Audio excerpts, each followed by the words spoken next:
Welcome, everybody. If I can get your attention, welcome to the October SSC meeting. We are actually going into executive session right away. I just wanted to make everybody online aware of that. So those of you in the room here, if you could leave the room for our executive session, and we'll let you know when we're ready. It shouldn't take too long. So we will open the meeting again after we come back from executive session.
Okay, welcome back to the October 2024 SSC meeting. We'll get started. Welcome to a new venue here if you're in Anchorage at the Egan Center. Still getting used to that. The acoustics are a little odd, but hopefully you guys can hear me online and in the room here. We have a pretty full agenda. So I'll get right to it. But before we start, I'd like to respectfully acknowledge that the council regularly meets on Dena'ina lands, the traditional homelands of the Dena'ina, also known as Anchorage. The council and SSC honor the Dena'ina as well as indigenous peoples throughout Alaska who have stewarded this land across generations and continue to do so. Thank you. Let me just check with SSC members online if they are online and if they can hear me, if they've been promoted. Can Mike Jepson, Rob Syrian, and Amy, can you guys hear me? Can we just do a quick mic check?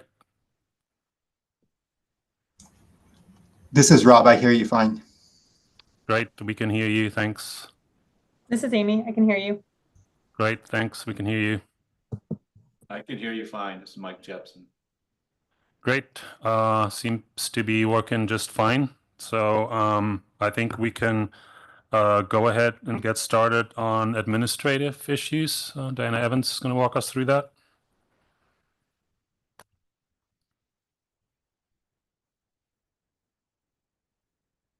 Good morning, members of the SSC. My name is Diana Evans, council staff.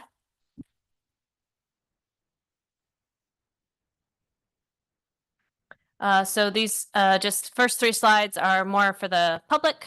Just a reminder that we're having a hybrid meeting. The meeting is being recorded and we do have SSC members as well as some presenters and testifiers who will be participating remotely.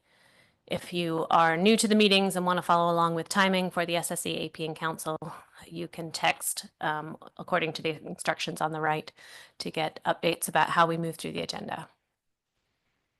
And then these are just a reminder about how to sign up for public testimony for the SSC through the SSC agenda, and that each testifier will have 5 minutes for testimony. And we do have the ability to see presentations. There's a checkbox on the sign-up sheet if that's something that you want to have shown during your testimony.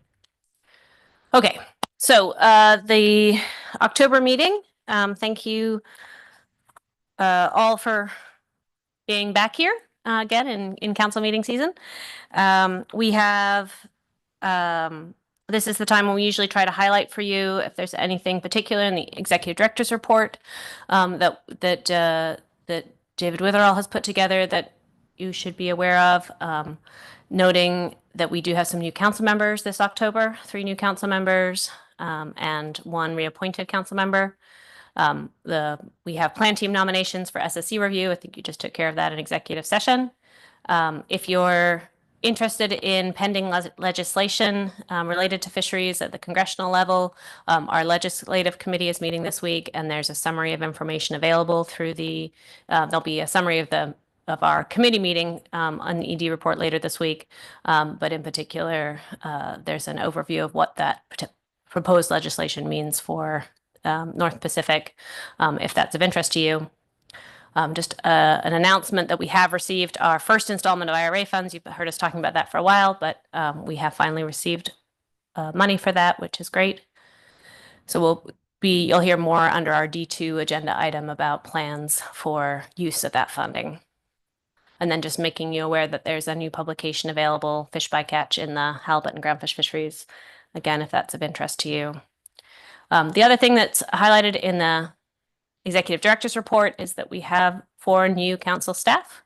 And so Taylor Holman, I'm going to ask them if they're happen to be in the room to wave their hands when I say their names. But Taylor Holman has been hired as a fishery economist for us, and Anita Kroska as a fishery analyst. She'll be presenting on the crab plan team, which you'll see soon. We have a new administrative specialist, Danielle Merkuliev. Unfortunately, she had leave already planned when she took the job with us. So you'll see her at the next meeting, but she'll be sitting where Maria does, I believe, meetings going forward. So you'll get to know her. And then we have an Alaska Sea Grant Fellow who is working as a fishery analyst for us for the next year, who is Elena Plochet, and she's here as well. So excited to have all those new people on board. The other issue that I wanted to cover to raise to your attention during this administrative issues is actually from the council staff tasking agenda item.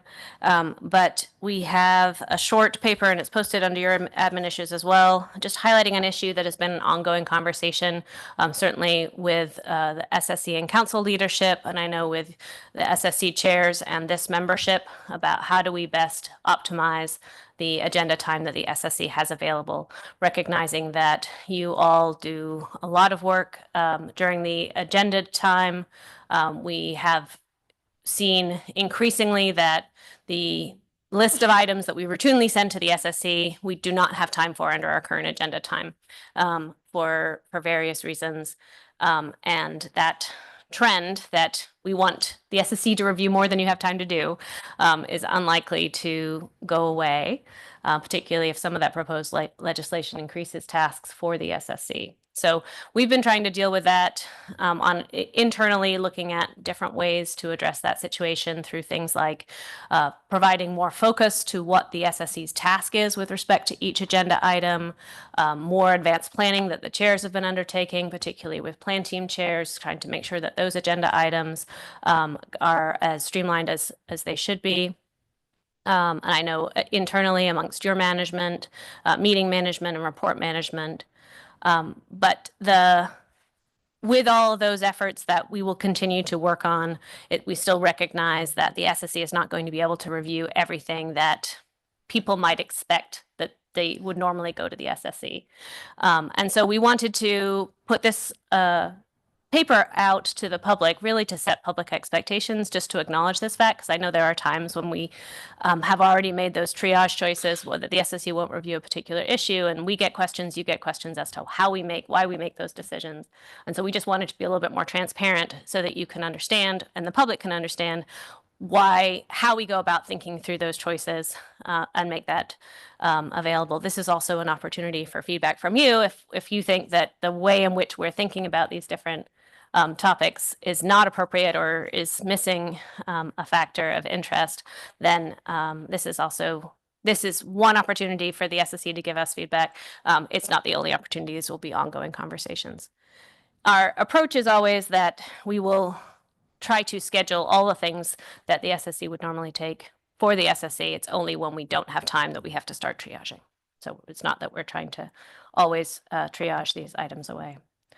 But this next two slides and the table in the paper really just walk through what are the types of issues that go to the SSC and how do we think about, what are the factors that we think about when we're considering those different priorities. So just highlighting that specifications related items are obviously a Magnuson Act requirement, required task for the SSC to review. So that's a highest priority item. Initial review management analyses. These are an area that we sometimes do triage when we're looking at what the SSC has time to take up. And in particular, our council is one of the few councils that actually serves that peer review role for management analyses, for all management analyses, our approach to that. And so and our council certainly has found that advice really valuable in looking at management analyses. The types of things that we usually decide not to send to the SSC if we're running out of time are things that are focusing on routine operational changes in the fisheries. Maybe if they're a simple action that's using a methodology that you have impact analysis that you've seen several times in the past, or sometimes actions that only affect the halibut fishery, given that the SSC is a Magnuson Act body. The next one looks at those retrospective reviews, either for program reviews for LAPS or other retrospective actions. And this is one that you'll see kind of immediately right now in our agenda in in June, we had a crab program review that didn't come to the SSC due to kind of scheduling issues. We have several other program reviews that are upcoming, and in December, it's always difficult to schedule additional items other than harbor specifications for the SSC. So this was one that we've talked about internally and highlighting that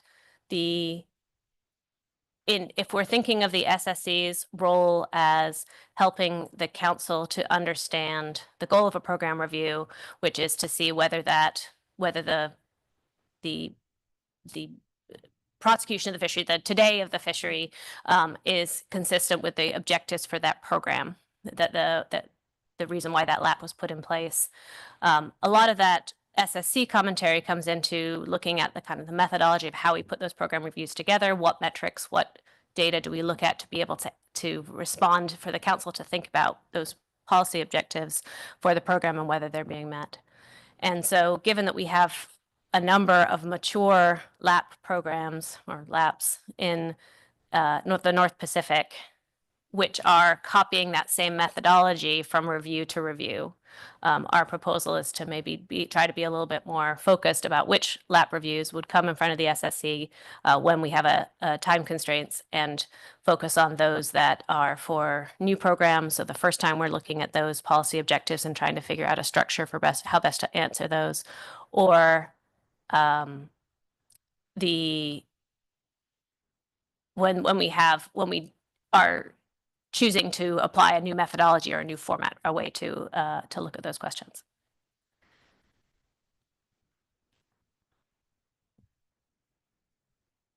Is that the end of your presentation on this part? I think so. I don't think I need to walk through the other ones unless there are questions. Yeah, I think we have some questions. Go ahead, Mike. Yeah, hi, Diana. Thanks. On the LAP reviews, I guess I would suggest adding one more circumstance under which we would want to see those. And that would be if circumstances in the fishery context has changed enough. And the reason I say that, and going back to your comment, I think we didn't see the crab review in June because that was the final, but we did see the initial review, the preliminary review. And that's obviously a LAP where the fishery has changed quite a bit in the last few years. The program hasn't changed, and it wasn't a new format, but there were fundamental changes in the fishery where things like community protection measures may either promote resilience or make resilience harder, or things that it's our way of looking at the efficacy of different, to take the example of community protection measures, whether they're working or not and worth applying to other programs and other analyses that we see. So I guess I would just suggest adding only when debuting reviews for new programs using a new format, or fundamental changes are occurring in the fishery, or something like that on a case-by-case basis. Because I think we do get a lot of value out of those where there's those types of exigent circumstances.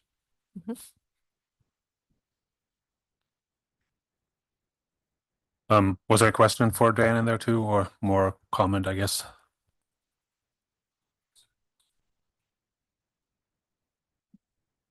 The question is, when you were putting this together, I think the assumption was that things are stable when reviewing LAPs. And would you be open to considering adding where things are unstable, that things are changing in the fishery, things are changing in the environment, adding case-by-case basis on this to address those needs? Through the chair, we're always happy to hear your feedback about things that are important, and that's one of the reasons why we wanted to have this conversation more broadly with the SSC, so that at present, when we make these discussions, it's really at the leadership level with the SSC Council and Council staff leadership, and so hearing feedback as to factors that we should take into consideration is very helpful. Okay, Sherry had a follow-up. Sure, I just wanted to, I guess related to the SSC members, we we've talked about needing to see lap and other reviews in the past. And we've also talked about the fact that SSC members felt like we needed to see possibly all of these as well as all of the work plans. And so for a while, before that message sort of came clear, we were sort of triaging and doing some of each as we were able. You know, when we heard that from SSC members, we've relayed that to council staff. And I just want to acknowledge the council staff they've postponed the council seeing these for multiple meetings because we couldn't fit it on our schedule. And so finally, we've gotten to the point where even Franz and I are just like, there's no way we can make this buildup of these reviews that we can actually get there. And so now we're coming back to you to let you know, have tried to do all of these. We are at a point where we don't see how we can. And so then Diana gave sort of the proposal for how do we find a middle ground in this and see the ones that are critical, but yet allow things to keep moving through the council process instead of being the bottleneck. And just a quick, sorry, Kaylin, I'll just a quick follow-up on that too. I mean, I think just to clarify what you're kind of looking for now, you know, there have been other discussions about maybe alternative sort of meeting formats or how to tackle the larger workload in other creative ways. Are you looking for additional sort of ideas on that at this point too, or feedback on some of those? To the chair. We are definitely happy to entertain all ideas for how to optimize SSC agenda time. I think the point in bringing this conversation publicly is to at least put a notification out to the public and the SSC, but both SSC members as well, that this, when we come, are the most effective or the bluntest but most effective tool we have is to remove things from the agenda. And so if we can find other ways, then we're happy to continue to explore those, whether they're, say, internal management ones or, you know, different meeting style structures. But it's helpful. I'm hoping that the SSC today will be able to at least give some ground truthing to, is this an appropriate way to go forward as we think about when triage of issues has to happen from an agenda. Okay, thanks, Kaylin. Thanks, and thanks for the write-up. It was really helpful to see. So I think I had a similar reaction to Mike about the lap reviews in the sense that I think those are pretty substantive products and have an important social science component. And I really liked your description that often there's some kind of underlying choices about methodology to use data and things like that. And so, realizing that there's a time constraint, I think we've got faster, and I didn't see any description of the kind of value of presenting a work plan. And I feel like we have tried to really coordinate offline. We are having social science lunches to get ready for when the presentation comes through to try to expedite things. And if I had to choose a priority, I would prioritize the work plan. And just looking back on this year, I think the SSC made some substantive comments around we have a new generation. We're having a lot of generational turnover, and how do we think about that within the context of these reviews as we have new quota owners coming online. We talked a little bit about climate resilience, and I think for one of the lap work plans, we really emphasized the importance of not just looking at economic factors, but also social factors. And so I really appreciated seeing the work plan. I think we got it done in an hour or something. And even if from my own perspective, I feel like that the substance and the methodology and the data is where we really need to be weighing in. And then the kind of output seems like something I would like to see. But in terms of where we would apply our expertise, it would be in the work plans. And so if there's a way to keep some of the work plans in, to me, that seems most consistent with the role of the SSC. Although I second everything Mike says about the importance of these reviews in general. Thanks, Kaylin. Other comments on that, Bob? Yeah, thanks, Mr. Chairman. Thanks, Dan. Appreciate the document. I think it's a valuable document for the public to see where the priorities lie, what the list of topics are, et cetera. In terms of thinking through this document, and I know this really isn't a full prioritized list, but any thought to putting in some language about not just SSC review of items, but topics that are strategizing for the future? And I know that many of these topics often end up like in a workshop for us. But there are a number of, with some of the climate products these days, a lot of what we have been talking about with our potential changes to harvest control rules, et cetera. The need for us to be strategizing, looking forward, is probably greater than it has been in the past. And again, a lot of the work that's in this document right now is already a completed report for review kind of moment. So so the question is whether or not that there was some thought into adding something like that.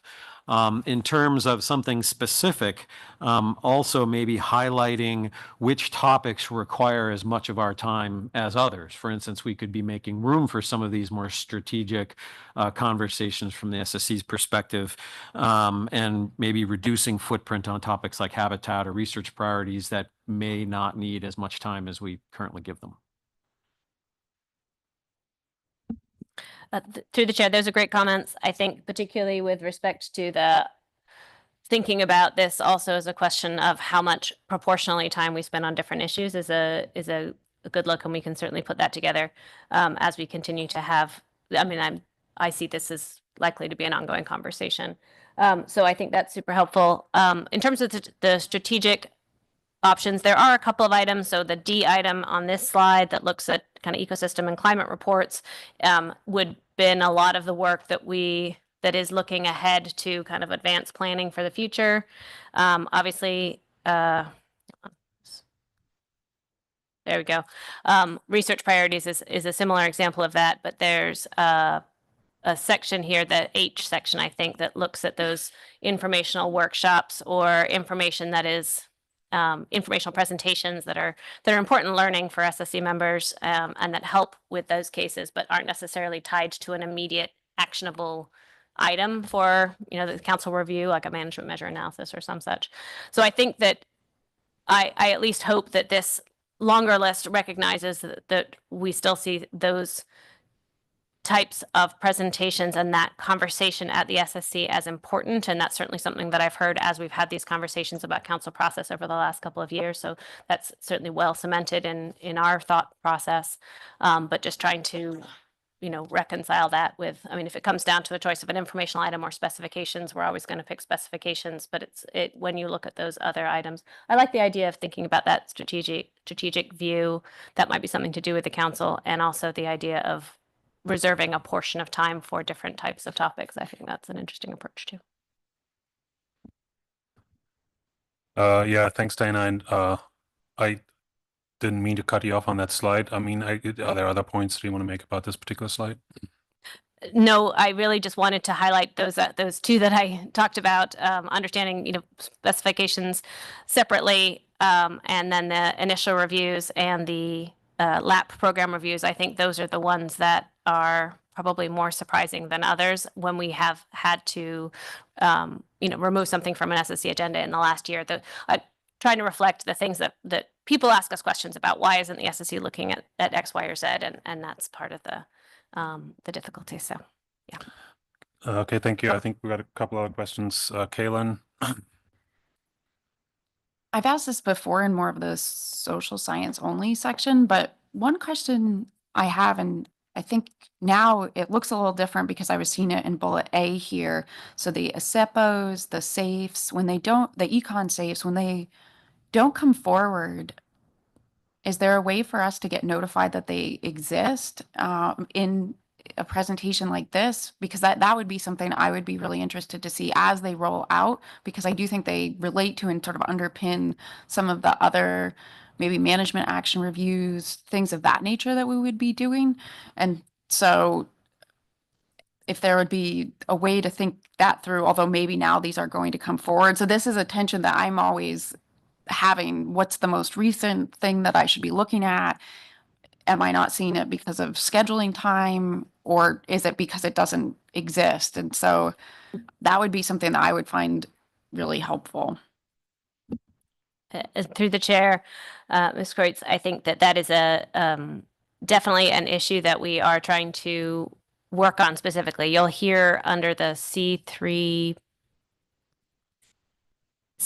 I think, the Sablefish ESP, part of groundfish specifications, part of the agenda, a little bit more update on our intentions for trying to better map the availability of that information and make that the SSC aware of that. And we are actively having conversations about what the focus should be of SSC review of the Econ Safe and ASEPO, and what the timing should be of that review, or how frequent that review should be. And we have tentatively a longer agenda item planned, I think, to discuss all of those issues next June. The first step of that is to work on the ESPs and getting the right information into the ESPs. You'll see that there is an updated Econ Safe just been issued for crab, and understanding that this conversation has been happening and you've been asking these questions, for several meetings. We wanted to make sure that, so you'll find under C1 that you'll be alerted that new Econ Safe is available, even though it's not being presented to you, just to try to get at that question. But I think that we can also think about trying to find other ways, even if we're not presenting informational items, to make sure that you're aware of them. I think that's a really good option for us to pursue. And Sherry, you had a question? Yeah, I'm not sure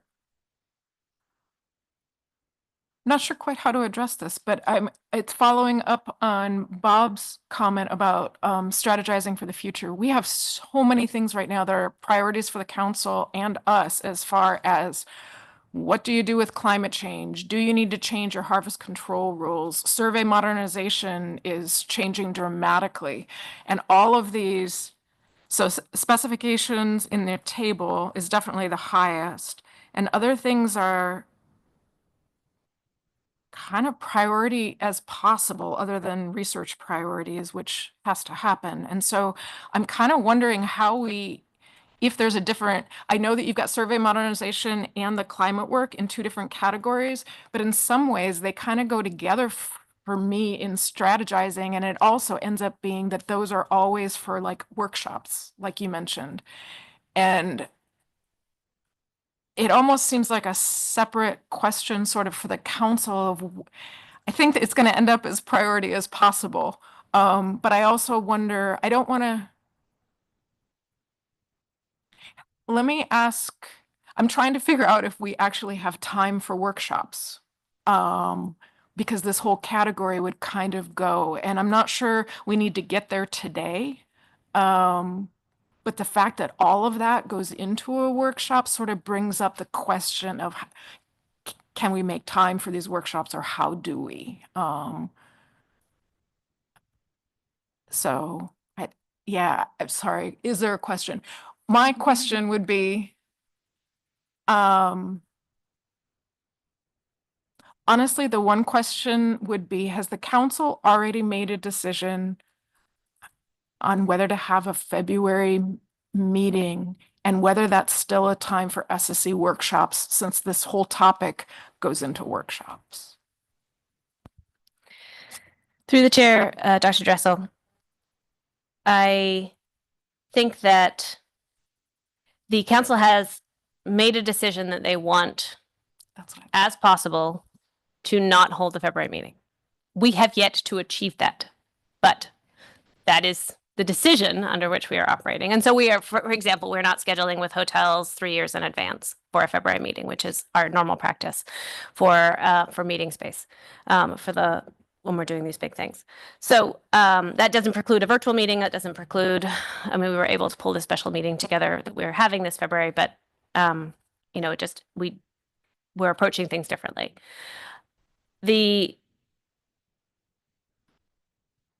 I think in terms of whether there's time for workshops, I think my understanding is that it is still considered to be valuable. And in order to be able to address some of the priorities that the council does have, I'm just picking the climate ones because we focused on that more recently, but I can't see that that need will go away, that we need to be, in order to be able to do some of these bigger climate related projects, whether that be harvest control rules or whatever, there needs to be some developmental time. And so whether you consider that informational or whether you consider that essential in order to get to the step of defining what it is exactly we want to do.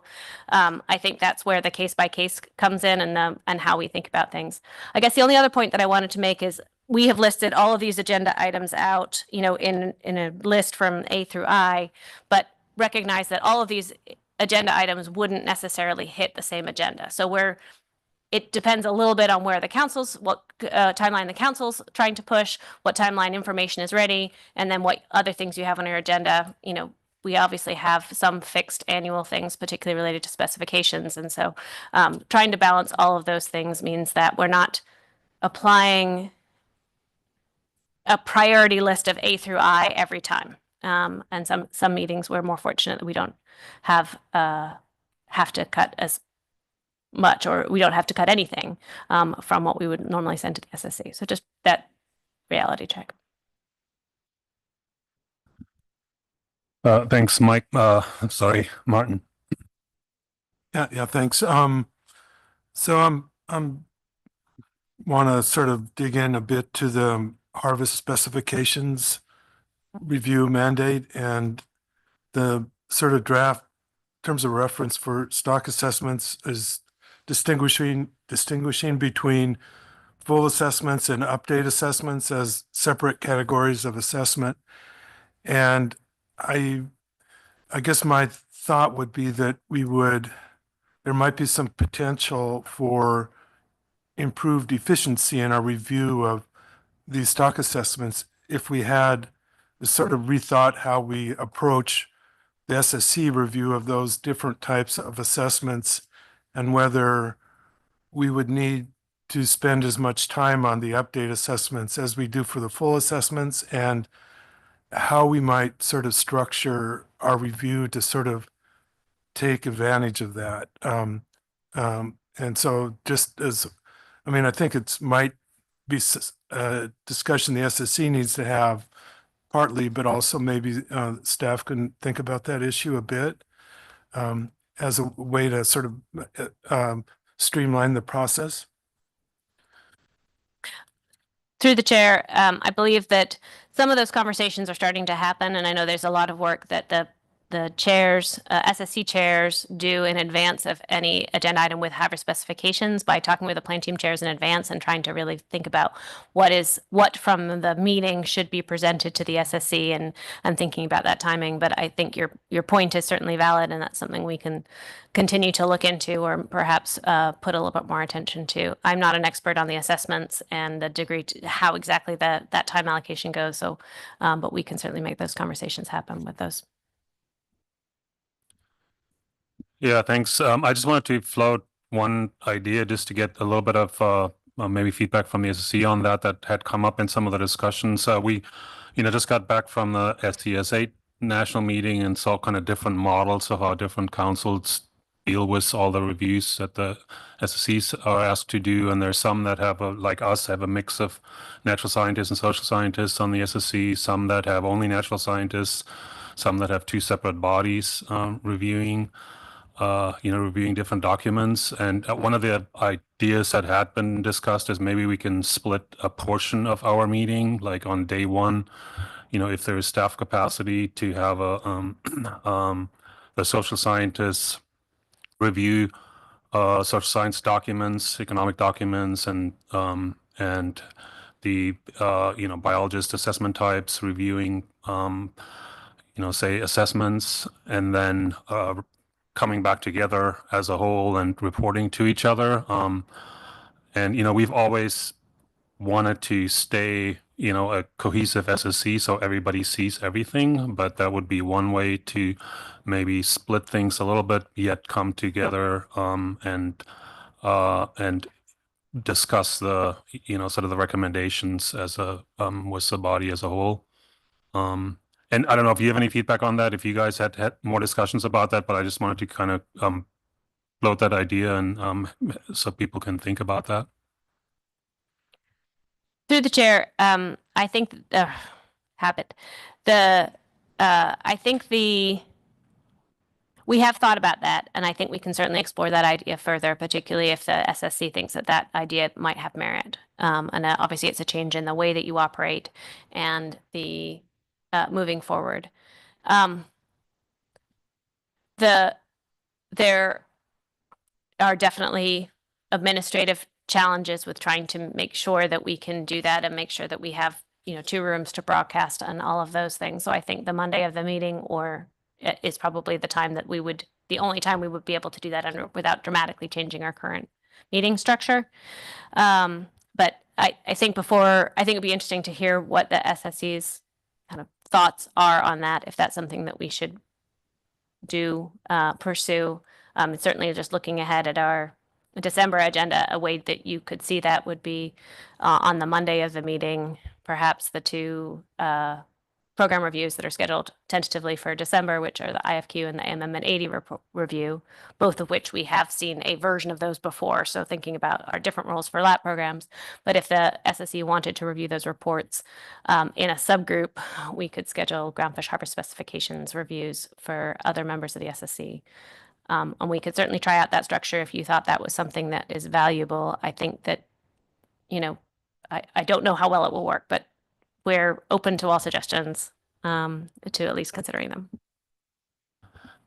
Yeah, thanks for that. I don't know if people can think about it or if anybody has immediate thoughts on that. I hadn't even thought about trying to implement something like that, trying in December, but it might be worth thinking about. But yeah, if there's any thoughts on that right now, I welcome them. Otherwise, we can discuss that offline as well as these discussions go forward. Okay, Mike.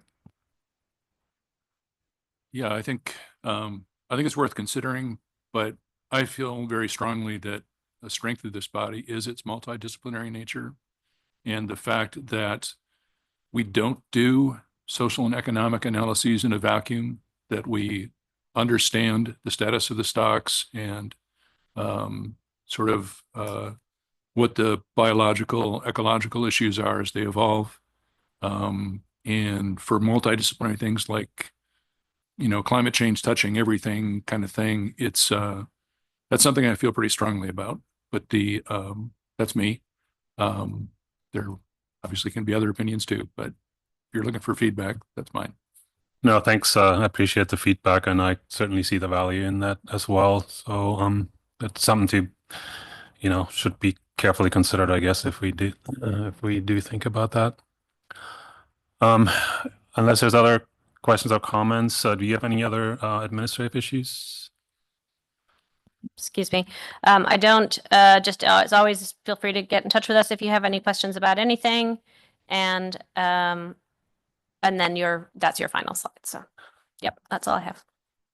Okay, thanks, Diana. So just a brief wrap up on that. I'm not going to repeat those discussions, but I think we'll probably put something in our minutes on, consider some of the recommendations that came out here or thoughts that came out here on, prioritizing LAPs that have, substantive changes or substantive implications.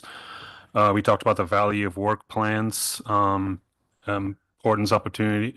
importance of the opportunity to engage in some sort of strategic or advanced planning, having a good timeline or understanding of when what documents are updated and rolled out and where the most recent information is. See some opportunities for efficiency in the assessment reviews.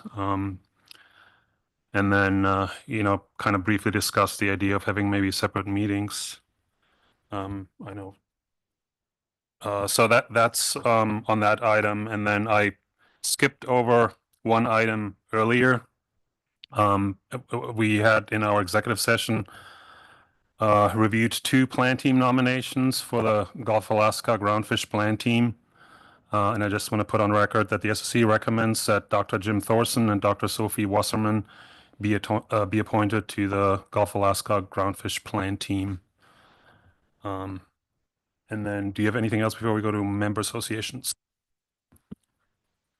So I'm late at writing up the admin stuff, but I didn't know I thought we were trying to keep these to questions, so I didn't know if people had additional things to say or not. We have obviously strayed from that, so I guess my question is, was anybody waiting that didn't have a chance?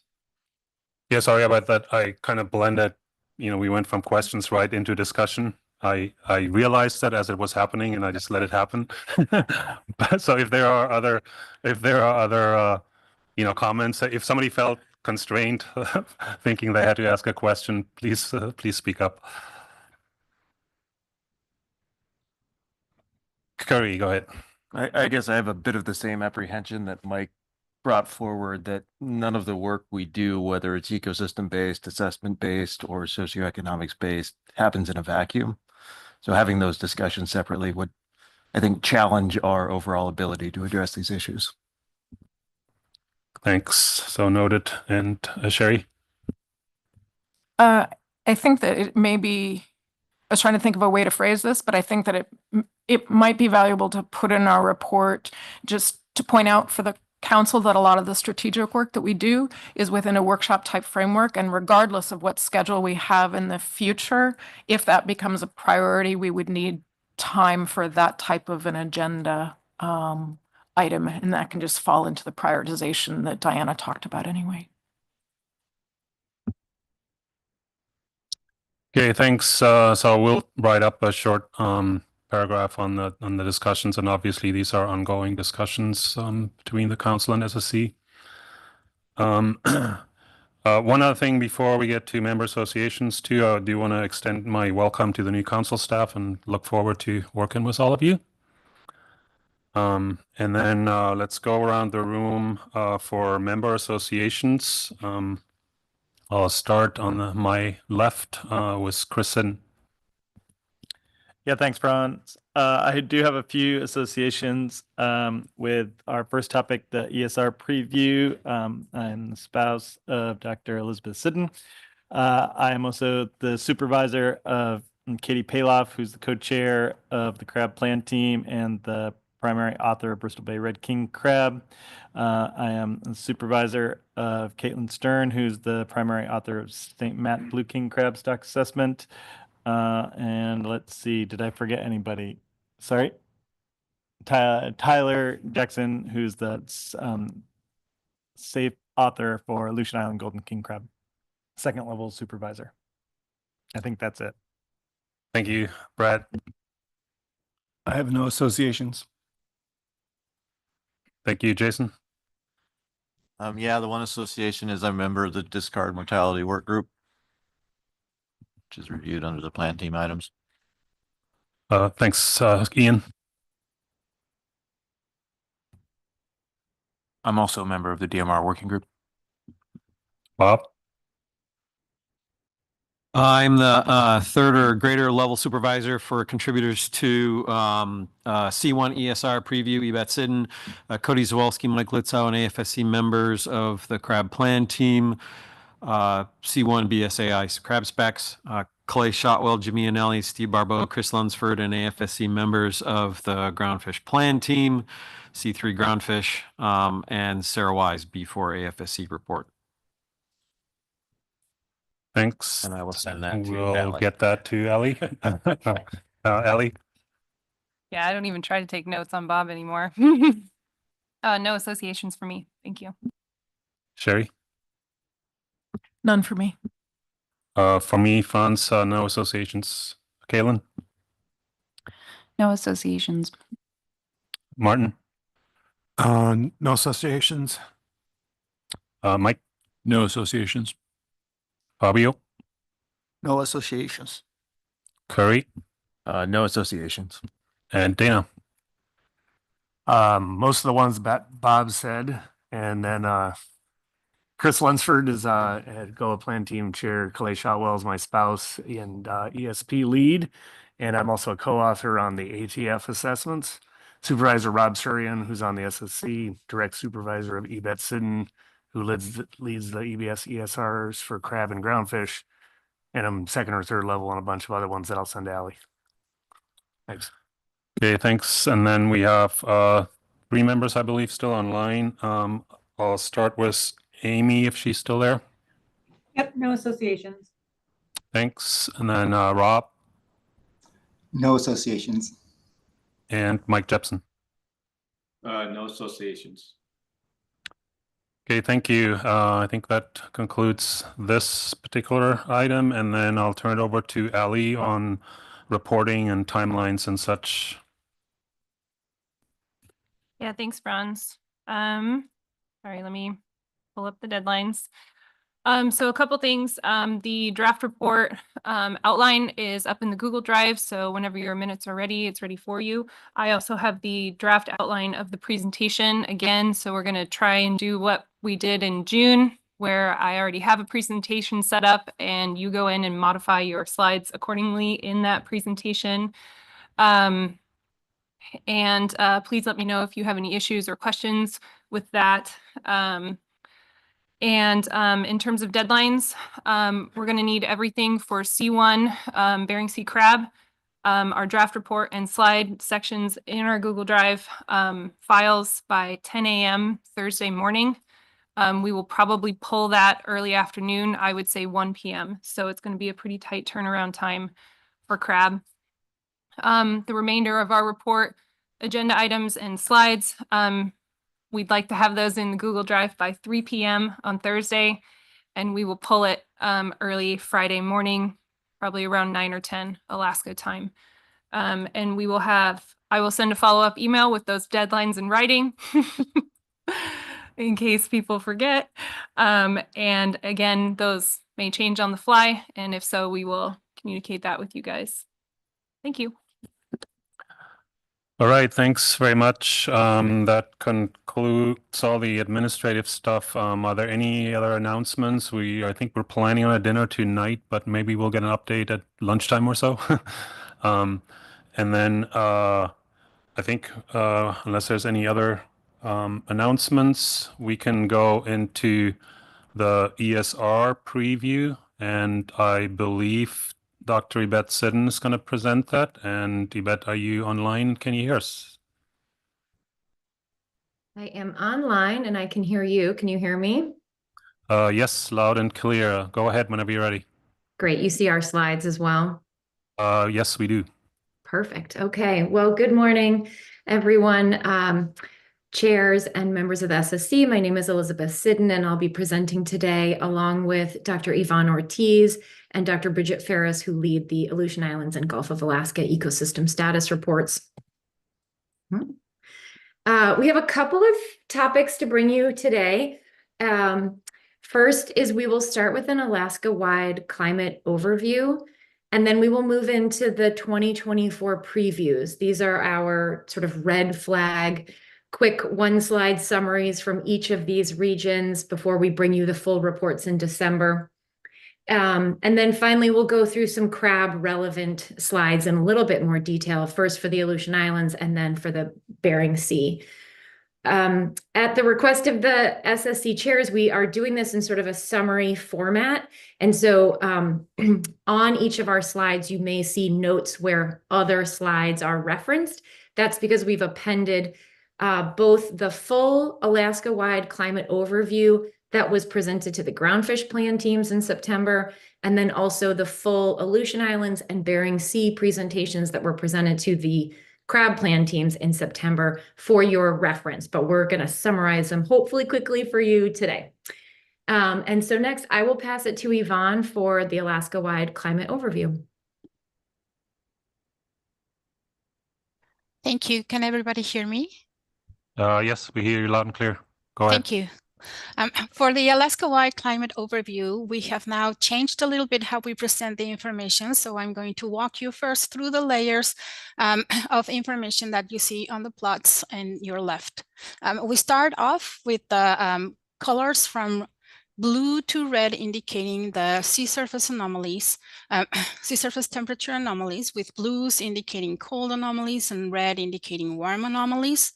Tan overall denotes the seasonal sea ice extent, and the arrows denote the wind speed and direction, with black representing the long-term mean from 1991 to 2020, and red representing the current seasonal, or rather the seasonal mean for this year.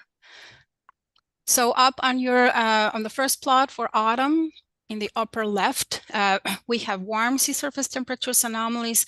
There were still predominantly El Nino conditions, and you see that remnant heat actually that prevailed through much of Alaskan waters. And then that's starting to cool off starting in winter when you see the prevailing winds from the Arctic coming strongly from the north.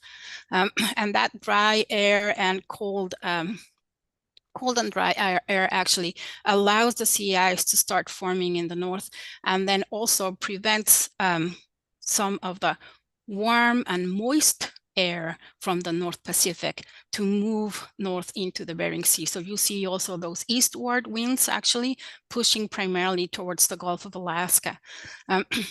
As we are moving through spring, you see those winds from the north actually prevailing and allowing that sea ice to hang on. And that keeps the whole area cool and brings some cooler temperatures throughout most of Alaska, those eastward winds prevailing south of the Aleutian Islands, so that moist, warm air still being kept south of the islands, or coming up less strongly through the passes. And you can see in summer, that heat actually is still a little bit remnant throughout the eastern Gulf of Alaska. That's the only region that didn't really cool off. And that moist air actually from the North Pacific starting to come up again to the Western Aleutians and in the Gulf. Next one, please. So for next year, actually, we are transitioning to La Nina years. So we are currently in neutral conditions. And next year, La Nina years, you see that cooler waters actually expected for the Gulf of Alaska, and warmer waters for the Western Aleutian Islands. Next one, please. And here is just a link to the complete climate update, which you can feel free to link and see the full climate information. And if you have any questions, let me know, or we'll save them to the end. France, what's your preference here? Thanks. I think I don't see any questions in the room here. We have trouble seeing the raised hands if from people online, but we can come back to this if there are questions at the end of the presentation. Why don't you go ahead with whoever? Okay. No, I will pass it on then to Bridget for the Gulf of Alaska. Thank you, Yvonne. So yeah, this is Bridget Ferris, your one-slide Gulf of Alaska preview, and this is primarily through a lens for ground fish and thinking between now and December. But what the kind of narrative we're building here for this year is that there was a strong El Nino in the North Pacific, but the response in the Gulf was more moderate, and that's due to various atmospheric and climate and oceanographic dynamics that were occurring this past winter. But still, we are seeing this year a little bit different from the past 3 years. There's a shift from a more stable, cooler. But as Yvonne said, we're predicting to move into a La Nina, which will bring us back to that cooling pressure in 2025. So less of a risk of any kind of cumulative warming from this year moving into next. Still collecting our ecological data for the next month or so, but given the data so far, no major red flags to raise for groundfish environment and prey base this year. And then one noteworthy topic I'm developing is for the unexpected low returns of pink salmon that occurred in the Gulf this year, with the exception of Southeast Alaska. And while that's definitely was devastating for the pink salmon fisheries in the Gulf this year, I'm looking at that through a lens of more, is this indicator of poor environmental conditions or not that might be relevant to groundfish? And I don't have exact answers here, but from the expertise I'm leaning on, it seems perhaps this is more of a pink salmon population dynamics issue and less of a poor environmental conditions that could affect groundfish. And so that's where I'll leave it and pass back to Yvonne for the Aleutian Islands overview. Thanks, and hang on, we have a question here from Mike Downs. Yeah, hi, Bridget, thank you. The pink salmon bullet caused a question in my mind, and that is on the sort of the boundary of the ecosystem. In terms of, we talk about shifts in ocean temperatures, but salmon, I assume, are affected by changes in riverine temperatures as well.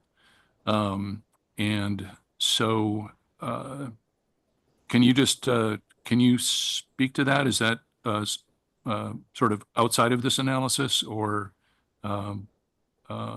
what's your assumption there, I guess? Through the chair, thank you for the question. If it's clear, you're asking if we're also looking at the freshwater conditions that might relate to this pink salmon dynamics this year. And yeah, talking about that as well. And it seems, again, I kind of have preliminary answers for all this, but since the unexpected low returns occurred across both hatchery and wild populations, it seems that the freshwater conditions for this cohort of salmon might not have been the driver for this unexpected low returns, because that would affect more just the wild populations, but we're seeing it across the hatcheries as well. Not to say they don't contribute to all this. I think there's always a lot of reasons when we see something happen like this, but not solely freshwater drivers. It seems to be what's being portrayed to me. Okay, thank you. I think a question from Bob. Yeah, thanks, Mr. Chairman. I just wanted to build on pink salmon. I was going to wait, but since it's come up, Bridget, and maybe a question for Yvonne at the same time. Yvonne answered a question at the crab plan team similarly, that there may be implications of changes in pink salmon. Those are probably more related to the Kamchatka pink salmon than Alaskan. But question, Bridget, has there been discussion on developing indices that are not just abundance of pink salmon in the environment or released, but on aggregating some indices on potential impacts to the ecosystem?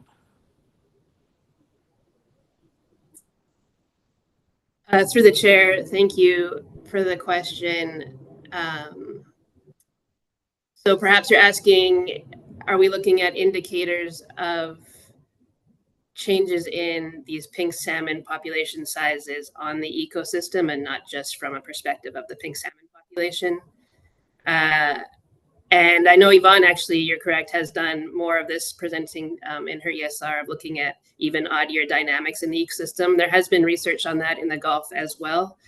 I have not included specific indicators related to that in the Gulf, but I can take that as a suggestion. But again, this year, how we do use the pink salmon in the Gulf as an indicator is more of, since it's a 1 year in the ocean, returning the following year, can be a good indicator of ocean conditions in the previous year, especially the early marine survival on more the shelf conditions. And I'll just jump in here. So that's what I was looking for to see. Oh, sorry. Yeah, sorry, Bridget, you're cutting up occasionally. I'll just finish. Oh, I apologize. I guess I'll just finish by saying we can develop them more, but we use pink salmon as an indicator of conditions of last year's early marine environment. And it seems last year was not dramatically poor for a lot of the ground fish and salmon. Yvonne? Yes, my apologies before. I can add that for the Eastern Kamchatka pink salmon, I'm just emphasizing that it seems to be like an environmental issue with the pink salmon. The forecast for from the Russian agencies was actually for a very strong harvest, which didn't realize. And they do sample actually over there before the return of the fish. So this came out of a kind of a surprise, and that's why it was such a mismatch between the forecast and the low harvest that are actually being reported. So that's just to indicate that this decrease or low abundance really does seems to be environmental and not something related to hatcheries or anything like that, because Eastern Kamchatka is wild salmon. That's all. Thank you. Okay, thank you. I think we're ready to proceed. All right, so this is just the preview for the climate mostly. And as I mentioned before, the sea surface temperatures for the Aleutian Islands were among the warmest for winter. But then we saw a cooling in spring and summer, close to the long-term average. And so that's actually a nice reprieve that we also saw in bottom temperatures, where we saw near or below the 91 to 2012 average. So that's actually a break, certainly, from those continuing warm temperatures.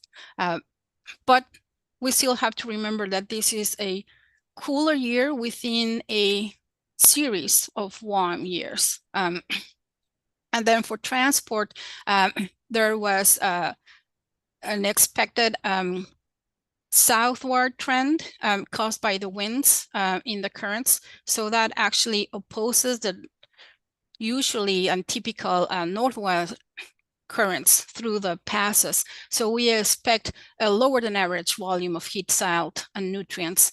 And in general, we didn't see any concerns for rockfish, northern rockfish, skates, or arrowtooth on the data that we've received so far.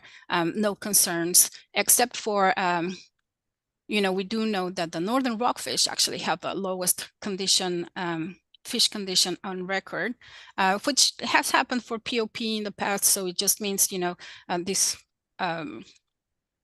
stocks have been increasing POP and northern rockfish, so it might be more density related than meaning any poor conditions on the environment. Next one, please. And here's the summary for the golden king crab and the relevancies. I'm not going to go through all of them, but just note that those in purple are actually updated from what we gave to the crab plant team earlier this year. And the slides are referenced, so you can just move forward and look at that specific information. In general, as I said, the conditions for crab, either larvae or adults, seem to be either favorable or neutral. We don't have as much data for golden king crab in the Aleutian Islands, but luckily at this point, no concerns that we can see for golden king crab. And if you want any more specifics from the CPT presentation, feel free to ask or make recommendations afterwards. This is the first time we present this information. Thank you. And now we'll continue and go for the Eastern Bering Sea. Okay, thank you. Well, I'll start first with just the one slide preview for the Bering Sea, and then I'll move into the crab relevant slides for your decisions this week. In the Bering Sea, as Yvonne had already noted in the Alaska-wide slides, the oceanographic conditions have cooled to near long-term averages in many of the different sort of physical oceanographic indices. And I'll go into a little bit more detail in the crab focus slides coming up on those. One of the things we're tracking to bring you more information and impacts of in December is that we've had these cooler sea surface temperatures in the Bering Sea this year because we have a deeper mixed layer. And the plot I'm showing there is from Phyllis Stabenow from the Mooring M2. The horizontal red line is because the mixed layer depth in the Bering Sea is almost always about 20 meters. And you can see this summer, due to sort of frequent and persistent storm activity, the mixed layer in the Bering Sea is significantly deeper. So the same amount of heat content in the system has been spread over a deeper mixed layer depth. And that has allowed for it to sort of be spread out, resulting in these cooler sea surface temperatures. So we're tracking things like the implications for productivity in the system to bring you more on that in December. And then just in general, as the system has cooled from the end of the recent heat years, right? We had 2014 to 2021 were quite warm. It's been cooling since then. And how is the ecosystem responding both in the Southern Shelf and Northern Bering Sea? So more on those topics to come in December. But for today, I'll go through crab specific indicators from the ESR. We've followed this format in the past. This is also the same format we use for risk tables in groundfish stocks, but we'll go through environmental processes, indicators of prey availability, competitors, and then predators. And I've broken it into indicators we think are relevant for the pelagic sort of larval stages of crab, and then the benthic adult settled stages of crab. So starting first with the environmental processes, and the slide format will be the same for all of these with kind of the overview up at the top, and then just really bulleted information. If you want more information on any of these pieces, again, they're linked in the full slide presentations below. So again, the Alaska wide has transitioned from El Nino moving into La Nina. One of the, excuse me, things we've tracked this year, again, at the request of the SSC, are two different metrics of the Aleutian low pressure system. One, both capturing the strength, and the other capturing the location of it, as that really has the strongest sort of atmospheric influence on Bering Sea dynamics. Both of those metrics were at near historical means this year. But this idea of this short-term variability in the weather systems, these persistent storms, is tending to come up in many of the conversations I have through the physical oceanography and impacts on the dynamics. So we're tracking that. Moving down into the main part of the slide there, marine heat waves have been brief and infrequent since 2021. And then the figure there I'm showing on the top two rows are sea surface temperature. The bottom two sets of rows are bottom temperature from the ROMS model. From left to right, it's the outer domain, the middle domain, and the inner domain. And then also rows for the Northern Bering Sea and Southeastern Bering Sea, that division at 60 degrees north. So there's a lot of information in this slide. The black line is the current year, 2024. And I'll just point out two things to draw your attention to. In the top left, in the outer domain, we did have warmer sea surface temperatures last fall through the spring, but then they cooled, and then all of the regions from there on had really near average temperatures across all the regions, both surface and bottom temperatures. Except the second thing I will point out, in the bottom left, in the Northern Bering Sea, you can see, I don't know if you can see my mouse, but that ROM's bottom temperature starts to increase in the spring and has stayed at these unusually warm bottom temperatures. And the thinking is that is potentially intrusion of shelf water, maybe driven by these storms and increased on-shelf transport in the Northern Bering Sea. Okay, moving to sea ice and the cold pool. The early season sea ice, we've said for the last many years, we have delayed sea ice extent because there's typically residual warmth in the system in the fall. And that was true again this year. So low early season ice extent. That early season ice extent has decreased 63% since 1979. In the winter, because of the weather patterns and the short-term variability of these storms, we had these sea ice wiggles where it advanced and retreated and advanced and retreated as the wind sort of shifted direction over the Bering Sea shelf. Ultimately, the extent was average over the shelf, and the ice thickness was also average in the different regions that we look at that, slightly lower than 2023, but right at that time series average, which admittedly only goes back to 2011. We do have a new Sea Ice Shiny app that I wanted to highlight. We've been highlighting these to the stock assessment authors through the crab plan team and groundfish plan team. We worked with partners at the Coast Watch and Polar Watch program to develop regionally specific indices of sea ice. So they are for on that website, you can go to the Shiny app. They're for each of our different management units. So any stock assessment authors interested in looking at the impact of sea ice on their stocks can go. There's code available to download and be able to access that sea ice data by their management unit. And then the cold pool, the figures there in the middle on the left is the index of the cold pool as quantified by the standard bottom trawl survey. The middle map there is also derived from the standard bottom trawl survey of observed bottom temperatures. And then on the right there is for output from the ROMS model of bottom temperatures. So showing really a sort of average extent of the cold pool, just a little bit smaller than 2022 and 2023. And the last slide on the environmental processes is on ocean acidification. Starting first on the left-hand plot, the time series of both aragonite in blue and pH in orange, that the summer 2024 values, the dotted lines there at the very far right of that figure, pretty similar to 2023 for aragonite, slightly lower for pH. But if you move to the spatial map on the left, on the right of just the pH, you can see higher pH values in the inner domain, including Bristol Bay, relatively well buffered there. With it's the outer slope and the northwest portion of the shelf that have those low pH values. Those pH values are of less than 7.8 are approaching critical levels for king crab based on lab studies. But in terms of Bristol Bay red king crab, those waters appear to still be well buffered.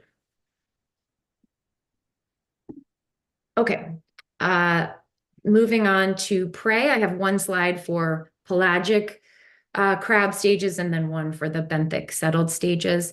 So here looking at zooplankton abundance from the rapid zooplankton assessment from both the spring and fall surveys. The top plot there is spring small copepods, showing those really moderate abundances of small copepods.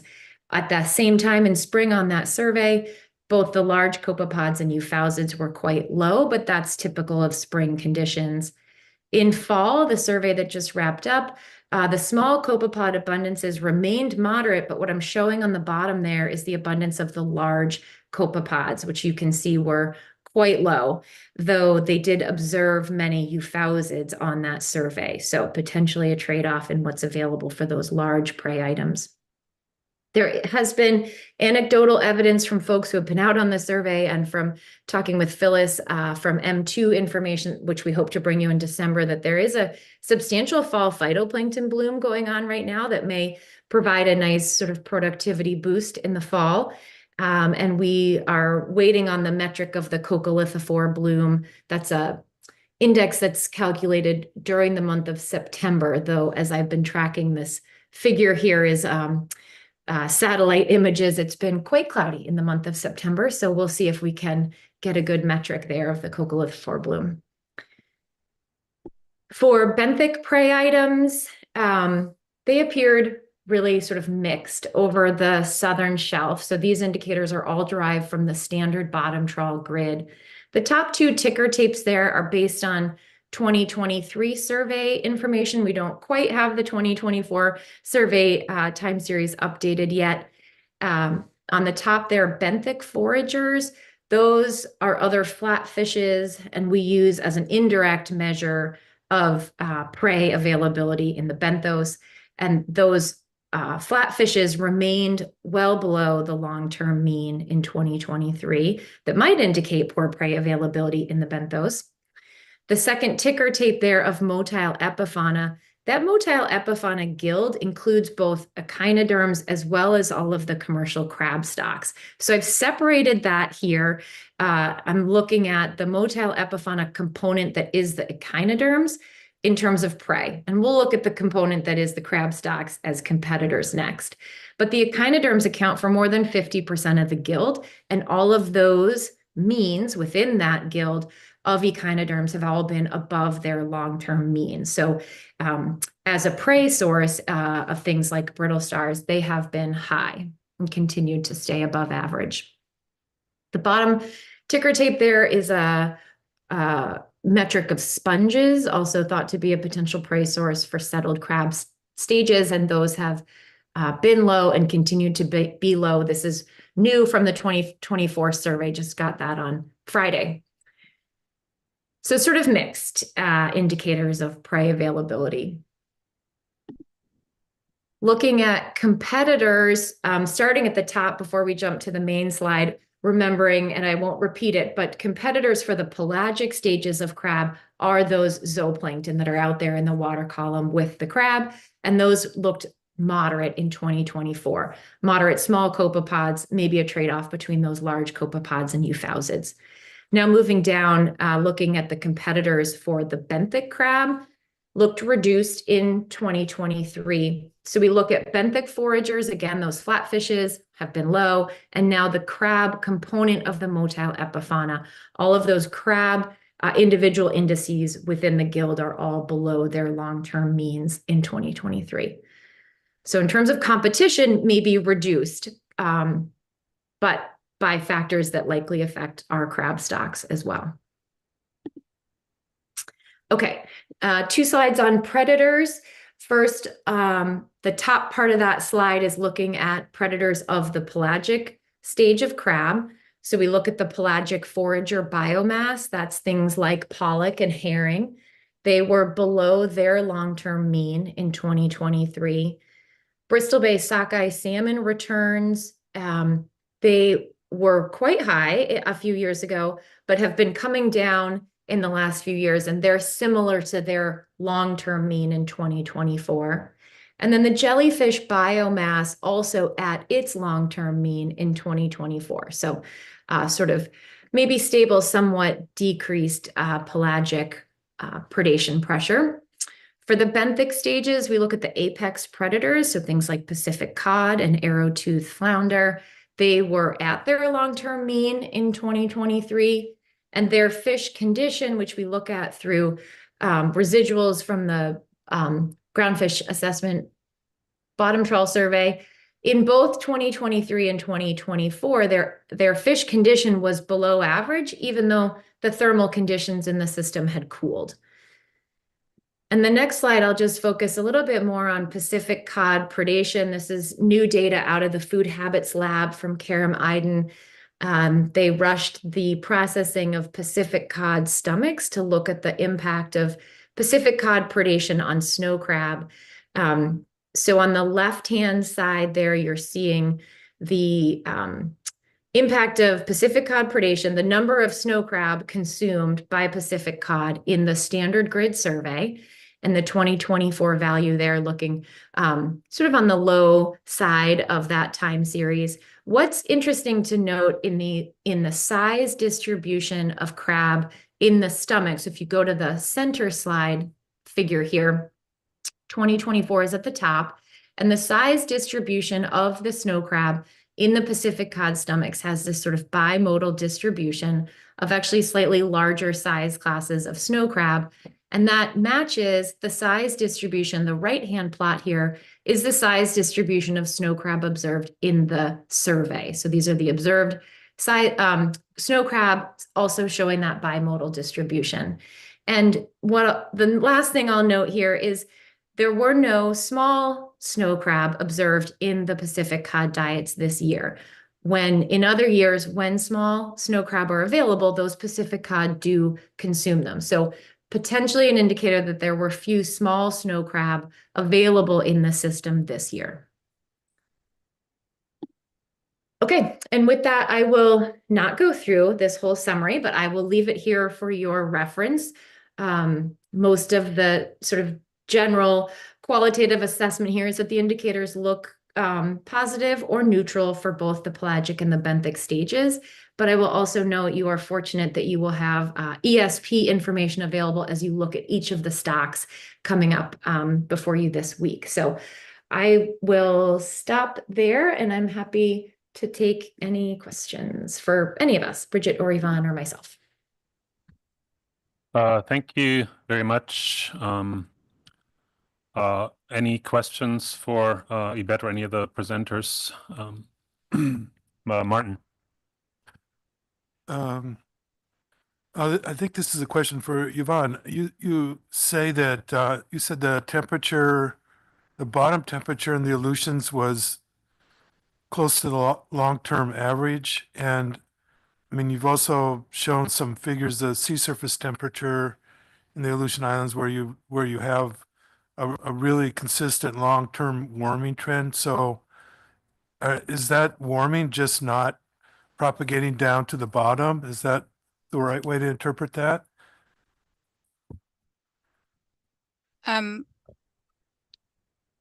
If you look at the bottom temperature trends over the years, they have been warm as well.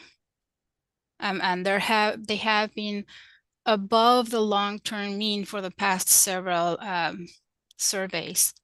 It is just for this year that it actually is going down. And you can see the same pattern in the sea surface temperature where the trend is definitely for sea surface temperatures above the long-term mean. And then for this year and for last year, starting to decrease a little bit, but still within, still near or slightly above the long-term average. So throughout the water column, we are looking at this warmer period. So that was just a caveat, that we are both surface temperatures and bottom temperatures looking at a brief cooling for this year, but I wouldn't necessarily expect a switch back to average conditions or cool conditions in the area, just because we've been in this warm period for quite several years. So we'll see how that turns out. But it's throughout the water column, not just surface temperatures. Does that answer? Am I answering your question? Thanks. Yeah, thank you. I have a question for Yvette actually, and that's maybe not that relevant for crab, but just thinking ahead for groundfish, and that's about the large copepods. So with the return of the cooler conditions, we would, we've always paid a lot of attention to the large copepods as prey items for juvenile fish and so forth, and we would expect a bit of a rebound in that as it gets cooler. Was that expected, the low abundances, because there's maybe a delay, or what's your thinking on that? Yeah, thank you to the chair for the question. That is sort of exactly what I was hinting at in that overview slide that says we're tracking the sort of response of the system to the cooler conditions. I agree that would have been the thinking, that we would see an increase in those large copepods. Interestingly, they did see an increase in the euphausids. But that survey just got back this weekend. So we'll be working with Dave Kimmel and others and bring you more information and sort of thinking on that in December for what's going on there. Thank you. Okay, thanks very much. A question from Mike Downs. Yeah, hi, good morning. Thank you. Just a quick question. Maybe this is a question for a different time, but in terms of the humans within the ecosystems and sort of fishery extent in the ecosystem. I know we're going to see at the ESPs later, where we talk on a species by species basis about some fishery indicators. But in terms of thinking of ecosystems based management and sort of how the pieces fit together, will we see anything on sort of the human dimensions of the ecosystem in the full ESRs? I know that's probably something that's going to be discussed in a larger context when we're looking across different analytic products, I think December, but just for you now. Will there be a human dimensions component of the ecosystem status reports? Thanks for the question through the chair. I'll try to address it, and Bridget and Yvonne, feel free to jump in. It's our understanding on the ESR team that the Econ and Social Science team has focused their efforts this year on what you will see in the ESP presentation.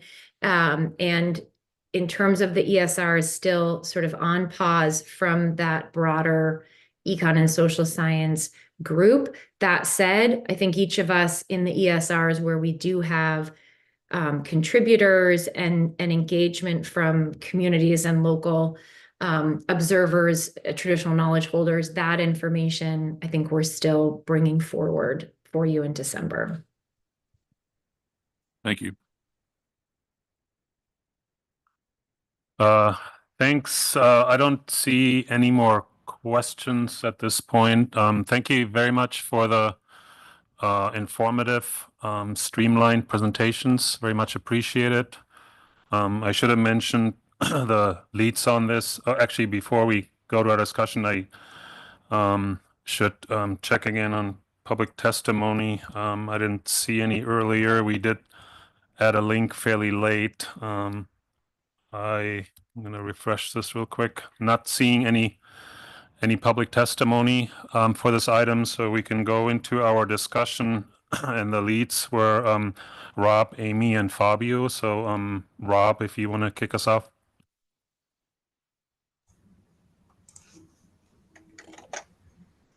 Sure. Yeah, thanks, Franz. Yeah, I really appreciate this team's effort, as we've noted in the past too, that they continue to explore new ways to present the data, and also in a more integrative way too. So, and we've seen that in this presentation and throughout all of the ESRs. I'd like to highlight in particular the new wind and temperature integrated maps for the Alaska-wide climate overview. I thought those were particularly informative way to integrate a lot of that climate data that we had tried to kind of piece together from different maps from the past. So yeah, thank you very much for that. I'm not going to go through more kind of summaries, but kind of hit highlights, I think, and then some important points kind of collectively. The marine heat wave indices showing that these have been rare during the past 3 years is really positive. As far as all the temperature data for, it's encouraging to finally see years that are at long-term means or slightly below for all of the regions, and particularly in the Bering Sea too. But I think as the authors pointed out, it's really important to note that we're still, what we see as a kind of cooling temperatures are not near cold temperatures that we've seen in the past. So we're still not seeing real cold years. And then also indicating that some biological responses are following suit, which is super positive to see with these cooling conditions, but others are not. So for example, with what was just discussed with the fall large copepod abundance, it hasn't really increased for the Bering Sea, the Southeast Bering Sea, since the heat wave years, despite the cooling. Another item presented was just apex predator condition. And although it is positive to hear about the euphousate increase in these recent surveys. So it's good, positive overall to see some benefit to cooling conditions, but there's still some standout differences. Also, as far as the sea ice extent, it's nice to see it near average, but again, we're still kind of staying at that average conditions for the long term. And also, I think it's definitely important that the fact that the sea ice develops late in the fall is having some biological effects. And I think it was a good, I appreciated the description of some of the physical processes that are likely keeping those the conditions warmer in the fall with the currents. one thing I'd be curious to see is that wasn't included, and maybe it's been provided before, was it's nice having the ROMS bottom temperature data, but there was no description of how ROMS data compared to in situ temperatures. And I'm also guessing that might vary by zones. But it would be nice to at least have a quick, comment on that slide, or just a statistic to show how well they're correlated, and how well spatially the ROMS represents the in situ bottom temperature. The diatom increase was notable. I remember that it wasn't presented here, but I saw it in one of the groundfish planting presentations with the CPR, the continuous plankton recorder data. Also, the long-term decline in aragonite saturation, it sounds like it's becoming potentially a concern, not driving crab declines as noted, but I know in the past it's kind of been thought as not as much of a concern as, but it sounds like there's a little bit more trend in thinking that might be a concern in the not too distant future. One thing I noticed, and I think I didn't really ask a question or go into this any deeper, but I noticed some inconsistencies in the relevance of the cold pool temperatures between the ESPs and then some of the presentations with the crab plan team. And I'm wondering, I guess the inconsistencies being that the cold pool is represented in the ESRs as less than 2 degrees. The groundfish assessment program presented a nice figure showing the temperature breakdown for the cold pool being at 1 degree increments from -2 on down, or on up, sorry.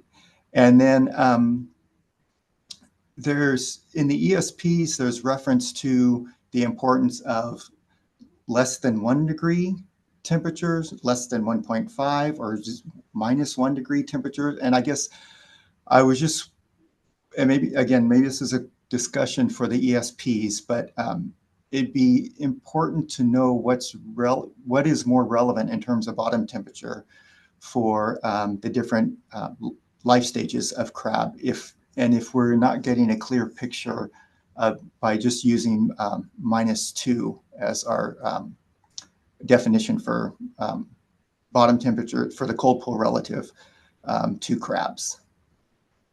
And then there was, in one of the presentations, there was the borealization index, which I think, again, just to highlight, is an excellent example of a composite metric. And I really appreciate that, those efforts. And it's interesting to note that they're closer to the long-term average. And also noting that index outperforms bottom temperature for predicting annual snow crab abundance. And then also just a shout out to the Pacific cod diets. I think that's amazing that they're able to produce some results for this presentation. And then also the importance of those top-down drivers for these apex predators in affecting crab populations. And that's all I had. Thank you. Thanks, Rob, for the nice overview. Next, I'll go to Amy. Yeah, thanks. Just reiterating, thanking the authors for providing the preliminary assessments of the ESRs and the format in a way that's really useful. Amy, you're slightly weak. Can you maybe speak up a little bit? I'm not sure if we can adjust the volume here. Yeah. So I just wanted to thank the authors for providing these previews and in a way that's really useful for conducting the crab assessments in particular, but also giving us a preview for what's coming up in December. Looking through my notes, I actually don't have a lot to add to what Rob covered. I think he did a great job of highlighting kind of both the primary drivers that we should be thinking about, as well as some of the places that we can potentially see some improvement in the future. So I actually don't have anything to add. Okay, thanks, Amy. And Bobby, anything to add? Thanks, Mr. Chairman. So for first, I'd like to appreciate the authors for their work. It's really helpful for me. That's first time looking over this data. And also, Dr. Suryan, for your great overview. Some of the points that you mentioned, I also want to hear. But I have one thing here I don't think that's clear, at least for me, and that's the SST projections based on this ensemble model. So, and I think that's Ivan, and that's in the crab planting report. So there's less reliable projections for the Gulf of Alaska and Aleutian Island regions. So my question is how that uncertainty is considering and is relevant for the crab ecosystem information. So it's something that I cannot capture in the report and even the presentation. And also, I do agree with the authors in terms of no indicators for golden queen crab competitors. So that's something that the crab playing team should develop. And I also have another maybe question here, and that's about the field data showing king crab in the stomach content. So this field data is just because that's not reported, or there is no data. So I can't capture that as well. I do appreciate the Shine app. I think that's a great development. It's pretty important. And that's what I have. Thank you. Okay, thanks very much. Just for clarification here, if you we can go back to the authors for clarification. So typically we try to ask all the questions for clarification early. Do you want to actually ask specific questions about the treatment of uncertainty or the the questions, the concerns that you had? Yeah. Thanks, Mr. Chairman. Yeah, so if I can just, I think that is Ivan about the SST projections. I appreciate it. Could you? Yes, I did. Through the chair, thank you. The SST projections are actually a result of several global models run under the same conditions, and then an average is taken out of that. So that's the summary or average of 7 to 10 projections, so that it actually includes both projections that are warmer and projections that are lower. In general, they are reliable in the sense of the direction of where the general warmth is expected and where the general colder anomalies or cooling is expected in the sea surface temperature, as in respect with the specificity of how many degrees above or how many degrees lower, that certainly can vary, but we use it more as an indicator of cooling or warming expected in the area, and also whether the forecast is supporting a change to different conditions. And in this case, the main message there was the switch from the El Nino conditions with which we started this year onto the neutral conditions which were experienced in summer. And now we're starting off with La Nina conditions, which are expected to prevail through at least the winter of next year. The relevance for this in terms of crab would most probably affect the larvae in their pelagic stage, as these are sea surface temperatures. So that's the ones, those are the ones that would be most directly affected. But in general, you can also just relate them to the overall conditions of whether El Nino years are favorable to crab, or La Nina years are more favorable to crabs, and the related storminess and things like that. So that's the intent here. showing that there will be a cooling in general, and that cooling in general will be particularly beneficial for the eastern Gulf of Alaska, which I know for crab is not very relevant.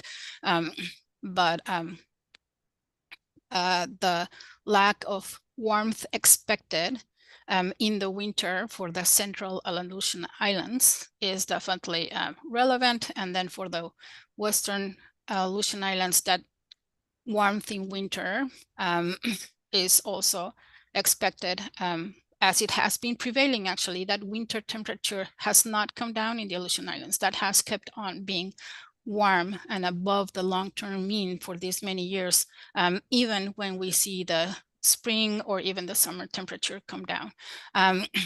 The implications for the northern Bering Sea or the southern Bering Sea are a little bit more less obvious, because the ENSO, the El Nino, is not as dominant of an indicator for that area, but I'll let Yvette take on that. She already talked about some of those implications in her presentation, but I'll let her speak more to it on that. Have I answered your question, or would you like me to clarify something? I can go in more detail. Thanks, Yvonne. I appreciate it. You clarify my question. Thank you so much. Thank you. Yeah, thanks, Yvonne, for the clarification. And since we are in our discussions, I mean, if there's anything, recommendation related to that, we can make that now. Otherwise, that answers the question. But did you have a question also about the snow crab diets, or that Yvette could maybe clarify? Yes, I do. So it's in the report is saying that there's field data showing king crab in stomach contents. And there's also a website, food will, I need to just look here, food. Yeah, the food habitats database, but, and that's my question, I don't know. And the reason is because that data is not reported, or just there is field data showing that. So what's, if maybe she knows what's gonna be the reason for that. Thank you. Yeah, Yvette, I don't know if you can answer that, or do you have a comment on that? Thank you through the chair. I'm not sure I understood the question, but so we have years in which there's no data in the time series, like on the left-hand plot in that slide, those are years where there's no data available, right? Like 2020, there was no survey, there's no data available. My bullet point that there were few small snow crab and peacod stomachs, that was specific to 2024. The top row in each of the right-hand plots of the size distribution. So both observed in the stomachs of Pacific cod, few small snow crab, and observed in the survey, few small snow crab. So just reflecting that Pacific cod are good samplers of what's available in the system, because in years where there are small snow crab available, they will consume them if they are available. So the fact that they did not show up reflected in the stomachs of Pacific cod, sort of mirroring and confirming the lack of small snow crab in the system this year. Okay, thank you. I think that addressed the question. Those were three leads. Are there any other comments or suggestions from other SSC members, Bob? Yeah, thanks, Mr. Chairman.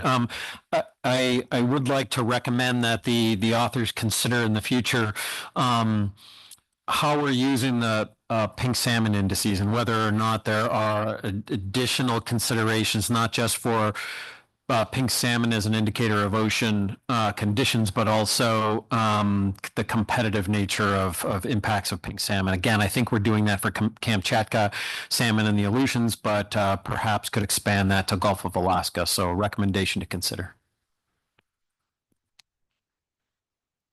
Thanks, Bob. Any other comments? Not seeing any. I'll just do a very quick wrap up here. So our minutes will provide some of the highlights that Rob summarized, and in particular, we might want to point out the long-term decline in aragonite concentrations, which may perhaps be an increasing concern for snow crab. And I'll also highlight the comment that Rob made about the differences in how the cold pool is defined and used, and maybe there's species-specific considerations, but perhaps that can be clarified, or at least make sure that there's a rationale provided for the different temperature measures that may be used in different documents. And then I'll just highlight, and we may come back to that in the crab playing team, of Fabio's suggestion of a or note that there's a lack of a competitor index for the Aleutian Island golden king crab, and thinking about what could be done in that regard. As always, we appreciate all the updates and improvements to the document, in particular, also the Shiny app that might be very useful for the different analysts using some of the products. And then finally, we recommend reviewing the way the pink salmon indices are brought forward in terms of both sort of the competition aspects and predator-prey relationships for both the Aleutian Islands and the Gulf of Alaska. And I think that concludes ESR. Oops, is that on ESRs? Okay, comment from Andrew. Yeah, just I wanted to add, in terms of that, the pink salmon competition, I think it's important to think about it not just in terms of numbers of fish, but also biomass, and also putting it in context of other predator potential competitors as well. Thanks. Yeah, thanks. So we may have some comments on how that can be done, Bob. Yeah, thanks, Mr. Chairman. Just for a point of clarification, you noted the importance of the decline in aragonite concentration and importance on crab. It's actually the decline in the pH. Crab don't have aragonite. So if we could just strike aragonite and put pH in there, that'd be great. Thank you. Yep, we can do that, Rob. Hopefully you can clarify that, and I misspoke there. So that's it on the ESR preview. Before we take a quick break, I do have to go to Andrew really quick on associations, since we missed those earlier. Yeah, thanks. Yeah, the only association I have is I'm a supervisor of Hamachan Hamazaki, who is the stock assessment author for Norton Sound Red King Crab. Thanks. Thanks. Appreciate it. So let's take a 10-minute break, and we'll start on C1 crab at 10:20.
If you could take your seats so we can get going again, I'd appreciate it.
Okay, let's get back together here and we will start on the next agenda item here, which is the big one, C1 crab. So we'll have a brief introduction and I'll talk about how we handle public testimony for that. And then we'll turn it over to the CPT chairs. Okay, Diana, go ahead. Thank you. Good morning, members of the SSC, Diana Stram, council staff. With me is Anita Kroska. She's our new crab plan team coordinator. And so we've been working together through this cycle as Anita comes up to speed on the crab plan team and the safe report. You have the final safe report. The actions in front of the SSC at this meeting are to set the OFL and ABC for the Eastern Bering Sea snow crab, Bristol Bay red king crab, Tanner crab, and St. Matt's blue king crab. Then you also have updated information in the overall safe introduction to provide you the status specifications and status of stocks for the other stocks in terms of the catch in accordance to the OFLs from the previous year. You have a crab planting report that's posted to your agenda, and then you will also be reviewing and approving the final safe report. The crab co-chairs will be coming up to provide you both the status of each of those individual stocks as well as other issues that have come up during the crab plan team meeting week and plans for the January workshop as well as the May crab plan team. With that, we would just turn it over to Katie and Mike. Yeah, thanks. Before Katie and Mike, I mean, you can come up and get set up, but just for the public in terms of the order and the way we do the public testimony on this one is sometimes confusing, but we will take just a quick survey overview and then snow crab, Tanner crab, St. Matthew blue king crab, and Bristol Bay red king crab for spec setting, and we'll take public testimony at the end of each of those presentations. After questions, we'll take public testimony on each of those stocks separately. So if you are providing public testimony specific to one of those stocks, you can do that at that point. And then after we cover the rest of the CPT topics, we'll open it up again for public testimony on any crab other crab related items. Hopefully that isn't too confusing. So there are separate signups on the e-agenda for the different crab stocks. So with that, I think we can go ahead. Okay, we do have a question here for clarification. Mike? Yeah, Diana, I have one clarifying question real quick. Yeah, you tried to be quick enough, but you weren't. I think I heard Diana Evans say that the crab econ safe was finished. I didn't see that. That wasn't posted to our agenda. And I just refreshed and I don't see it anywhere. We're not looking at that now. Is it available now? Through the chair, thank you, Mike, Dr. Downs. The crab economic safe was presented to you at the February 2024 meeting, the draft crab safe. That has been finalized but not modified particularly. So what we did is we posted it to the agenda for the crab safe from January as a final safe report because it was the draft report that you already received. The crab plan team did not take up the crab economic safe at this meeting, and so the final safe is posted both to our website as well as back to the crab agenda from the January meeting, but it is not something that was on the docket for your review, nor did the crab plan team review it again after the initial in January. Thanks for that clarification. Okay, thanks. I think we're ready to go ahead. All right, thanks. Katie Paloff and Mike Litzow, co-chairs of the crab plan team, here to set specifications for all the stocks that Diana laid out and also give you a report of our plan team meeting that we held in September in Seattle. We have a couple introductory slides. These should be pretty familiar to most of you as far as where we are in our cycle for crab stocks. Just a couple changes that are going to be coming up here. We are in the middle blue box as those crab stocks that are assessed in September, October. You'll see a couple that are either bi or triannual, and when they come up, one that is biannual is St. Matt's, and we'll see that this year. A couple that we'll see next year in 2025. In addition, we, due to the changes with the February council meeting, or proposed changes, I guess, we are doing Norton Sound finalization in a short virtual half-day meeting in November, and those specifications would be approved then in December instead of the January-February cycle. And then also due to that change, we do have proposed model runs for Aleutian Island Golden King Crab at this meeting, because that was something we would normally take up in January, and we do not have a January CPT meeting. We are planning on holding a January modeling workshop still to allow for a further model development and progression with GMAX. So that was just an update that we made. I guess we made that decision in January, but just reminding everyone where we're at there. And then this, of course, is our tier system for crab. Most of our crab stocks, all of our crab stocks are in 3, 4, or 5, with the ones that we have more life history information in tier 3. And this has come up as a topic a little bit with some of the considerations for snow crab. Actually, Katie, sorry, I think we have a process question, so I'll interrupt you here. Chris. Yeah, thanks, friends. Hey, Katie, can you, on that last slide, can you just remind me on some of those stocks that are biennial or triennial, do we set the OFL and ABCs for those full 2 and 3 years, and or do you do anything in the interim years for the assessment for us? Can you remind us? Thanks. Through the chair, Chris, yeah, you'll see for St. Matt's, we propose those OFL and ABCs for however many years we have in between. So for St. Matt's, it'll be for this year and next year. And we do not, all we do on the interim years is update on total catch to inform on overfishing, but we do not do anything else to those assessments in the off years. Thanks, Dana. Yeah, thanks, Katie. And can you remind me the things that are done in May and June? Why do we have to do those in May and June, and we can't combine them in this cycle? Specifically for Aleutian Islands Golden King Crab, well, one, I guess we always do propose models in May and June. That's our timing. And secondly, Aleutian Islands Golden King Crab harvest specification, the fishery starts August 1st. So if we waited to this meeting, we would have to set specifications either way in advance, or and not using current data, or we'd be behind with the ability to have a fishery that starts then. So the best timing for that stock really is in the spring, so that they can set TAC setting at the state level before the August 1st fishery opening.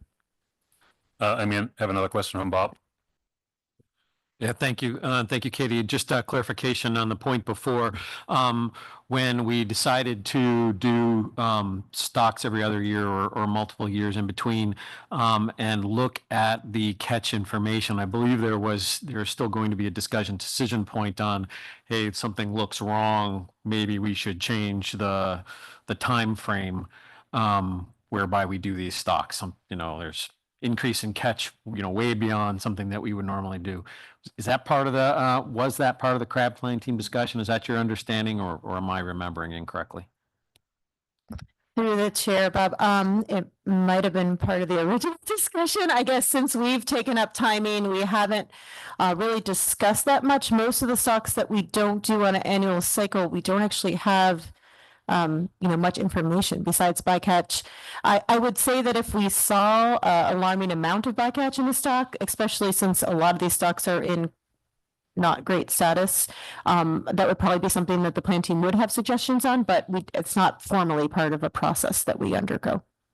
Thanks, Katie. So, Mr. Chairman, maybe that's something to discuss offline, just whether or not there's actually a decision point to be made each year that we should, identify in our minutes. No concerns, therefore. Yeah, we can discuss that. Yeah. I think we're ready to go ahead. Yep. Okay, let's see. I'm not going to spend too much time on that, but here's our September agenda, and this is the order that we have our presentation in, as we've done in the past few meetings. Now, all the items here in black font are ones that we'll have in our oral report. Those in blue are items we took up there in our written report, and we can take questions at the end with the balance of the plan team report if there are questions on those.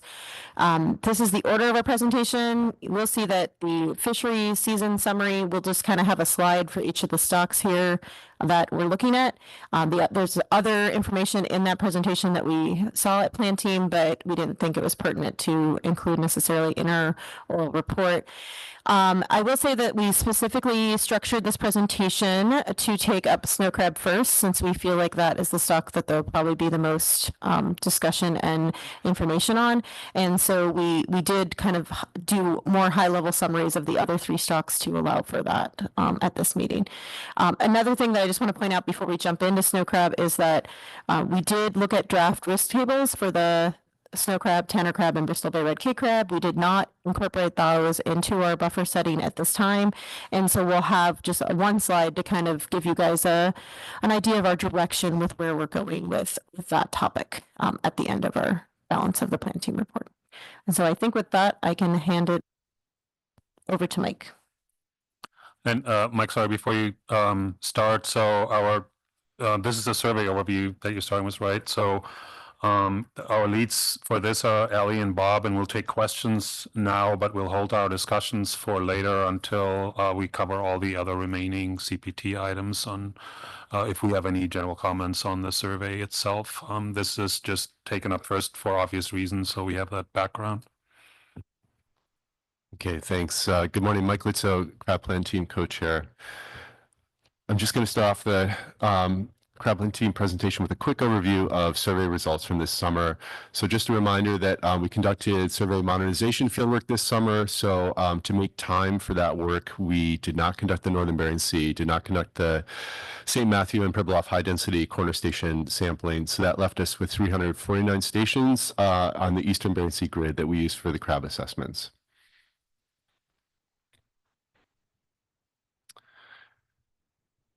Jumping right into the stock by stock results, beginning with king crab. This is Bristol Bay red king crab. This is a plot you've seen before and you'll see a lot during this presentation. So we're looking at abundance on the y-axis by 1 millimeter size bins, carapace length on the x-axis, going back to 1979 throughout the time series for Bristol Bay.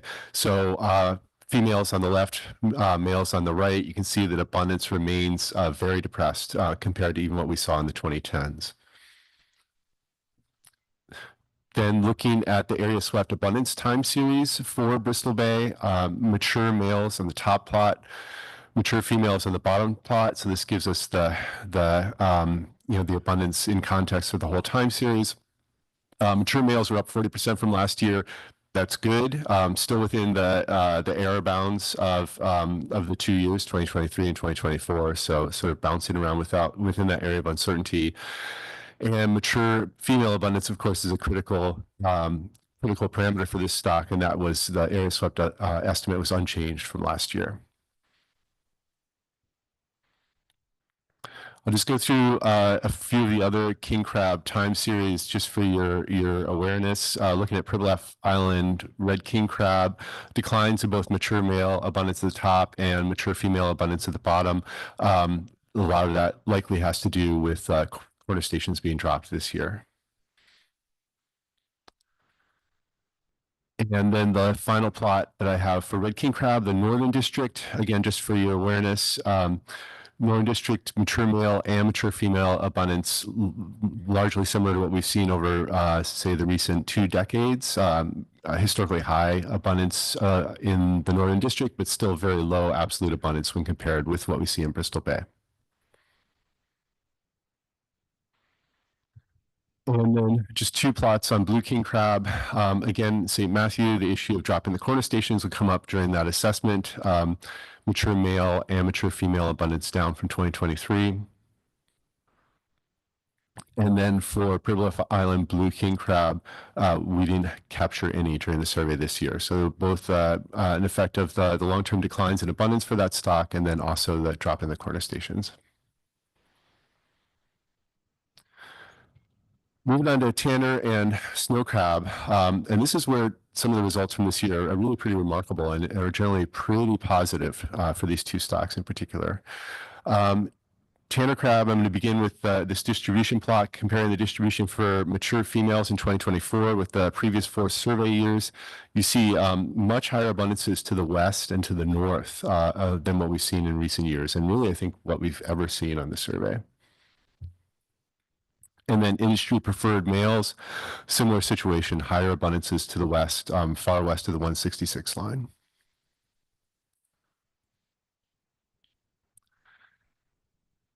This abundance by size plot gives you a real feel for how remarkable the results are for Tanner crab this year. Tanner crab west, we're seeing at all-time highs for a number of size sex categories. Things are promising in the east, but not as remarkable. So both of these plots are for females, west and east of 166, which of course is the dividing line for the state management of the fishery.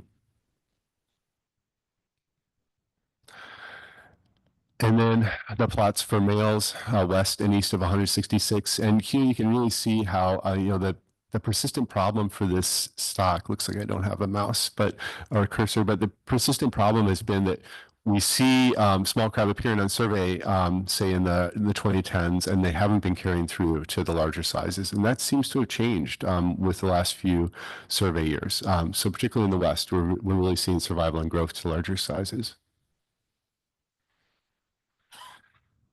And then just a few abundance time series for Tanner crab, beginning in the West, looking at large males and mature females, both of those up. And actually mature females, the point estimate being at an all-time high for the time series. Yeah, we have a question, Ian. Yeah, thanks. I'm just wondering, can you remind me why the survey time series all started in 1988, but the stock assessment authors have series that go back into the 1970s for Tanner and 1980 for snow crab? Yeah, sure. Through the chair. So we begin the time series for each stock for the survey results, depending on when the full footprint of the stock was first sampled. So for Bristol Bay, that goes back to 1979. That's when we first sampled all of Bristol Bay. But for Tanners and particularly for snow crab, the full survey, the full area occupied by the population was first sampled in 1988. The surveys use earlier data. I'm sorry, the stock assessments use earlier data, but fit separate cues and selectivities to those earlier data sets. Separate cues and I think separate selectivities. I think I've got that right, to account for the different sampling footprints in the different periods. Question from Bob. Thanks, Mr. Chairman. Thanks, Mike. Just since we're asking questions, go back to the Tanner crab question. Was there any discussion at the plan team relating the increase in survival to, larger size crab and this phenomenon of kind of moving to the west, increased abundance towards the west? Any discussion tying the two pieces together, or just anecdotal at this point? Yeah, thanks to the chair. I think really anecdotal at this point. We were really, for Tanners in particular, just dealing with the nuts and bolts of setting the OFL and ABC. There has been conversation about the potential for a switch in the kind of CD's suite, if you will, and that there might be, an increase in Bairdi to the west and north as Apilio decline. But that's not what we saw this year. We also saw Apilio abundance farther south than we have in the past. So no, we really didn't talk about mechanisms at all. Okay, Sherry has a question too. Sure. I don't know if it's for Mike or Katie. It's a follow-up to Ian's actually, and I saw it in the Bristol Bay assessment. It was mentioned the SSC had asked for some continuity on what surveys were used, what time series were used for the different stocks, and I know that it was noted that CPT looked at that in January. I'm just wondering if you can remind us what the conclusion was on that. Through the chair, Sherry, I actually think it might have been the previous January. I'll have to look and see in our minutes. The CPT take on that was they wanted to include as much data as possible in the assessments, and that felt that the assessments can deal with those changes in survey footprint through parameterization, and that was how we had done things in the past, and they did not have a desire to change that particular. And Curry has a question. Yeah, thanks. Going back a little bit, you had mentioned in the case of Purple Off Islands, Blue King Crab, and St. Matt's, the effect of dropping the corner stations, and you thought that the trend in the estimate of abundance was partially driven by that. What's the long-term prospect for how we address that moving forward? Yeah, thanks to the chair. I think the long-term prospect is moving to a new randomized stratified design for the survey. And we'll be prioritizing a bunch of different species and stock outcomes for this multi-species survey. And then that's a target that we can put in there, our ability to monitor those red and blue king crab populations around the islands. So that'll be, that's something we can target to optimize with our design against our ability to assess everything else that we're part of this survey. Okay, looks like we have a couple more questions. Sherry and then Bob. That was actually going to be one of my questions later. As far as corner stations, we heard in June that they weren't going to be done this year because there was survey modernization plans. But I think that I heard in the CPT that they won't happen again. So am I right that there's going to be no corner stations at all in the future until you address it, like you said, in a few years, maybe with survey modernization? Through the chair, I think the way to frame that out is that we recognize that as we're trying to evaluate the different things that we need to do during the survey, and the summer's only so long, that serving those blue king crab stocks in particular with survey data is going to give us less value than some of the other things we can do. So I don't think it's fair to say that a blanket decision has been made going forward. And a lot of our planning for the modernization effort is happening year to year as we're able to get gear purchased and tested and then out into the field. So I think I would say it's fair to say that the long-term prognosis for occupying those corner stations is probably a lower priority, but it's not been a blanket decision at this point. Okay, thanks, Bob. Thanks, Mr. Chairman.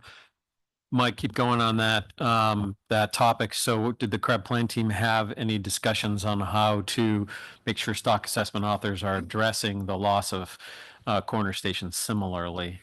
I noted in most of the documentation, it was noted there were no stations, but I didn't see a discussion on how to make sure everyone's considering it the same, especially if we end up not doing it in the future.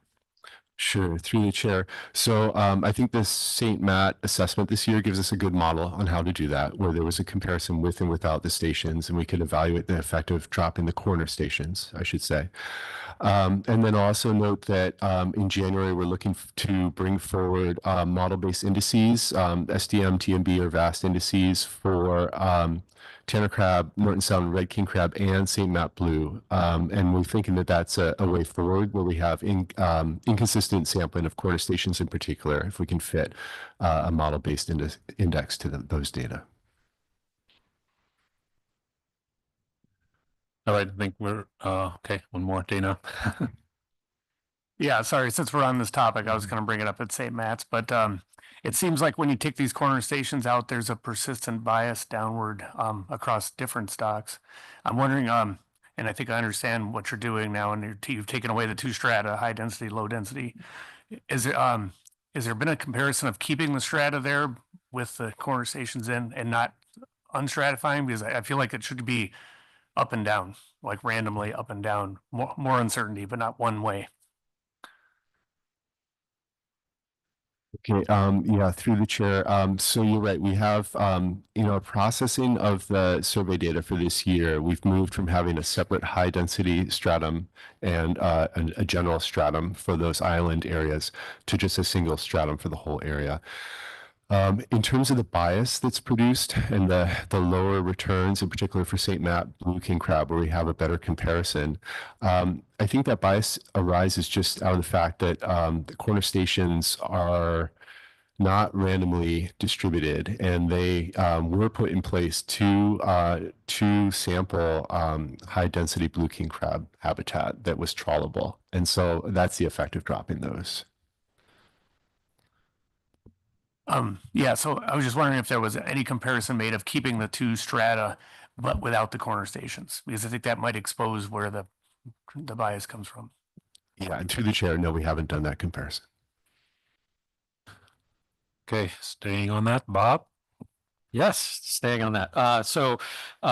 Question then on the calculation of variance and uncertainty, whereas before you had the two strata, so you were adding variances, now you're calculating over the whole station complex.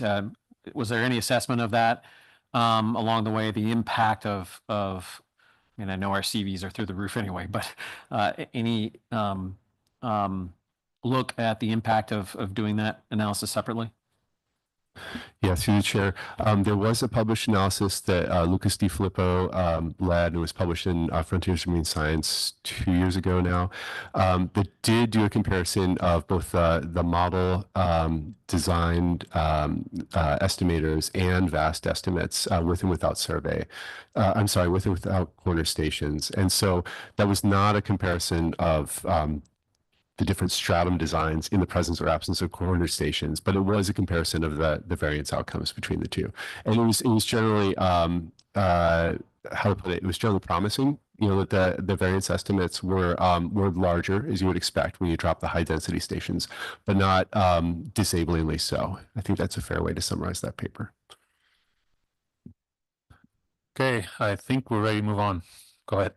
Through the chair, I will say we thought this part would go fast, but it's good to see interest in the survey. Okay, let me see where I'm at. Did I don't think I did. Just this last plot, Tanner crab east for large males and mature females, both up from last year, though not as remarkably as in the west. Okay, that takes us on to snow crab. Again, we had a really remarkable set of results this year. Going to begin with some distribution plots, looking at immature females here in 2024. You see that really unusual high density area east of St. Matt, going down all the way to the latitude of the Pribilofs. Haven't seen anything like that in recent years. If ever, I'd have to go back pretty far in the survey to look. Then looking at mature females, again, similar situation where high density areas were observed much farther south than we've seen in recent years on the survey.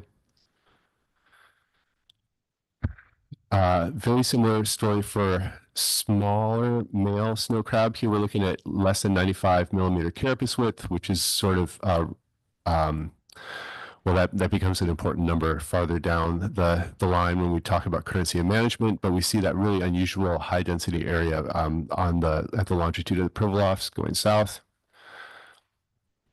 And finally, industry preferred males. You know, if you look up at the 2021 plot right after the collapse, the fishery was operating far, far, far to the northwest of where it ever had, and that's where we saw high density on the survey. And that's really changed, where we're seeing higher density much farther south into the east this year. And just quickly, some center of distribution, weighted center of distribution plots. First, for mature females, you see this huge reversion to sort of mean latitude across the time series from the very northern center of distribution that we had in 2023. And not as dramatic, but a similar story for industry preferred males, where 21, 22, and 23 were right at the far northwestern end of the distribution, and we've reverted back to something more like the long-term mean. Question, Chris? Yeah, Mike, can you just confirm that those transitions in center distribution account for the either absence of the Northern Bering Sea survey areas or the inclusion of those, and how that may or may not affect that result? Yeah, thanks. Good question. And these are for only, all the results that I'm showing here are only for the Eastern Bering Sea. Yeah, thank you. Okay, go ahead. Okay. In that same plot of abundance by 1 millimeter size bin for females on the left, males on the right, again, only Eastern Bering Sea results. And you can see for both females in particular and males, results look very promising this year. For males, it's still the smaller size classes that we're seeing at high abundance. We're not seeing big recovery at the larger size classes that are targeted by the fishery. But for females, this really remarkable surge in larger animals at a mode of about 60 millimeter carapace width. Not something we would have necessarily expected from last year.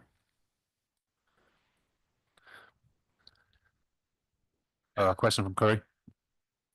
Yeah, that's really interesting. And sort of looking back at the growth trajectory, I mean, why do you believe that mode has showed up this year and wasn't present in survey results from previous years? Were they, missed in some way, or just kind of luck of the draw? Yeah, through the chair. I think the growth modes make sense. If you look at where we saw the rightmost mode in the 2023 data, that's consistent with growth. It's really the abundance at that size that's surprising. We've got pretty good selectivity for those, say, 45, 50 millimeter animals, so we wouldn't expect to miss them, in large degrees. And we do have higher selectivity for 60 millimeter. So that is a difference. I think that, sort of our, barring any more thorough investigation, our best hypothesis would just be some survey error, that we just had a lower than you'd expect abundance last year, maybe higher than expected this year. Thank you. Question from Ellie. Sorry, my mic is giving me a low battery signal, but my question was in terms of just some clarifications, because we heard earlier in the ESR presentation that we're not seeing a lot of small snow crab in our peacod stomachs. And so are we kind of talking about different small, what is our definition of small when we're talking here in terms of the survey results? Is that different from what they're talking about in the ESRs? And I just want to clarify that. Yeah, thanks for the question. I actually meant to bring that up as a follow-up to the ESR presentation and forgot. The first thing I'll say is that those stomach data were not presented to the plan team. They were processed and made available after we met. So we haven't really examined them, and I haven't had the chance to look and to see which modes they're missing in the stomach data. But we are certainly seeing small animals on the survey data. That 30 millimeter mode is right when we get good, reasonable selectivity on the net. And so we're seeing sort of as small animals we would expect to with our gear. Yeah. Thanks. Go ahead. Curry has another question. Since we were talking about selectivity, and this connects back to a prior topic regarding survey modernization and some of the comparisons that were done between the 83-112 and the Nor'easter gear. I mean, what's your general sense on changes in selectivity or differences in selectivity between those two gears that might impact interpretation of the data moving forward under changes in gear design? Thanks. Through the chair, I did present some preliminary results from the slope shelf comparison in the far northwestern area for the polynortheastern and 83112 that are germane to the area of interest for snow crab in particular.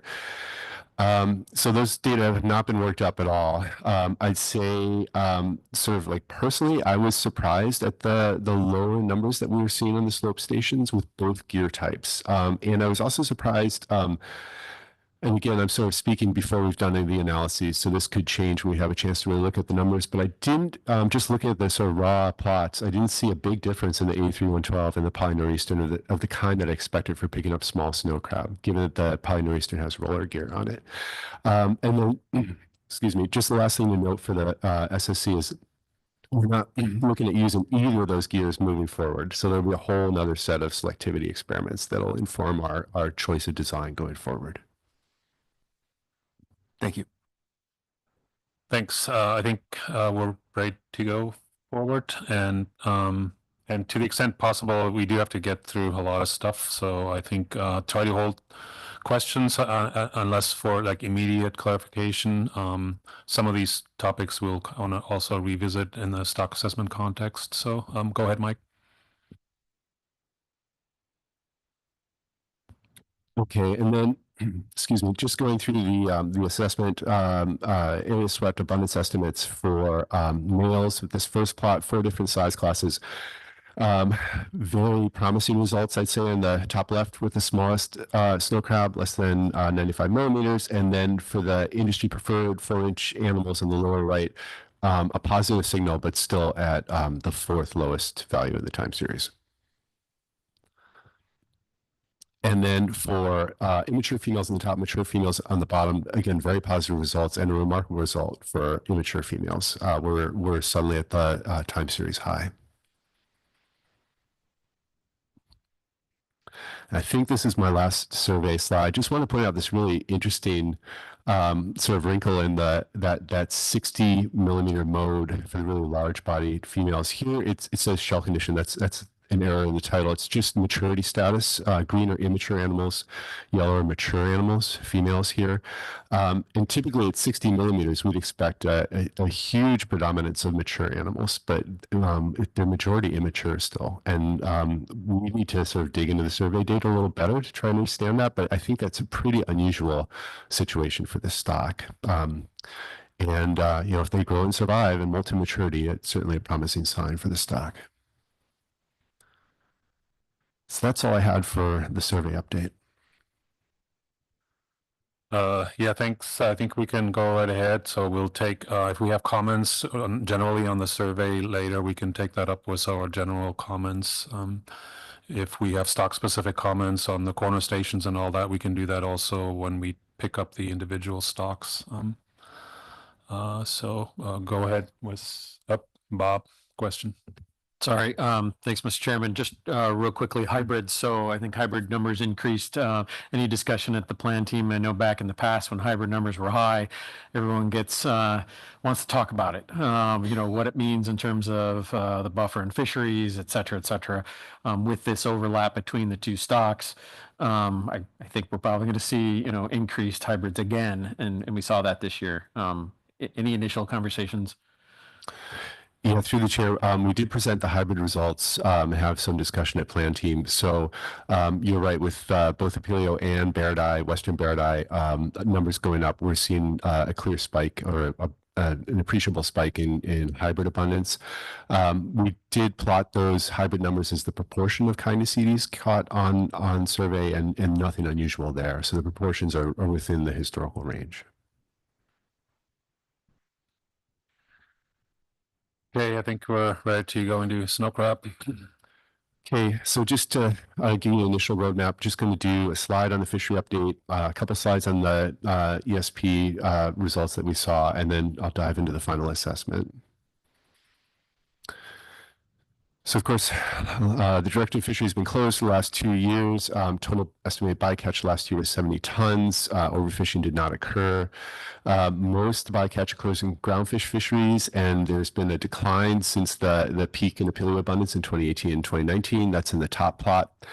And it's germane to our later conversations that the directed crab fishery with the highest snow crab bycatch is the Tanner West fishery. And we're expecting that to be a consideration this year with the results that we see for tanners.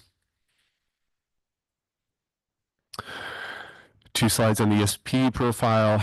As you saw in the ESR presentation, most of the physical and ecological indicators are at a neutral value. I'll just note, following up on that earlier conversation, that our cold pool index is a less than 2 degree index that we use for snow crab.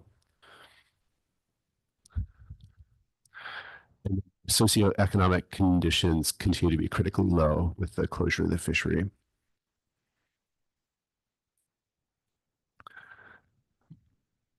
Question from Mike.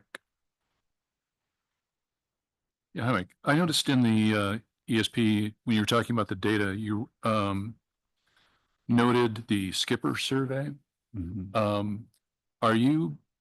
Is the plan to use the data from that to create a different index, or how are you thinking about incorporating that data?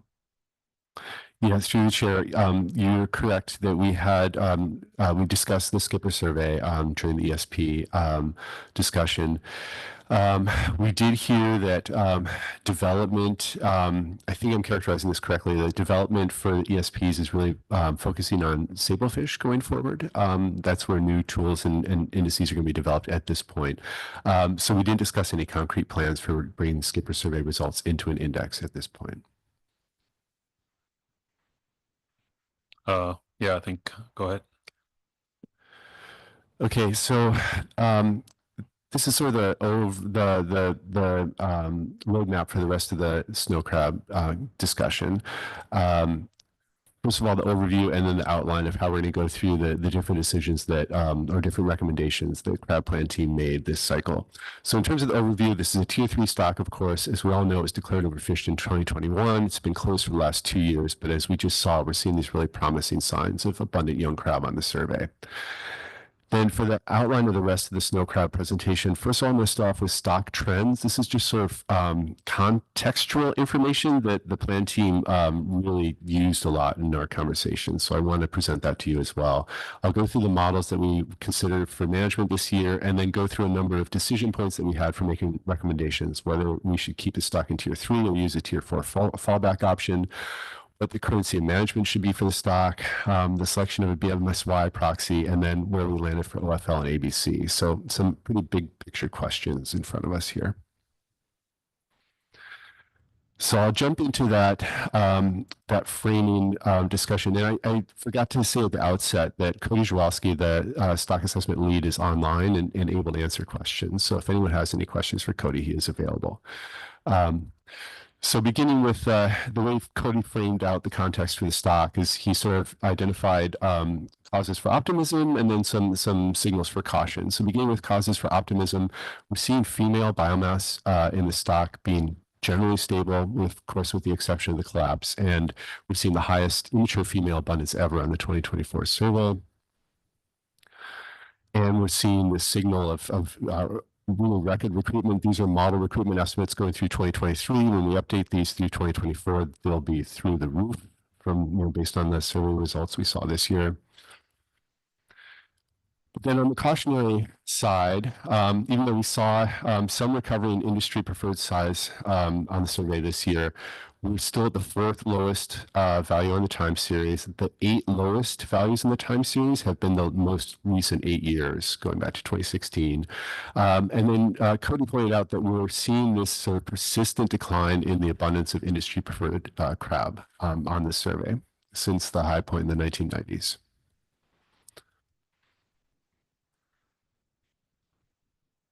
Yep. Question from Ian. Yeah, thanks. So following up on my earlier question about the survey, how should we interpret the data on this plot before 1990? So if these are being treated as separate catchability and selectivity, should we take them at face value? They're connected in the time series. And I guess the reason I'm asking is because this is a slide about interpretation of this time series of industry preferred biomass. And I'm seeing that those giant recruitments in the early 90s and through the 90s were produced, came from very low industry preferred male biomass. I'm trying to understand, should we interpret that at face value? Yeah, through the chair. No, I think I would be cautionary in interpreting anything before 1988 when it comes to survey results in terms of our ability to get the full swath of the population. It is true that the northernmost stations that were missed in the 80s tend to be dominated by smaller animals. And so I think the effect of that different footprint is maybe most severe for the smaller animals. But we haven't run that comparison in our shop, at least. I think in terms of the industry preferred results, that it's fair. I think I lost control here. There we go.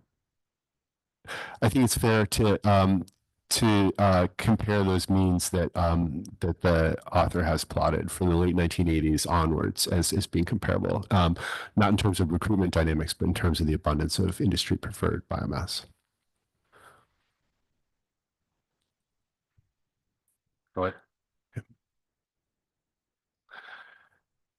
And the author also pointed out this developing disconnect between industry preferred biomass or abundance on the survey and total male abundance. Total male abundance at the bottom being fairly stable with the exception of the collapse, but seeing again that declining trend in industry preferred size. Simultaneous to that, there's been a steady decline in directed fishery CPE since rationalization.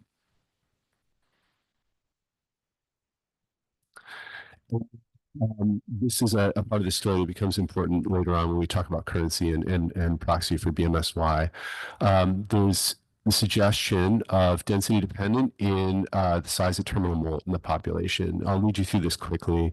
These are model fits. The red lines are the average maturity, proportion mature at size from every year in the time series. So the y-axis is the proportion of animals that have undergone the terminal molt. The x-axis is 1 millimeter size bins. And then the blue lines are data that are informed by this survey when we have those data. And I don't think I have the cursor, but if you look at the early 1990s, for instance, where we had a lot of large animals, we also had evidence of delayed molt to maturity, where the smaller animals are making that terminal molt to maturity at a lower than average rate. And then you can compare that with the post-collapse years in 2021 and 2022, where we had a very small number of industry-preferred males, and then you see a number of males making that terminal molt to maturity at very small body sizes.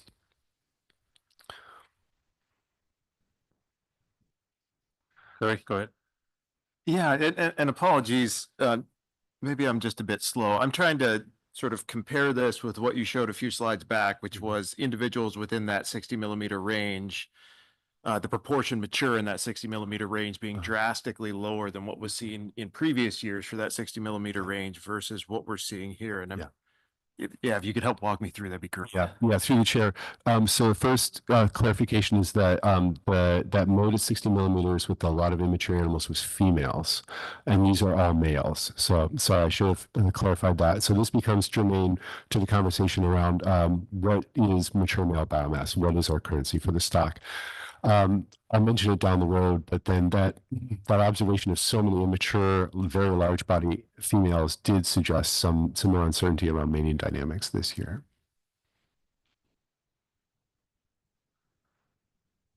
And I think this is the last context slide that I have. Actually, Mike, sorry, we have another question from Martin.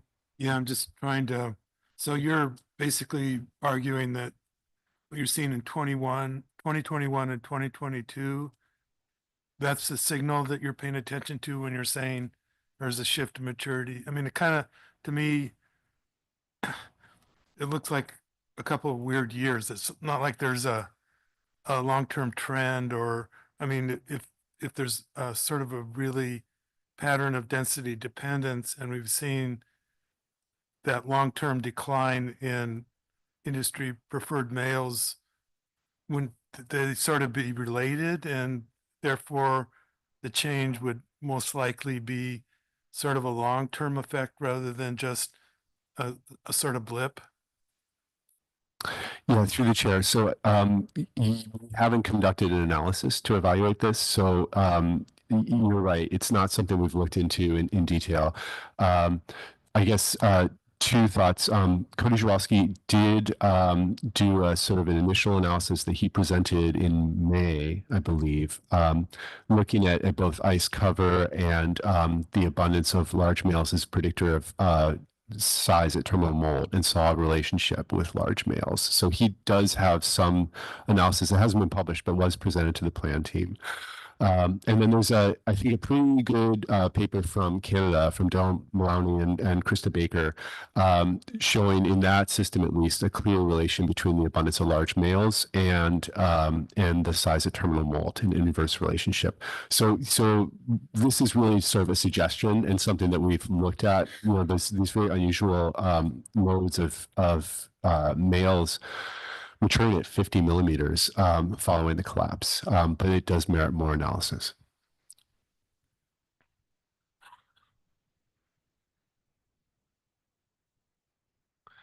And as I said, I think this is our last context slide. We're just here looking at exploitation rates, annual exploitation rates for 3 different size classes, 95, 100, and 105 millimeter males. And just pointing out the increase in exploitation rates since the early 2000s, which maps onto the decline in CPV.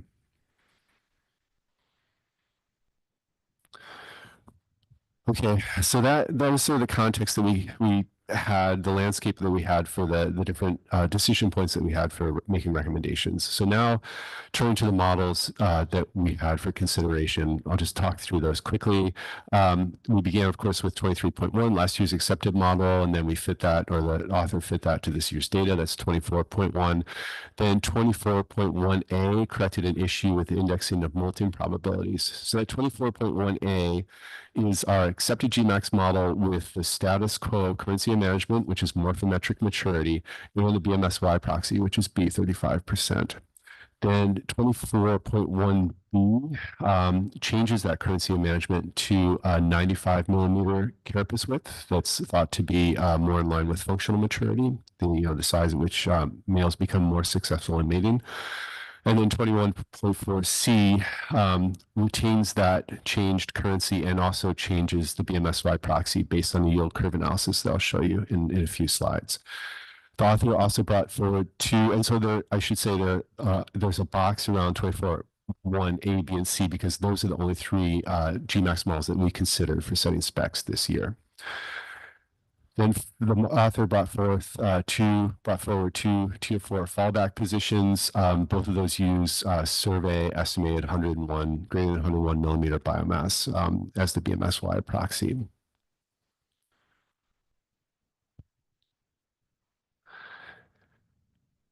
How to put it? I'll say that I think Plan Team was really careful not to look at management outcomes when we were making these decisions or talking through these recommendations, but the differences in management outcomes between these different options are stark, and the author was very good at pointing that out to us. And so the different OFLs for the 3 different tier 3 GMAX models at the top, and then the 2 different tier 4 fallback options at the bottom are circled, and I'll stop there. Ian. Can you help me understand why the M's are different in these 2 tables? Would have thought that you'd use the same M for both calculations. I can step in if you'd like.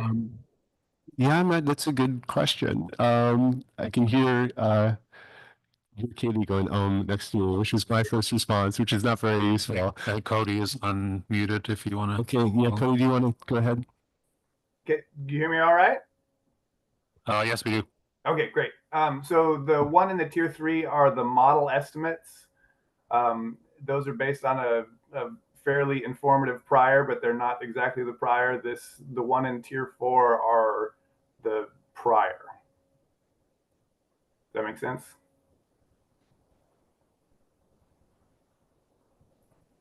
I think so. I think I understand. I'm not sure if it makes sense.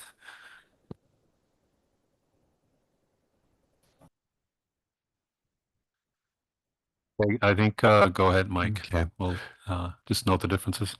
Yeah. Okay. And then just noting at the bottom of the slide that the author recommended the tier 4 fallback, tier 4 author option. And I kind of glazed over the distinction between the author and SSC option, tier 4 fallbacks, but I'd be happy to discuss those if there's interest. I'm just going to go through the model specific considerations for that tier 3, tier 4 decision point over a few slides. So these are the three, these are the retrospective analyses for the 3 versions of the GMAX model that we're considering. The retrospective patterns are clearly not concerning for any of the 3. And the fits to the mature biomass time series are similar between the models and are good as these things go.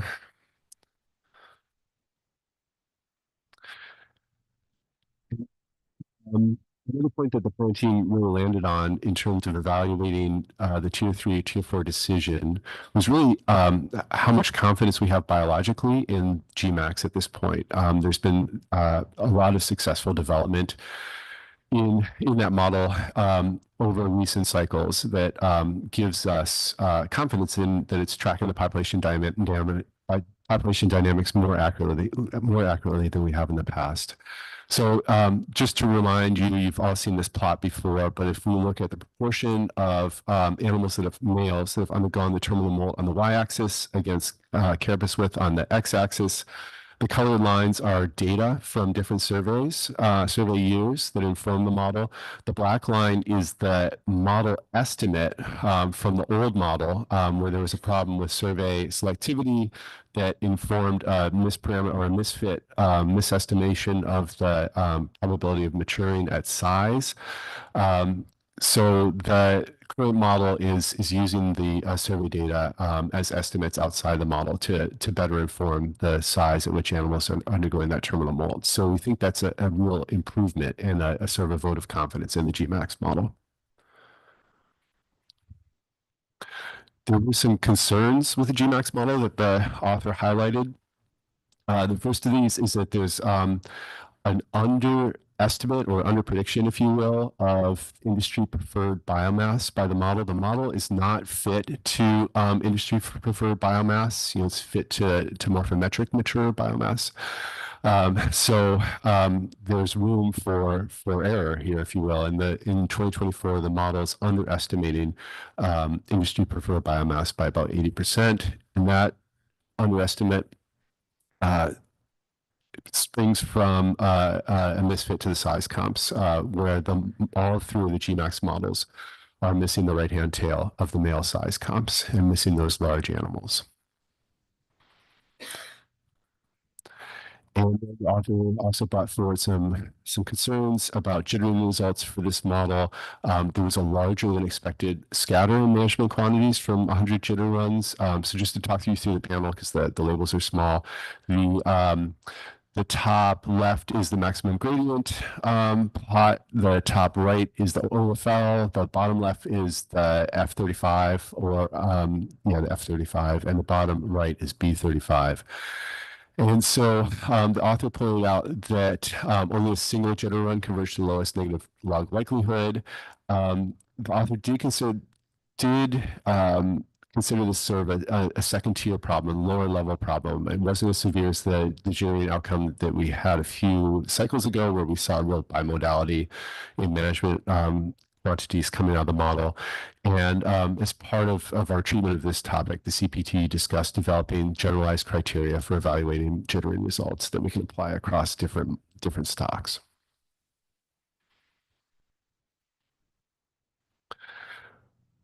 So with that information in hand, we first made the decision of whether we should retain snow crab in tier 3 for management or use one of the tier 4 fallback models or fallback fits for this year. The top point is CPT really expressed a perspective that we should retain the tier 4 fallback for situations where tier 3 is just really letting us down, where the model fits are so severely compromised that we don't have faith in them for producing biomass estimates and reference points.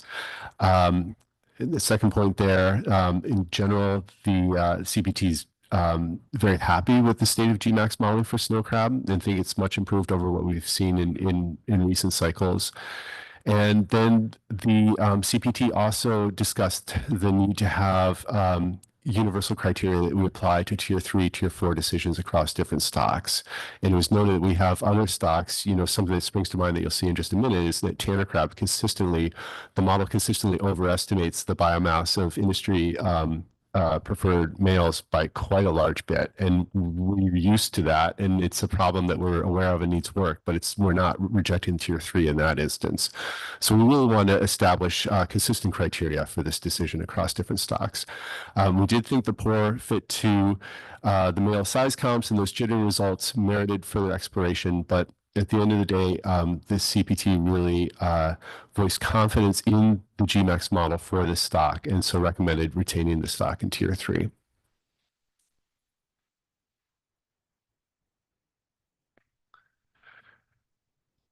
So that gets us to these next two very tightly correlated decision points, and that's what currency and management is most appropriate for the stock, and then what BMSY proxy is most appropriate for the stock.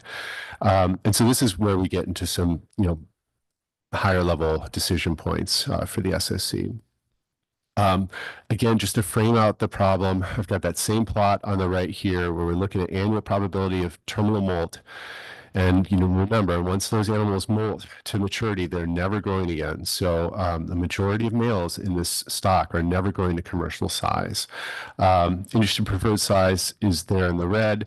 The blue vertical dashed line is a proposed metric for something that might mimic functional maturity based on Canadian research, 95 millimeter carapace width.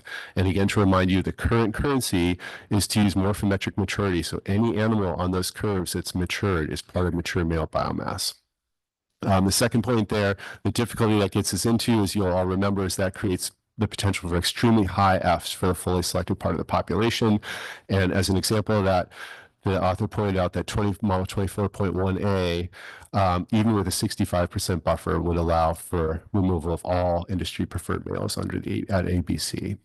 And so the two related questions that we're going to address here are, should that currency management be changed? And then what's an appropriate BMSY proxy for the stock?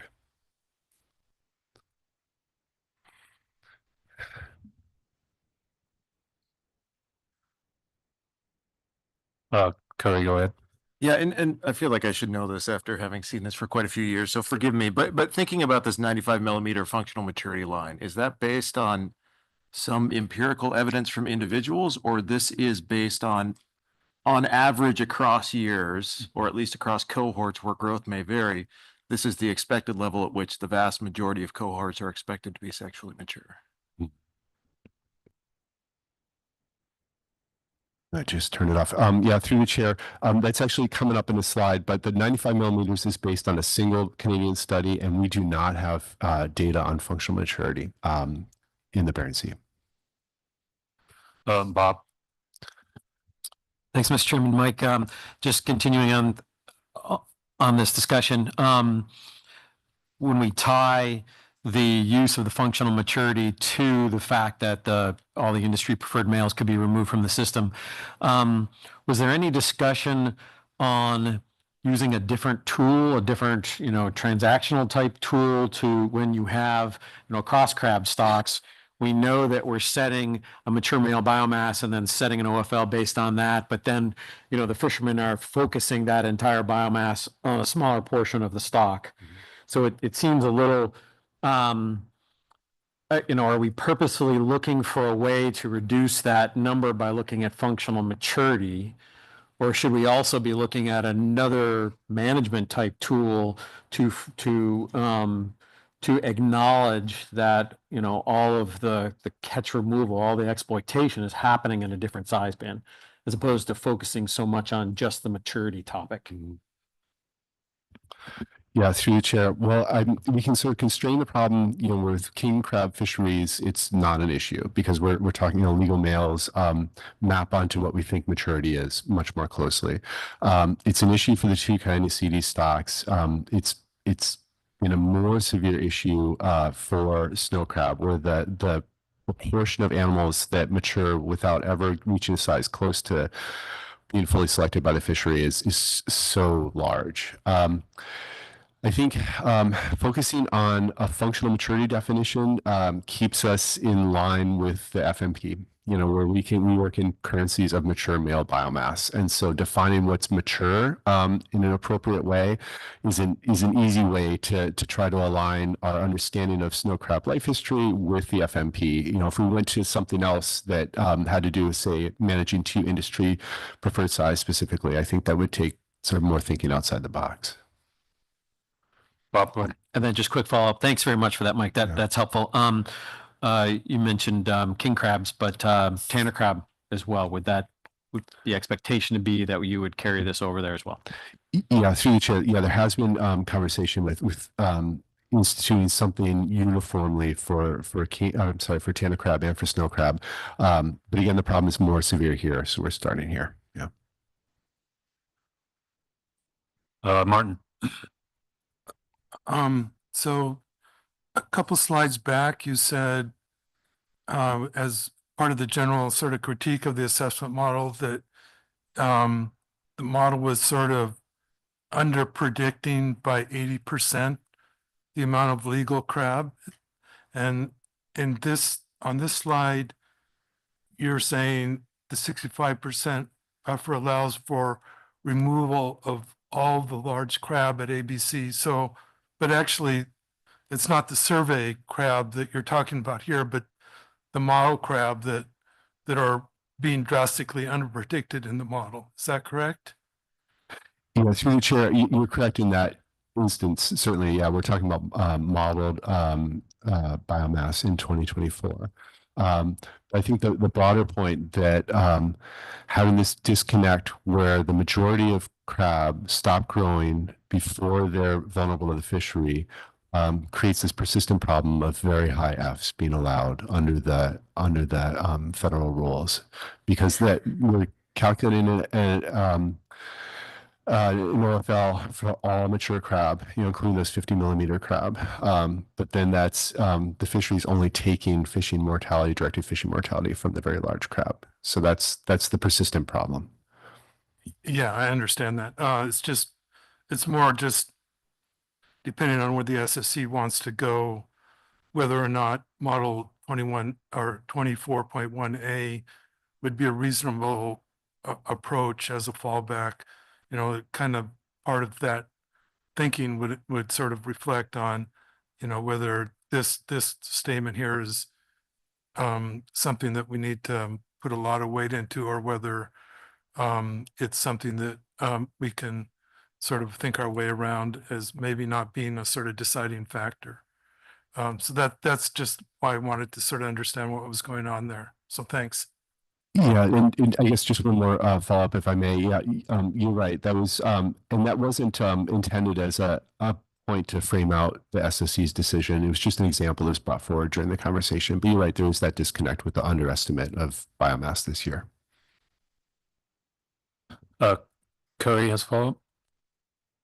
Yeah, and again, forgive me, just sort of helping me think through, and I realize that we've gone through this many times over multiple years, and Cody's done an extensive amount of analysis related to this, but, you know, I keep coming back to this question of, you know, you may estimate high Fs and you may have a whole lot of male crabs that mature at a size below industry preferred, but is that a conservation concern? Right? If they are mature and they're not likely to be harvested, is this a conservation concern? Through the chair. So we're going to get to that too. I think it's a conservation concern if larger crab have an outsized reproductive potential or contribution for the stock. That's where conservation concern would come in. But then there's a second concern that's not so much about conservation, but is about managing for large animals in the population. And Cody made that point, I think, quite well during our meeting, that there's sort of population status and then also the production of large males that we're considering here.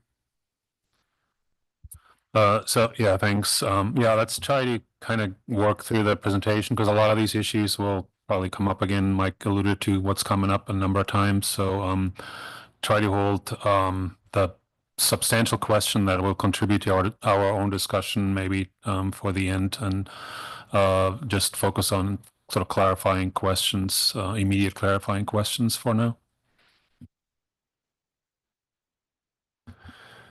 Okay, so here's that next slide. In terms of points that we weighed when making this currency and management decision for a recommendation, and they're framed out into two larger sort of overarching categories. The first is functional maturity. So there is a Canadian research that we discussed at the plan team indicating that 95 millimeter carapace width was a good proxy, if you will, for functional maturity. Observations of only greater than 95 millimeter crabs in that system mating. And so in that, if that is true for the Bering Sea, that those larger males are much more viable for reproduction, then that suggests danger and high exploitation rates that we've seen for those larger males over recent years. But we don't have any information on functional maturity at all for the Bering Sea. And then I just mentioned there that unusual abundance of what appears to be females delaying the molting maturity at very large body sizes in 2024, just sort of being a twist of uncertainty in the situation. So in general, in terms of the importance of larger males for functional maturity in the population, I'd say we have generally lower certainty. Then there's, as we were just discussing, this other set of considerations in terms of using large males for the fishery. We've seen the industry preferred size class abundance declining both in absolute terms and as a proportion of the population. Just before the collapse of snow crab, the big management concern was how much sorting was going on during the directed fishery to try to find industry preferred 4-inch males. We do see Canadian research demonstrating that inverse relationship between the size at terminal molt and the number of large males in a population. And then I just note some of those observations in the Bering Sea. They're consistent perhaps with that density-dependent relationship with a number of small males and the size of terminal molt. But as we discussed, we haven't conducted an analysis there besides what Cody presented in May. So generally, there's a higher certainty in terms of at least the trajectory of the larger males in the population. So these are the sort of the points that we found most important for considering this decision about the currency and management. First of all, we're concerned that continuing to manage with a morphometric currency requires the setting of very high buffer rates that the plan team found difficult to select and defend objectively. We discussed concern over the persistent declines in the large male abundance and that evidence for or suggestion of density dependence depending which system you're in. That would indicate shortcomings in how we're managing the fishery now. And then the yield curve analysis that I'll get to next also indicates that using morphometric currency, you can't get down to BMSY with high Fs. So that played into our decision as well, and I'll cover that down the road. So hold any questions on that. And then the two considered benefits that we discussed were those two that I just plotted or just presented to you, the preserving the potential for important reproductive contributions of large males, and then preserving the ability of the stock to produce industry preferred sizes. So with all that as sort of the background that we talked through, we recommended going ahead with using a 95 millimeter definition as the currency of management going forward. So that brings us to this very closely related other question, which is what's an appropriate BMSY proxy for this stock? And so this follows up on conversations that we had at the June meeting following our May meeting. So the CPT asked the author to repeat the Clark 1991 yield curve analysis, but to include uncertainty in functional maturity. That's part of snow crab life history. And so he did that by adding another axis representing uncertainty and the size at which mature male crab contribute to reproduction. And just going through, just saying that he used those same two definitions, either morphometric maturity as a currency for management, or that proxy for functional maturity at 95 millimeters. And then you look to maximize the minimum yield given the uncertainty in both the spawner recruit relationship and the size at which crab become important for reproduction. I'm just going to go through that yield curve analysis quickly in 2 slides. So here what we're looking at is 2 sort of snow crab universes. The top row is where we're using morphometric maturity as a currency of management, and that's what determines recruitment. And then the bottom row is a situation where 95 millimeter and greater crab are the currency, and that's what determines recruitment to the population. The different colored lines are different steepnesses that indicate different strengths of spawner or strengths of density dependence in the spawner recruit relationship. So beginning with panel A, that's plotting the relative yield for morphometric maturity against different F values on the x-axis. And the panel B gives you that result that I mentioned earlier, which is that with morphometric maturity, you can't fish the population in this analysis down to BMSY. Panel D, when we're looking at functional maturity as the currency, we get this set of curves that with different levels of density dependence that are much more similar to what we see in Clark. And then all the way over on panel F, we're looking at relative yield in terms of relative functional biomass per recruit, and that gives you a minimax solution of 48%. And then the take home really for that analysis is this slide where Cody plotted the results for functional maturity as a currency in red and morphometric maturity in blue.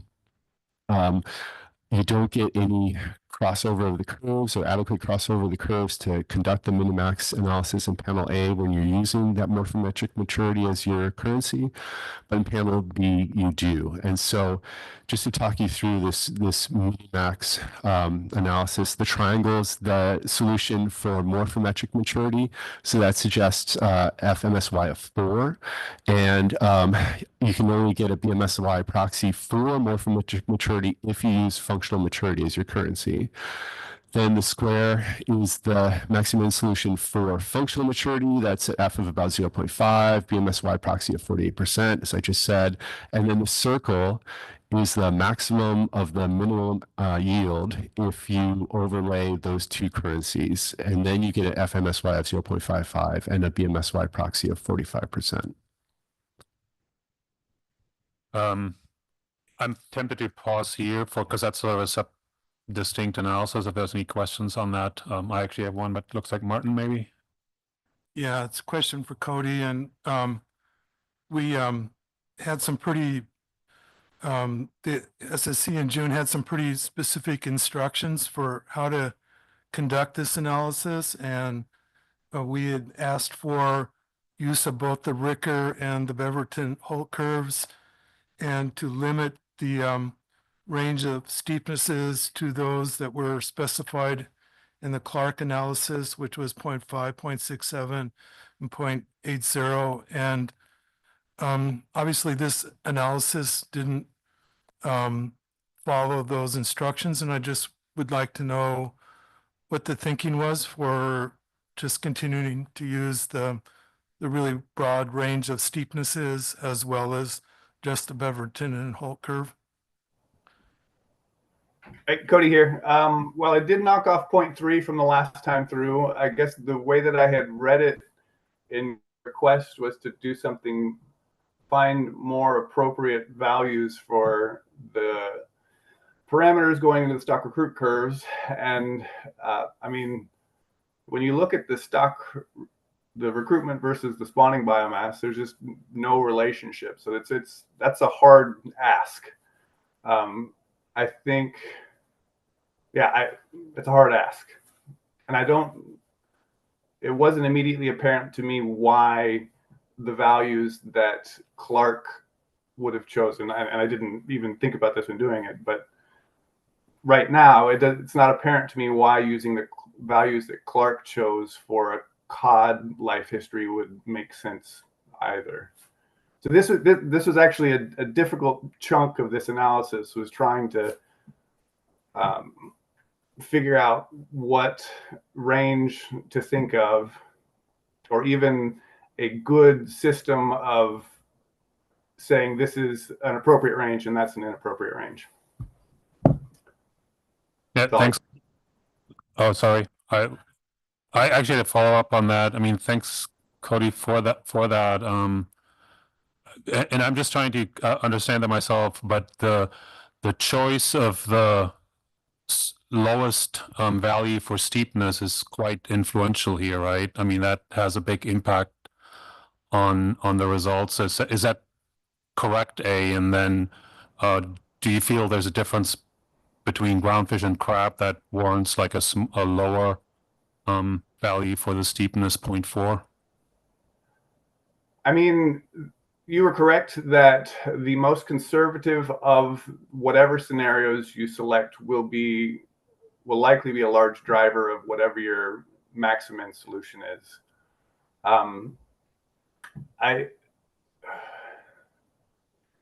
In general, it's very hard to justify if you fit a curve through the stock recruitment the stock recruit data, you get a steepness of 1, and it spans a fairly large range of the biomass out there, since we've seen it at very high levels and very low levels. So it's really hard to try and understand what to define an appropriate range of steepnesses is. I don't know what more to say than that, really. No, thanks. I mean, I appreciate that. It's obviously a really difficult choice, and there were some arbitrary choices involved in the original Clark study too. So, anyway, thanks for the clarification. Do you have a follow up, Martin? Maybe it's kind of blending into discussion a bit, but the current basis for the crab harvest control rules is that Clark analysis. So we need to at least understand the effect of not using those parameter values, because we can't just pick a new range. We have to have continuity in our policies, and that was where it came from. Yeah, thanks. And I guess we'll see what the plan team discussed and recommended in that regard. I think go ahead. I don't see any other questions.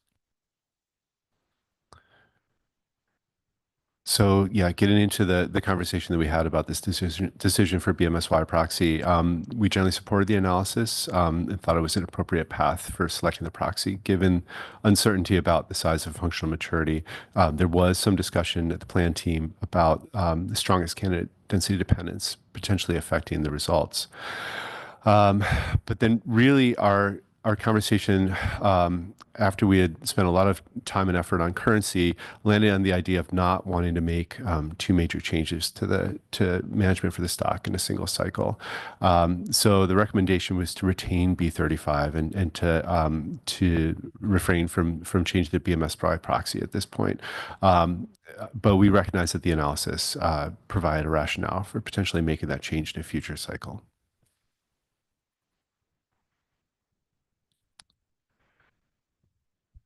Okay, so looks like we had a question.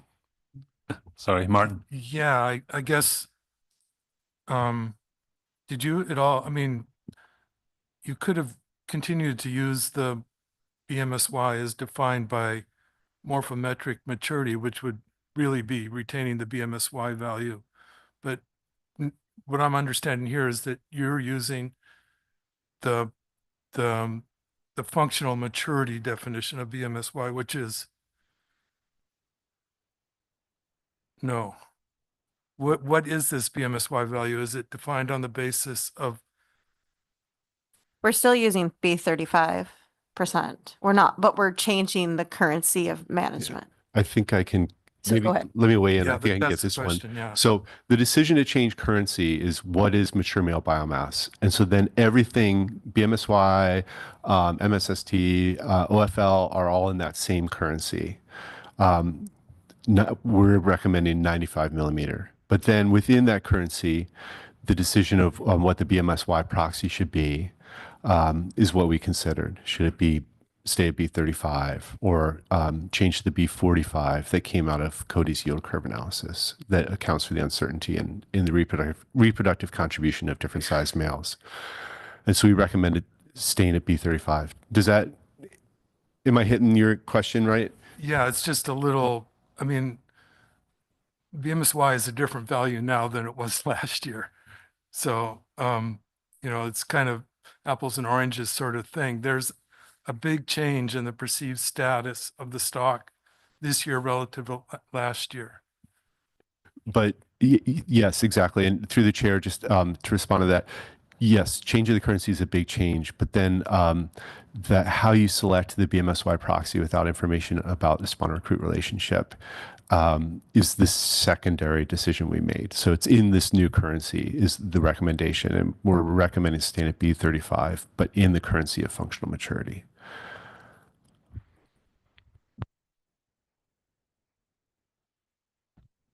Yeah, I think we're good. Go ahead.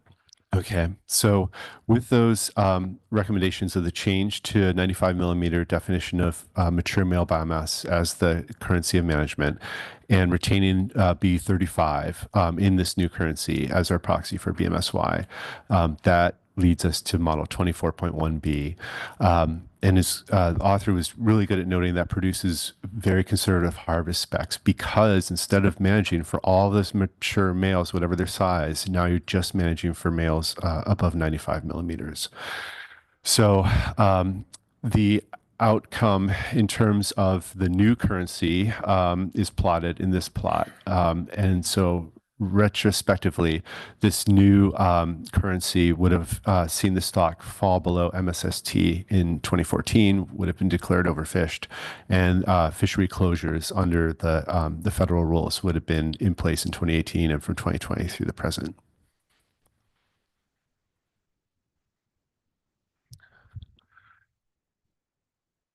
So then we took up buffer considerations. As Katie noted, the author brought forward a draft risk table that we discussed, but we're not going to present that to you at this cycle. So in terms of the considerations that went into our buffer recommendation, we noted that ecosystem conditions are mostly neutral over the last several years. We see improved modeling in terms of modeling the terminal molt dynamics that are so important in this stock, and noted that uncertainty around jittering and then the underestimate of industry preferred biomass for 2024. Previous cycles, when we've been discussing the buffer, we had talked about concerns around the currency of management and the those, and then the downward trajectory of industry preferred male biomass that we've discussed so much this cycle are both addressed in the OFL definition that comes out of the proposed or recommended currency for management. So that's less of an issue for the buffer. Otherwise, we've determined that our sources of uncertainty that influenced us last year were largely unchanged this year. So we recommended the same buffer that we recommended for this stock last year, which is 20%.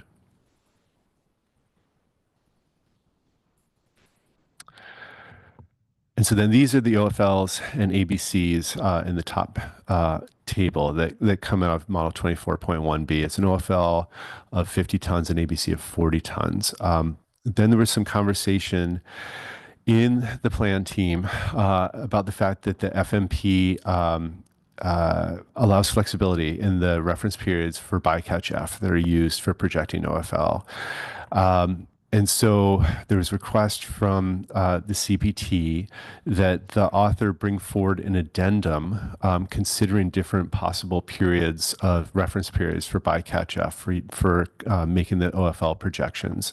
So those are the table at the bottom, and those were not reviewed by the CPT. I want to make that clear. The idea was to bring them forward, to have them available for the SSC. If they could be useful. When that addendum was being put together, a data discrepancy in bycatch inputs to the model was discovered. This appears to have to do with a transition between authors a number of years ago for the assessment. So that's been addressed in the bottom panel. So in the bottom panel, in that average bycatch F for 2011 to 2021, that's what was used in the OFL and ABC that we saw at our meeting. But with the data discrepancy addressed, that would produce an OFL of 170 tons and an ABC of 140 tons. Then if you used maximum bycatch in the Tanner crab fishery over the last 10 years, that's from 2015, that would produce an OFL 424.1B. That would produce an OFL of 910 tons and an ABC of 730 tons. So we have some questions. Actually, just sorry if I may, just a quick clarification on that. So was this information coming in later? The CPT recommendation then would essentially be to use these revised numbers. Yeah, through the chair, I think we were careful not to use the word recommend because we didn't discuss it. So I think that's really would be up to this body. I will say through the chair, the reason that this comes up here is that because the status of the stock is below 25%, the directed fishery is closed. So there's no directed fishery component to that OFL. It's just a bycatch only OFL as listed there. So then that is not something that, at least in my time on the plan team, we faced. So we didn't have clear guidelines on how to establish a bycatch only OFL for our tier 3 stocks. Currently, the bycatch component of the OFL has been calculated using these years. But then we discussed whether that was appropriate, and we asked the author to put together an addendum to review things that we would have reviewed if we had time. But we didn't have to. And then that additional data discrepancy was found. So then the addendum kind of walks through that as potential other ways to calculate a bycatch only OFL. The FMP does not provide guidance on how to calculate a bycatch only OFL. Okay, thanks for the clarification. Ian?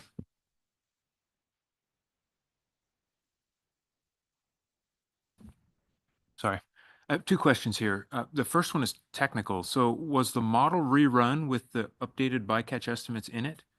And then the new OFL and ABC was calculated from the new model results? So is there actually a set of model results that we haven't seen? I might defer to Cody on that one. Cody, did you hear that question? I did hear that question, and yes, that is what happened.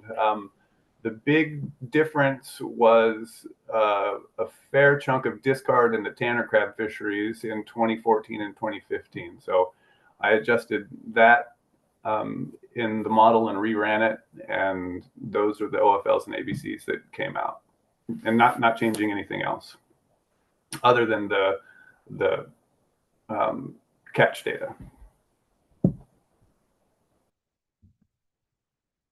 Yeah, Ian, go ahead. If I could follow up on that one before I go to my second question. So, I mean, does this appreciably change the trend at the end of the model and the scale? Is some of this attributable to scale of the model estimate, or is this just in the summary of bycatch that's occurring after the model? The scale is very similar. It comes in large portion to the Tanner crab discard in 2014 and 2015 being included in here, and it being maybe 5 times what it was in previous assessments around there. And so the F that is applied in that period of projection to the fishery next year to calculate the OFL that is allocated to the non-directed fishery is a fair bit higher. Okay, go ahead, Ian. So I guess I've just flagged the situation that we're in, that we have model results that we haven't seen that aren't in the addendum that differ from the base model. I'm going to leave that as an open-ended procedural question that I'm not sure how to proceed on. My second question is with regard to the guidance in the FMP. Reading the FMP, it's specific that there are 3 kinds of catch that are included in the OFL and ABC: non-directed fishery discard losses, directed fishery discard losses, and directed fishery retained catch. And it specifies that that overfishing would occur if the sum of the 3 components exceeds the OFL. And then it says when biomass is less than beta times BMSY, F equals 0 for the directed fishery, and OFL is less than or equal to FMSY for the non-directed fisheries. To me, that's completely not ambiguous. It says that there's not a kink in the harvest control rule, and that the calculation for the OFL when you're below beta is just F, is just the target F. So I'm completely confused why there's an average bycatch being used, and we're even considering 2 different average bycatches. Well, there is no target F for the non-directed fishery.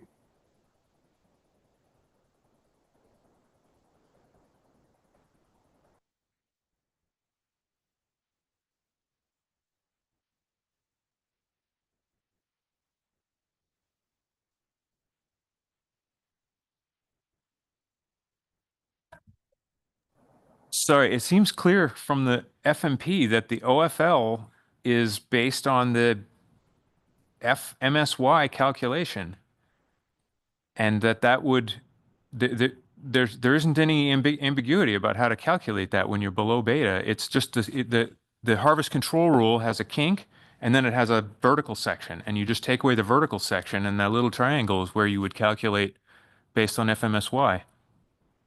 Unless there's another section of the FMP I haven't seen. I mean, so imagine if the bycatch were 20,000 tons. I don't think we would just take the average of that and say that was the OFL.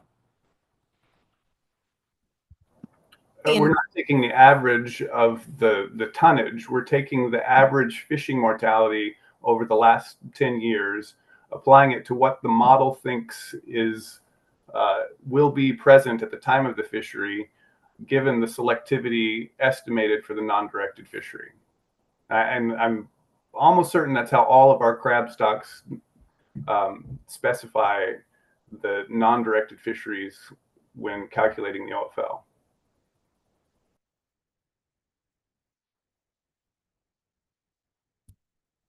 But it also sounds like maybe I should go read the FMP. Through the chair, can I take a stab at this real quick? Yeah, well, she's fixing the battery. Oh, yeah. Sorry. Okay, we just have a battery low issue here on the display. But yeah, go ahead, Katie, if you can add additional clarification on that. Well, I guess I would say, okay, what you're saying, Ian, is that your interpretation of that is that would be that our harvest control rule wouldn't have a kink. It would just be taking the F from the slope as it goes down. I mean, not the F, the OFL. Okay. Yes, so basically there wouldn't be an overfished point where the control rule would be vertical to 0.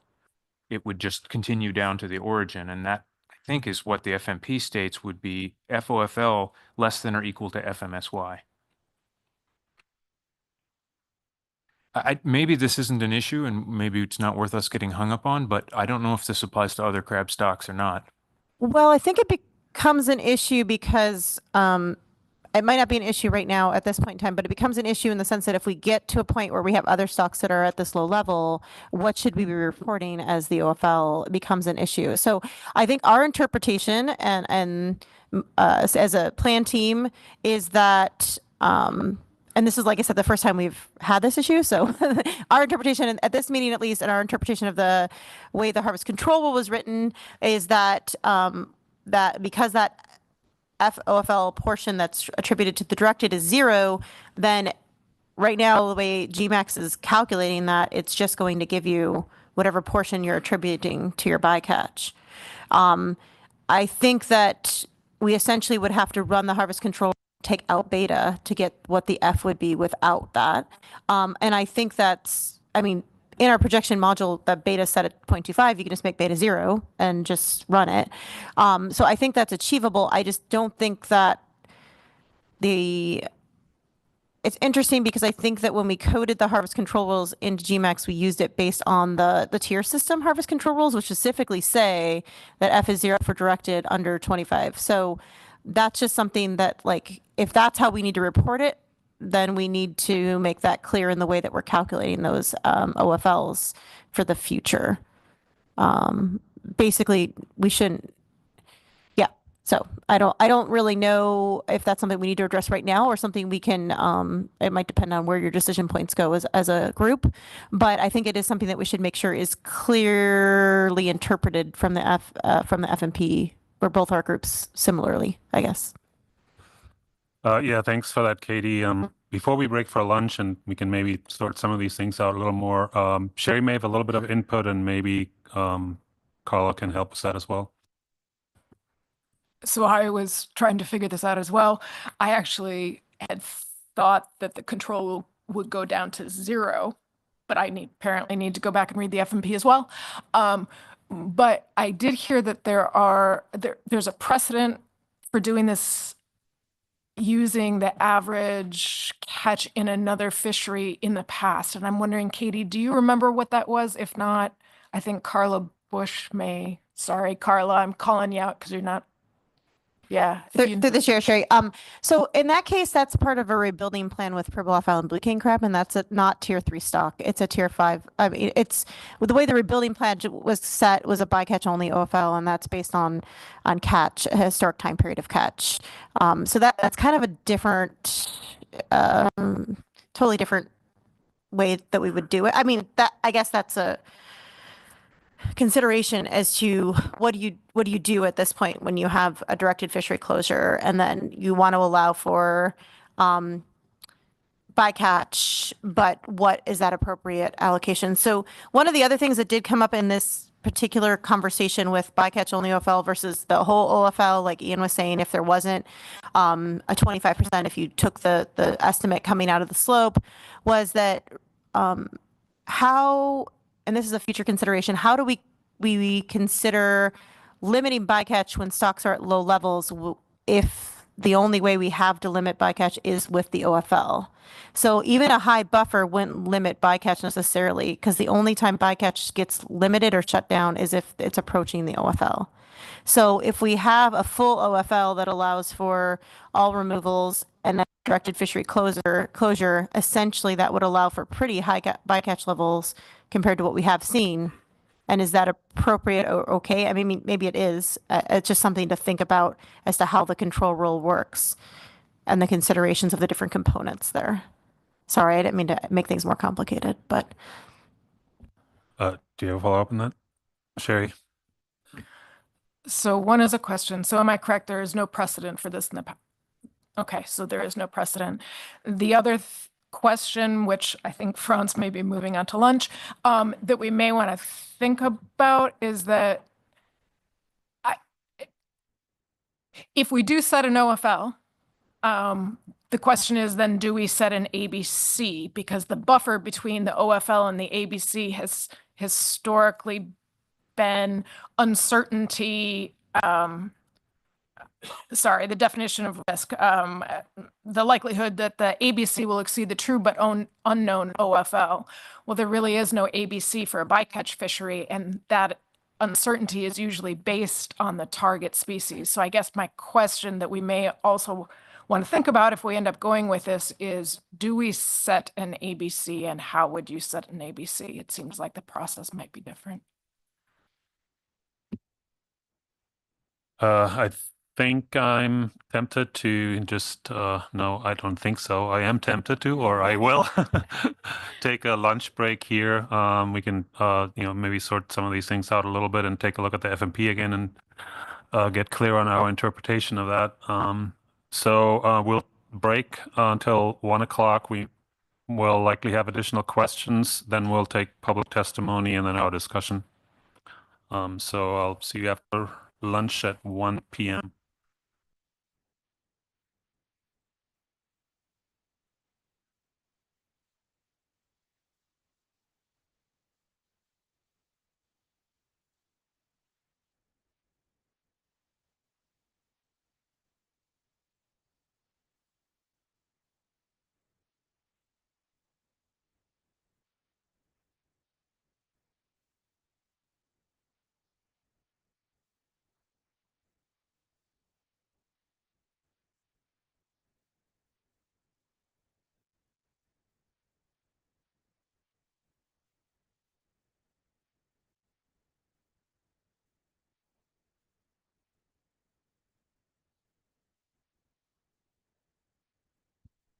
joking that we need to get like shooter's belts. So we can, like, keep all our batteries on, like.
And that's tier 5.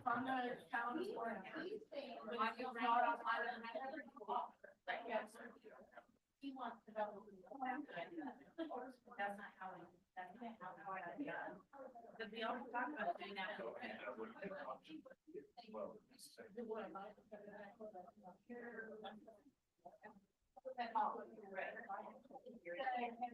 Sorry, I forgot.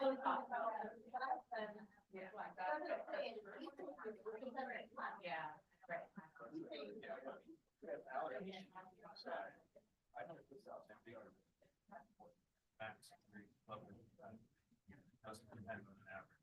And that's what we did with Chris. Yeah, we did. Was that one that was showing up about? Yeah, it's I just didn't know we were friends. Right. Oh, right. Well, we didn't talk about how that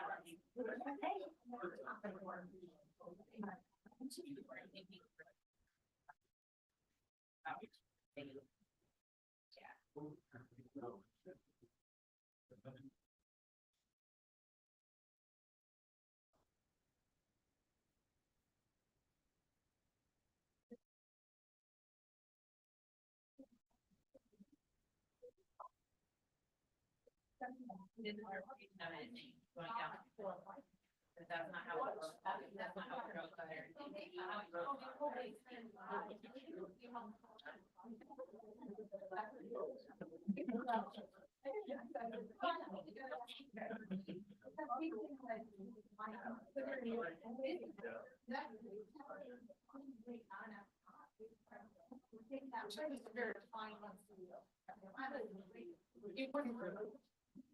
Right.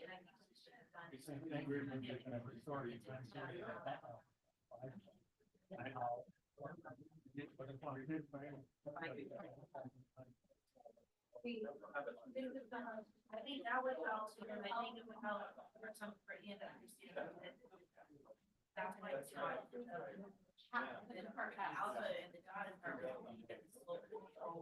and you have to set it even though there's no that no. Right.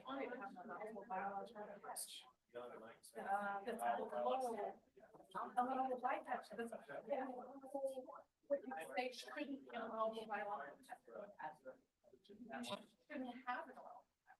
That's why it was not there. That's what we talked about for Chris. And this is. We didn't. That's a good point. Right. If it's not in line, it's not in line with something that is supposed to be out there. The covenant is that I don't think so.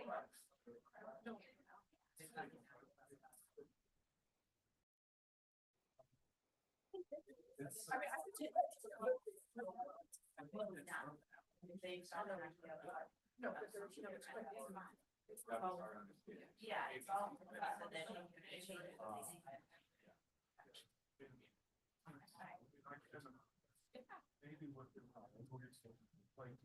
No, it's just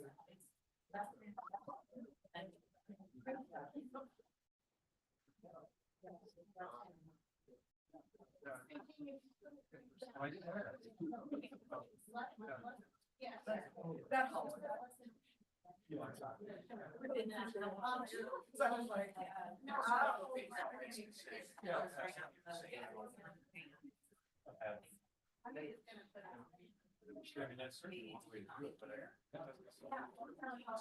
Yeah, right about there. Yeah.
It's definitely.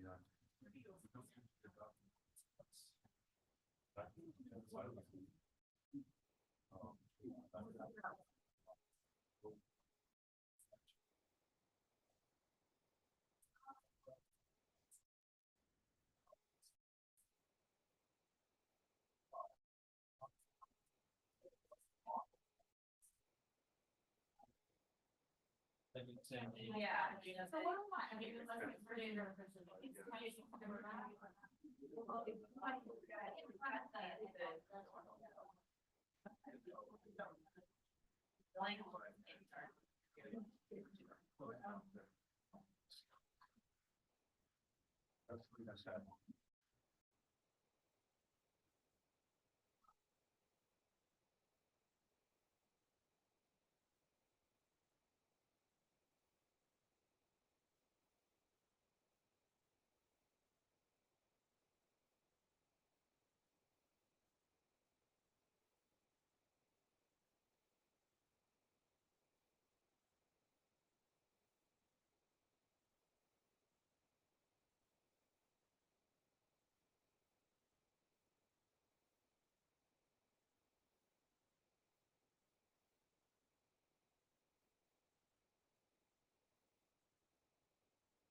Oh, yeah. Oh, maybe they do mine.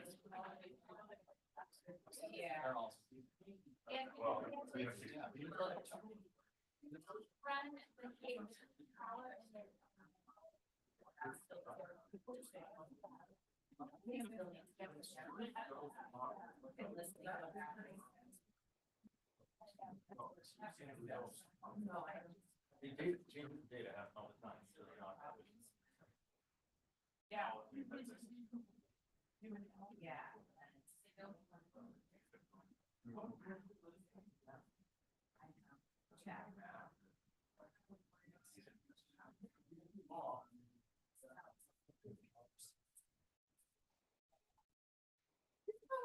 have one slide that we'd like to. Yeah, it might be cleaner.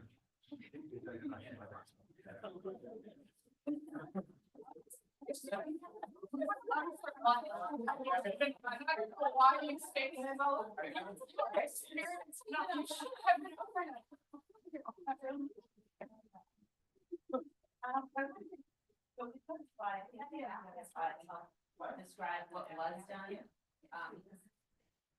Control doesn't go all over. It's this. So you just by design. And you see it exactly without time.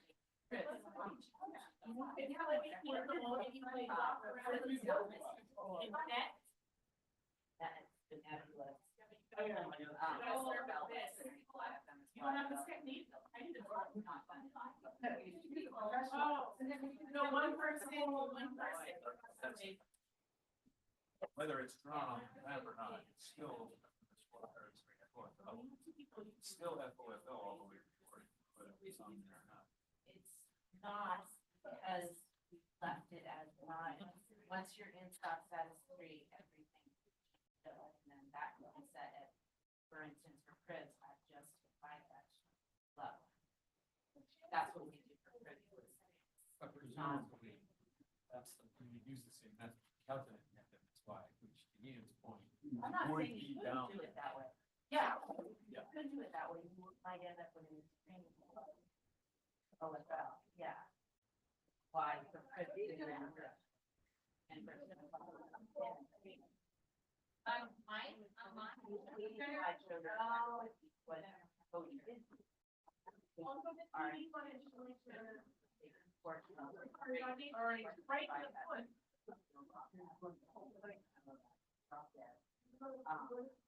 Yeah, I know, this is just driving me nuts.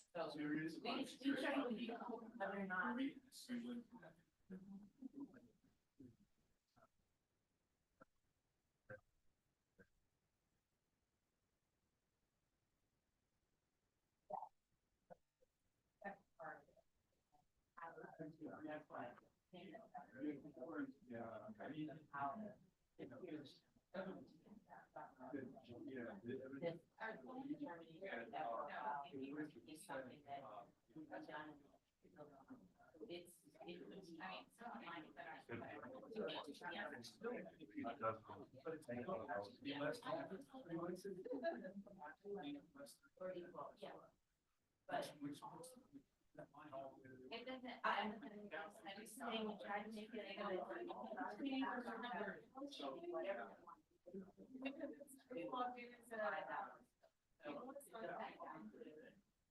Is that? I'm trying to read, and we are having the video show. Video show.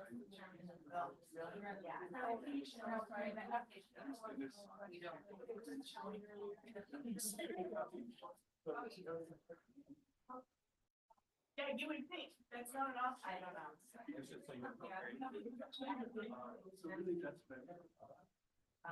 But it was set up for the. Fine, having to do our right now. Okay.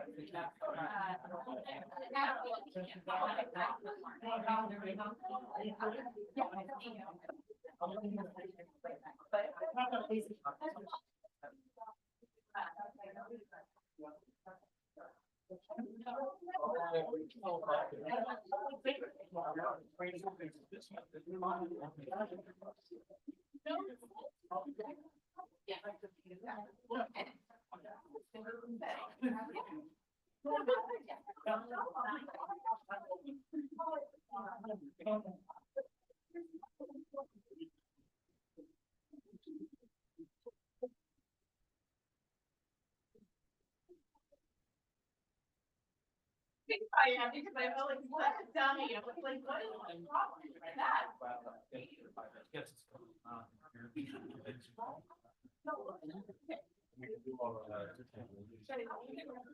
No, where you don't have all the right? You say, like, then answer the more, I'm not. That's weird. And the follow post you. Yeah.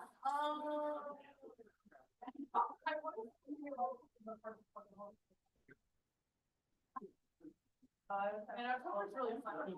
It's a funny break. We never got to that. If not, if you're on that slide. There should be no now. Well, earlier on. Like, I mean. Thank you.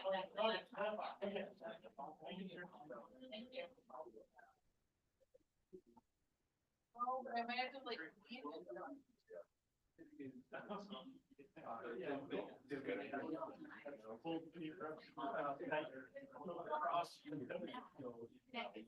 Sounds like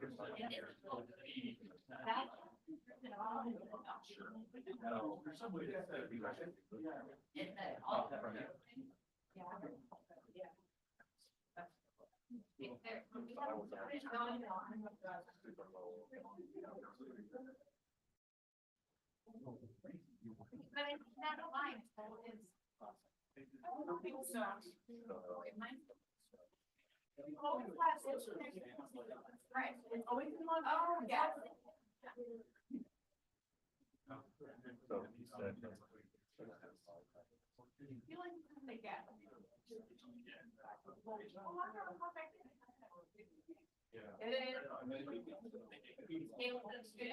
Okay. Oh, my view settings showed up. What did you? It must have taken a minute for your. I don't know what you think. Okay. Yeah, because it was not there, and then it just caught. It like literally flashed and popped up. Oh yeah. That's totally what it was. So what did you build? Check. Follow. Yes. Follow. So I was like. Okay, now is when we minimize effort. Yes. Even now? We have nothing going on. Some computer, one person with a computer on. You should keep it. Oh, the purple computer is coming? Oh. Well, no. No, it's not. There's no.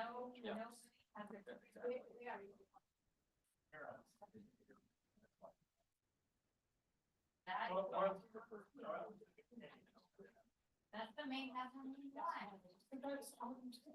Like it's all always.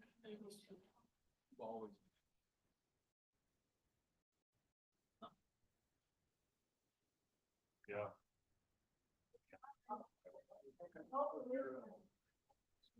Oh my gosh.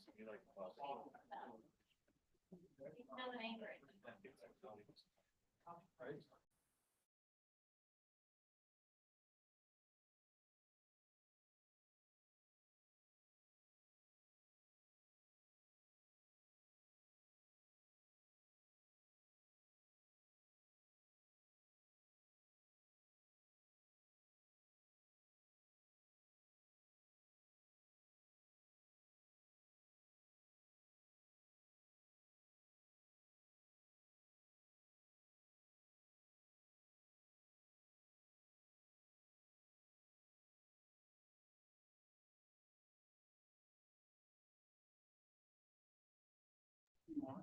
Yes, she is on there.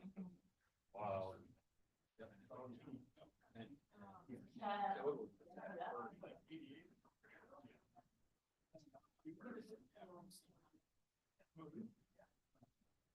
So, Kate, you can join audio. You can join audio. Have to go audio in here.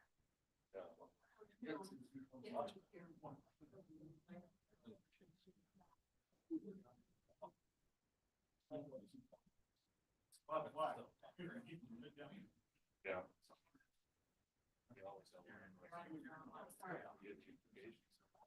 Yeah. Well, and I think,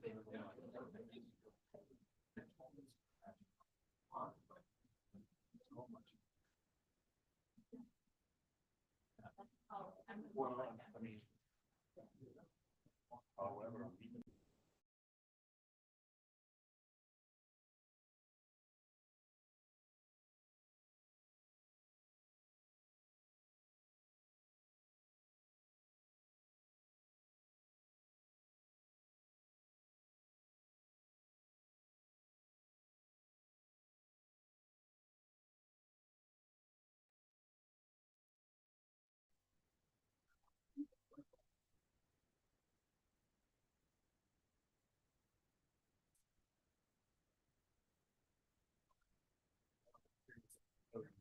She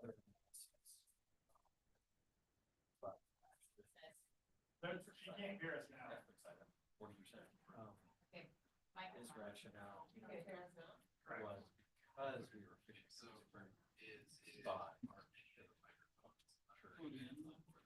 size situations. It's hard for me to understand then what that is. I'm going. Double different. I know that's not what we're talking about here, but you just need more of a certain.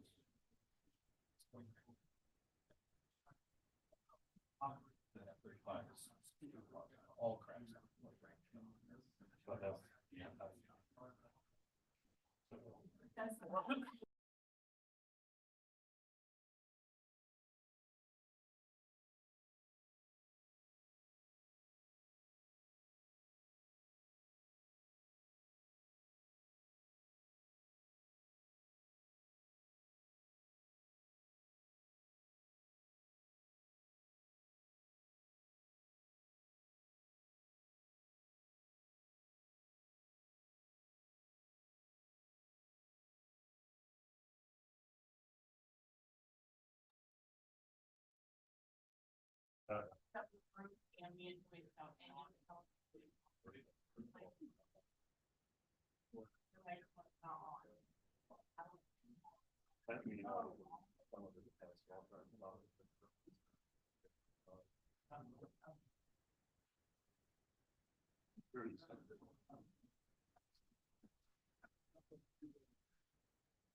Yeah, we can make some general.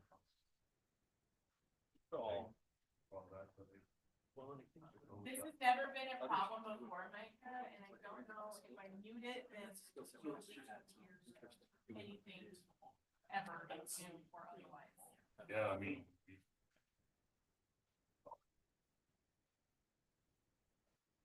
A lot.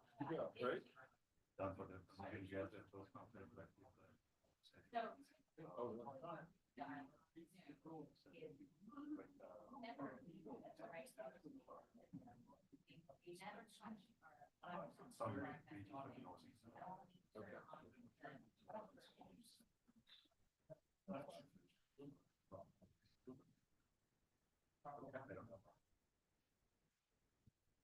Expectations first. Production. That's like, yeah, we do that analysis. Not that generic.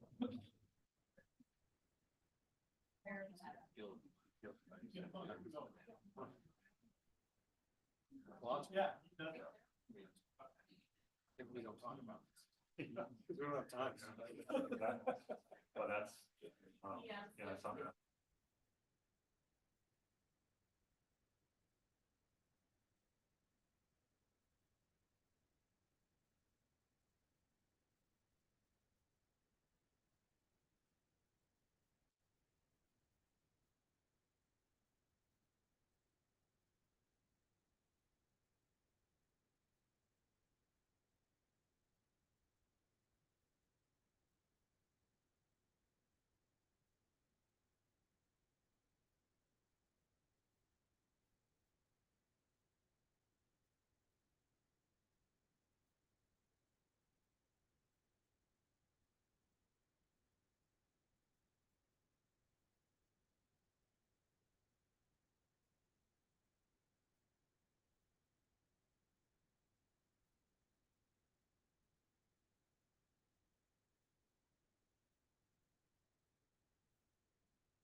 Quick lunch break somewhere.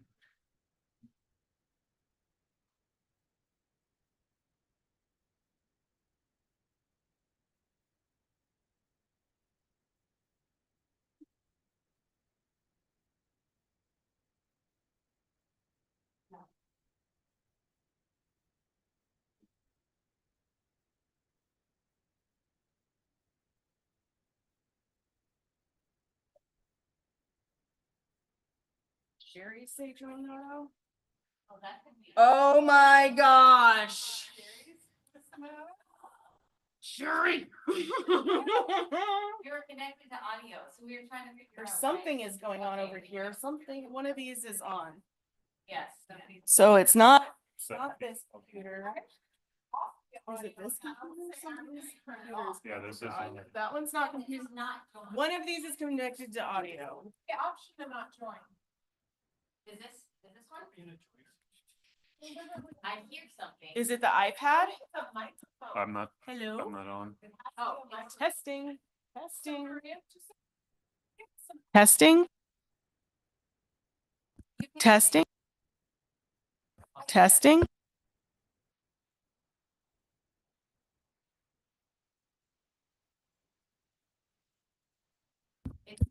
Testing.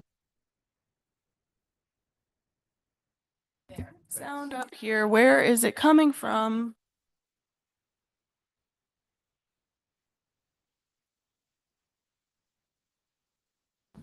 Testing.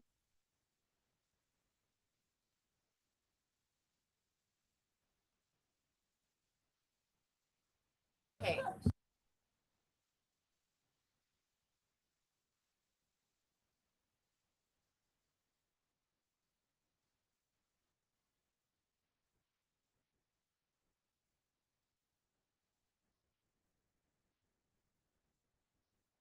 Hello, hello.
At what was happening because now it is working and nobody can hear anything online except for me, correct? Is that correct? I turned my Zoom off so I can't triple check this at all, but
Test, test, test. You should hear me.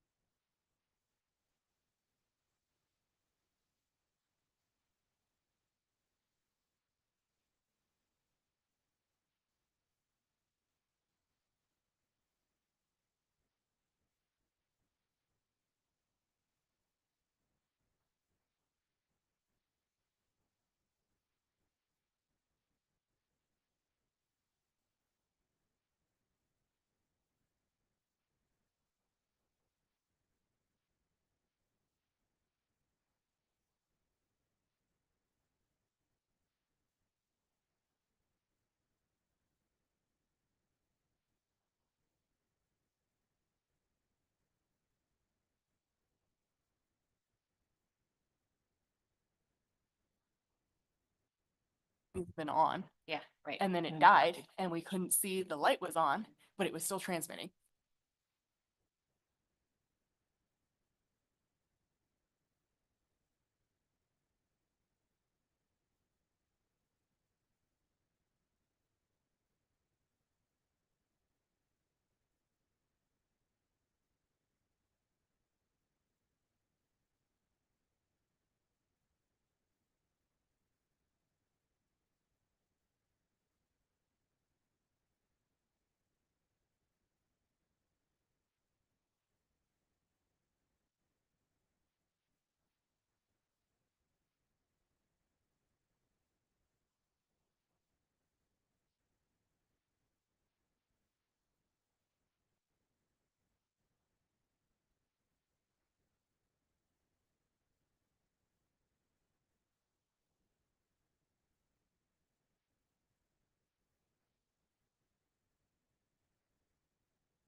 All right. Welcome back from lunch, everyone. Welcome back from lunch, everyone. We'll start again on C1. So I suspect we'll still have some questions on snow crab for the plan team chairs, and then we'll take public testimony, and then our discussion. So any questions for Katie or Mike?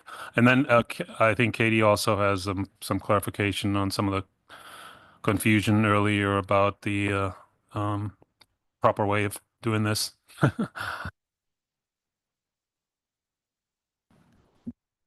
Could you throw up the slide?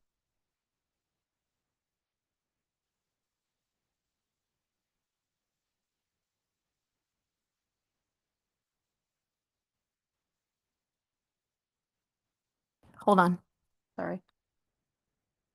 So, while Maria's bringing that up, I just threw together a slide that I had used internally for us to have some discussions at ADF&G that shows the harvest control rule in the FMP, and our interpretation, at least based on our expert knowledge of Diana, who helped write that, as far as where we're at with snow crab. So right now, because the stock is below beta, and beta is 0.25, so 25% of the stock status, the slope of the harvest control rule actually doesn't extend past that. It just directly goes down and says the directed fishery is closed and that a bycatch OFL, we're in tier C. If you look at the FMP tier system, oh, here we go. So, and yeah, the mouse is not gonna. So you see beta there where it says 0.25. So that's where we're at. And the bycatch proportion of the FOFL is just a proportion of the bycatch using those years as average, which is Cody's have, the proportion of the FOFL that is attributed to bycatch mortality. And every year that proportion is the same if we're using those same base years. Well, it's not the same. It's based on the same number of years. And then what proportion of that is. So all we're really reporting, and this I should have circled this, is where that beta is. The OFL that we get when we're below 25% is just the difference between that orange line and the black line on the bottom, just the OFL that's for bycatch. The FMP says that the FOFL has to be less than or equal to FMSY, but specifically on page 19 of the FMAP, it says in stock status level C, the ratio of the current biomass is below beta. At that stock level, directed fishing is prohibited, and FOFL, this is where Ian's saying F or below, at or below FMSY would be determined for all other sources of fishing mortality. It specifically says here that would, how we would get around that, determining an appropriate FOFL for other sources of mortality would be addressed in a rebuilding plan. When we did this rebuilding plan, we did not anticipate going to a stock status C. And the bycatch that we had in those model runs was not influential on the outcome of rebuilding. So we did not take this up in the rebuilding plan. But there is some leeway as to how, and that can be seen in what Sherry was saying, precedent for other rebuilding plans as to how they've dealt with their other tiers, so not tier 3 necessarily, but how they've dealt with determining an appropriate bycatch OFL that would be below the FMSY. So I just wanted to kind of put this up here as a visual, and we can take any other questions, or I can call Diana up to take questions if there's more specific questions on this. Yeah, no, thanks for the clarification, and we might have some questions. Just one clarification, the clarification. So this is for if we were to go with 24.1b, we're in below beta. 24.1a would not. So just for clarity for everyone. And then ENS, or did you have a follow-up on that? Well, I just had one other clarification, sorry, before you.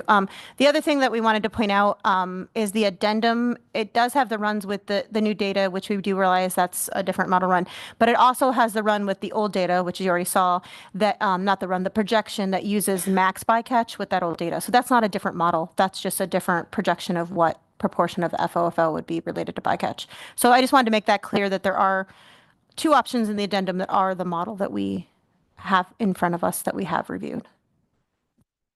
Okay, thanks. That's good to know. Ian.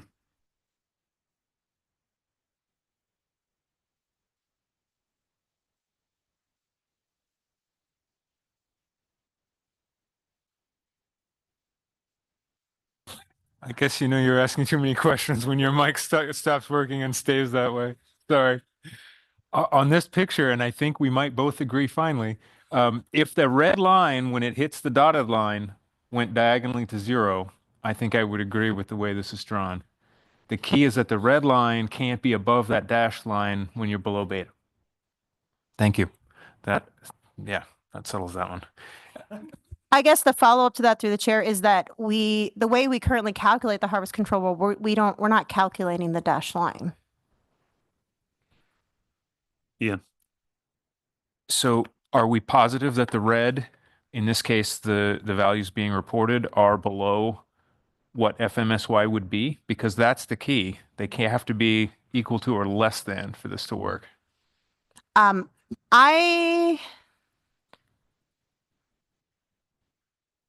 Cody, are you still on? You may need to be promoted. You might need to be promoted. I believe that GMAX is calculating the dotted line and then taking that proportion of that is bycatch, but it's not reporting the dotted line. That is my interpretation of the GMAX code to calculate the FOFL. But I guess I would phone a friend in the sense that I'd like to confirm that with Cody, and that's his interpretation also. But it doesn't look like he's, or maybe he is. Melissa had raised her hand. Maybe she can be promoted. I'm here. I just got promoted. Right. I don't know. So that dashed line is not calculated as far as I'm aware either. I would have to go see if I could calculate that. Yeah, but what we're saying is that like the OFL that is currently FOFL that is currently reported, is that from where the red line on this graph intersects with beta, or is that from where the red line intersects with where we are on that dashed slope line? That's what we're asking. Aren't those the same point? Well, so the thing that confuses me here is that there is a different selectivity for each, the non-directed and the directed fishery. And when the FOFL is calculated, it is a function of B35, an unfished biomass, but the portion of the OFL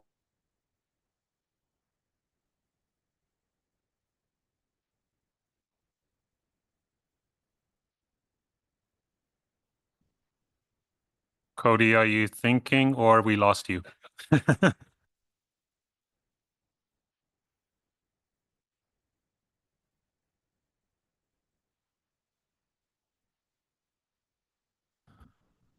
Cody, I don't know what happened, but we can't hear you right now. Sorry, I got cut off. I'm back. How much of that did you get? Yeah, go ahead. We can hear you now. Okay, I guess I was saying that I'm having a hard time thinking about the non-directed and directed fishery with respect to this graph because selectivities are different. And I don't know how to think about it in that capacity right now. Okay, thanks, Cody. Yep. Yeah, thanks for the clarification. We may have to collectively try to think about this. And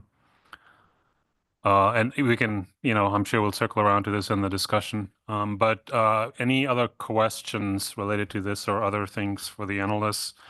I actually have a couple questions, and if nobody else does right now, oh, Martin too. Well, go ahead, Martin.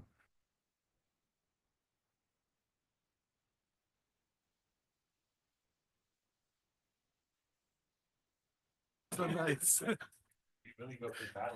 Yeah. And it's like I've been talking so much. Yeah,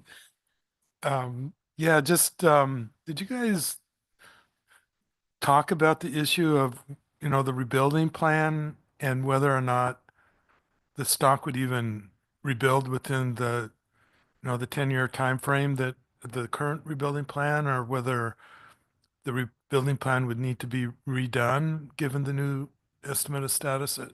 Those issues you thought about or talked about at all? Yeah, through the chair. We did discuss those issues, and our understanding from looking at the language is that the the terms of the rebuilding plan can be revisited if there's new scientific information. So changing the currency does have implications for the rebuilding plan, and our understanding is that that would be new scientific information that would be taken into account. But we didn't game out any of the effects for rebuilding.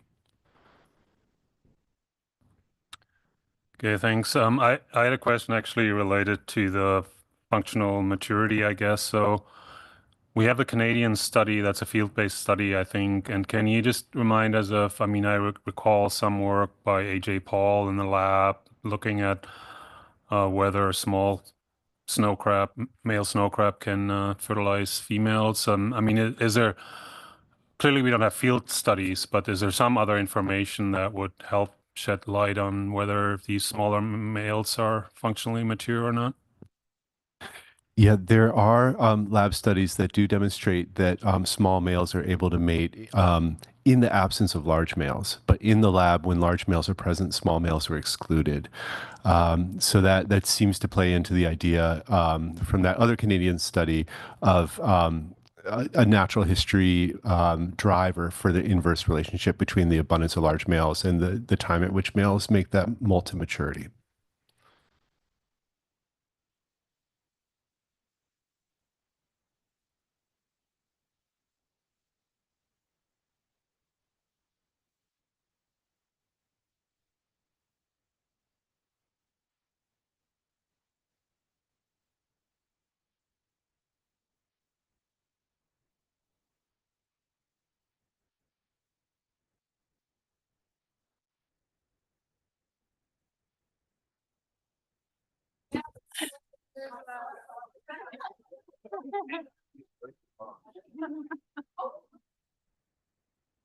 Now we're back on. Yes. Yeah, this seems to be working. Sorry for those online. We're having some mic issues here. Microphone issues, not mic issues.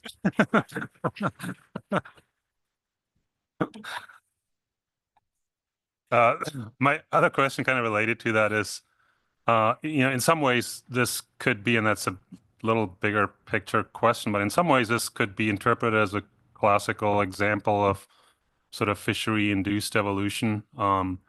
If there is, and I didn't review the analysis that Cody did, but if there's sort of a shift towards earlier maturity over time, is that something that you discussed at all, or? Over our different discussions about this subject, we have mentioned that possibility of fishery-induced evolution, but we haven't really gotten beyond the point that you indicate that it's an obvious situation that's consistent with that idea. But yeah, we haven't gotten past that. Yeah, thanks. Sherry. Hey, Mike. So did I understand, and it's going back to your answer for France. So in the lab, so were small males, they were able to mate, but they didn't because females didn't match up with them, or that they literally couldn't mate? No, thanks for asking that clarifying question. Small males are able to mate in the lab as long as large males are not present in the same tank. If a large male is present in the same tank with a female and a small male, that lab study demonstrated that the small males are competitively excluded from mating. Does that make sense? Yeah, it does. Thank you. Do you have any other questions for Mike or Katie? Not seeing any. I think we can, thanks again for the presentation and for laying this out as clearly as possible for us. So we're ready to take public testimony, and let me just refresh my...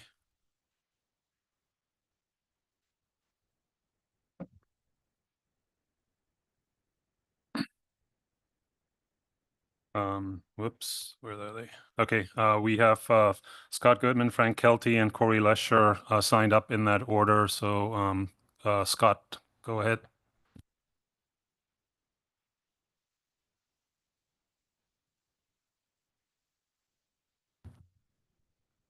Am I live? Yep. Okay. Thank you. I'm Scott Goodman, Executive Director for the Bering Sea Fisheries Research Foundation, and I'm signed up here under snow crab.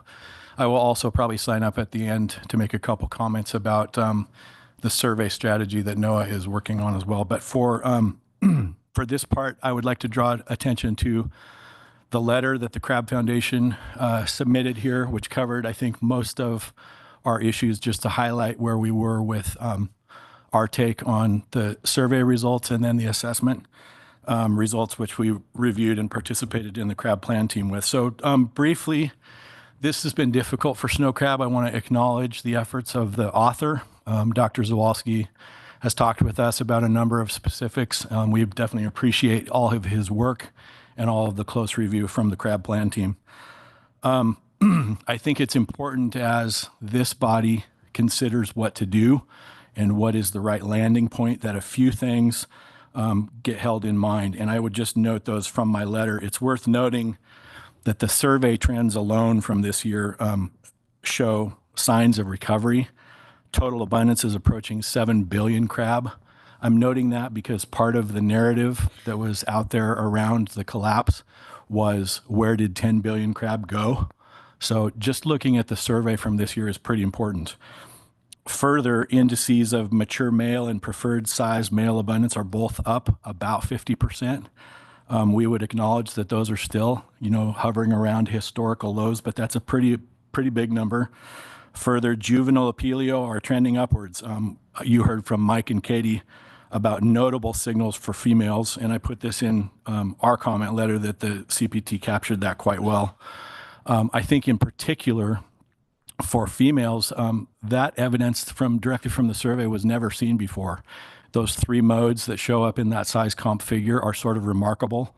There's a huge amount of immature animals. There's a sort of a normal mode in the middle, and there's a really big hump of immature females up around 60 millimeters that those females should have all matured. They should have all undergone their terminal molt in a normal year. So there's clearly some sort of a mating reproductive dynamic here that's worth noting.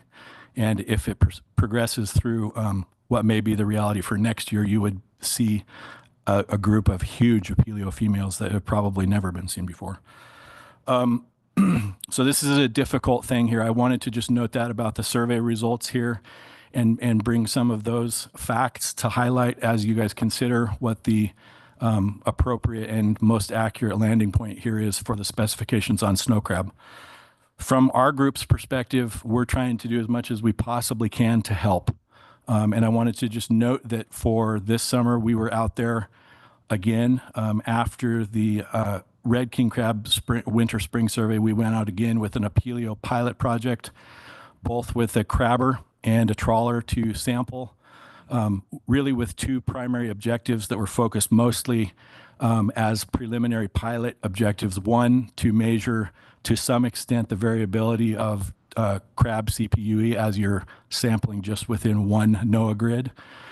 And then secondly, with the NOAA strategy beginning to move into more important parts, we were importantly also out there with our NEFROPS trawl to do a little bit more calibration work as they were testing for some of their things. So we're continuing to participate and lean in and be out there. That study approached about $500,000, which we funded directly working with NOAA and ADF&G. We'll be reporting more on that very soon. One of the last things I wanted to point out here is that we were also able to participate as collaborators in a red king crab focused study that utilized the cam sled. And I think many of you have heard parts of this, but just to make note of it here to the SSC directly, some of the successes of that cam sled showed that photography from the cam sled will capture mating pairs of king crab. And it's likely that we could do something very similar in a study that would focus on snow crab. So in terms of some of these details that have large potential changes with what's going on with the snow crab population dynamic, it could be that we would be very soon reviewing some photography from cam sled work that can get the metrics and the measurements of some sort of estimate of functional maturity for apelio. That would be some of the first data drawn from the Bering Sea if that's successful. And I'm maybe out over the skis a little bit here to mention that right now because we have not yet done anything like that for snow crab, but it's an important thing to note that's on the horizon. With the last little bit, I wanted to mention just in follow-up here, we're listening very closely to the dialogue around, how to gauge the reality for snow crab. And in particular, I think snow crab and tanner crab, they never seem to give the easy answers. And from an assessment perspective, I think it would be quite helpful. This follows a little bit on a comment that Bob made earlier in this morning, that it could be very useful to come up with some sort of secondary utility that would be integrated with or potentially standalone part of either one of these models, where it did a close focus on the working end of the preferred sizes of crab. So for tanner crab, our continuing challenge is it typically overestimates the big guys. And as you heard from this set of 3 to 4 years for snow crab, we're now in sort of the converse of that. But just to simply be in this situation again where we have to consider exactly what's the right thing, it may be very helpful to have a secondary utility like that. Thanks for your testimony. Any questions for Scott Curry? Go ahead. Yeah, I just had a quick question about sort of the industry preferred size and how much that's varied historically. One of the questions that's been floating around in our discussions is this difference between the industry preferred size, functional maturity, and morphometric maturity, and how far apart those are has a big impact on your perception of conservation concern at high fishing mortality rates. So my question is, how much has the industry preferred size varied over time? Thank you for the question through the chair. I don't think I could give the real very super high detailed informed answer. I think the 4-inch preferred size has been around as a guidance rule within the harvest control rule for the state for quite a while. There's been a dialogue around changing that, not by a ton, but by a little bit. That's about 102 millimeters. And in the other apelio fisheries around the world, most of them are generally at 95 millimeters. So there's some relevance around this 95 millimeter mark also. But I couldn't tell you how it's varied over time. Ian. Yeah, thanks for your comments. I'm really encouraged by the cam sled work. Would the expectation there be that this would extend across areas both with large male crab as well as small male crab, including potentially the northern Bering Sea, where are they all small? Thank you for the question, Dr. Ian. Thank you. Dr. Stewart, I'm looking at the name tag now. Through the chair. Yes, I think our best approach there would be to do it in as a diverse a way as we could. I've been on the grounds in the Chukchi to see the little tiny guys up there once, but into the northern Bering Sea, we know that those crabs are mostly all small up there as well. So yeah, whatever we could do to lay out a good plan there that would cover as much of that as possible. And maybe as just a related comment to that, I think it's at times is misleading for me and probably others. We look at the diversity of these curves that we've been continuing to call them either like an estimate of probability of maturing to terminal molt or a proportion, but they are simply just a measurement of some of the crabs during the Bering Sea, as I understand it, and then they're used to infer the rest of it. So it's just, this would be one of those areas where if we could get any data, it would be super helpful. And if we could get some really good data that crossed over a number of these sizes, it may be super informative. Okay, thank you. I don't see any other questions.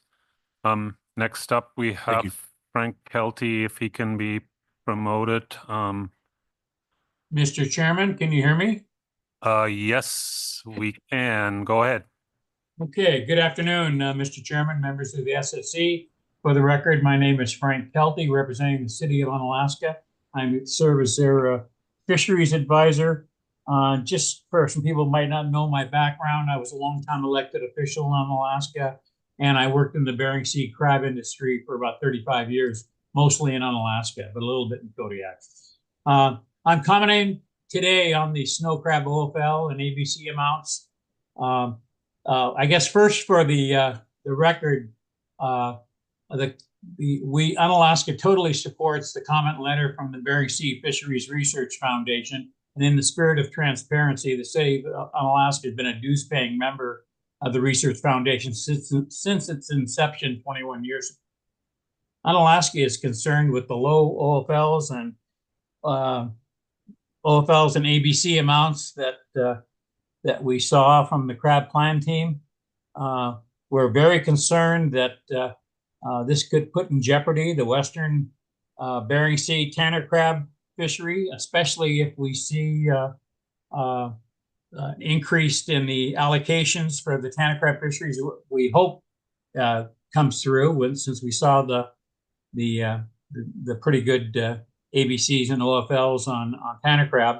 But we're very concerned that this could be a major problem for the guys fishing barredeye in the Western District by bycatch of snow crab. These low OFLs and ABCs would also affect other fisheries. I'm sure it would cause problems for the Amendment 80 trawl fleet and possibly Pacific cod fisheries as well. This could cause major harm to harvesters and processors in Unalaska that we depend on for our economic well-being as a community. We had a tough time understanding the model's output, especially when the summer survey showed significant improvements from the 2023 survey. The snow, as Scott mentioned, the total biomass was estimated at 7 billion animals. The survey showed a 50% increase in preferred size snow crab over the 2023 survey. Juvenile crab and immature crab are trending upward.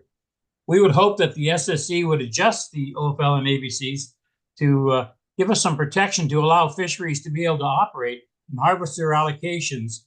And after hearing the last testimony, or not last testimony, but the previous discussion, I was going to say, and hopefully potentially allow for a small directed snow crab fishery. Don't know if that's going to happen, but it would definitely help the harvesters who have suffered great years of many crab closures the last 3-4 years. We also support the increased research efforts of the Bering Sea Research Foundation, NOAA, ADF&G, and others to gather information to hopefully get our crab fisheries back online the way they traditionally were. Thank you for allowing me to testify, and I'll take any questions. Thanks for your testimony. Do we have any questions for Frank? Not seeing any. Thanks again for your testimony. And then third up is Corey Lesher. Are you in the room? Oh, there you are.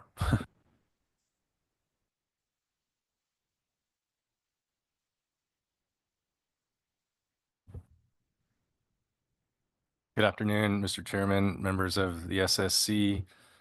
For the record, my name is Corey Lesher, and today I'll be wearing my Alaska Bering Sea Crabbers hat for public testimony. I think I just want to start off by acknowledging the work of the stock assessment author, particularly here for snow crab.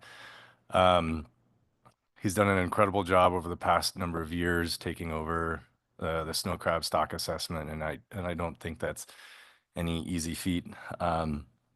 So we appreciate his presentation to the crab plan team, and then again the work and deliberation by the crab plan team at their September meeting.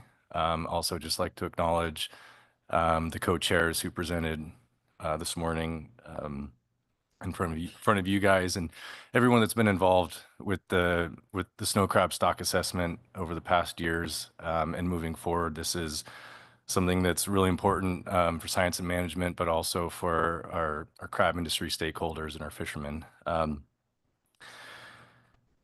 think I'd like to speak to our comment letter. Alaska Bering Sea Crabbers submitted a comment letter, and that's under the council agenda. And also would like to emphasize what Mr. Kelty's second for the Bering Sea Fisheries Research Foundation comment letter and public testimony.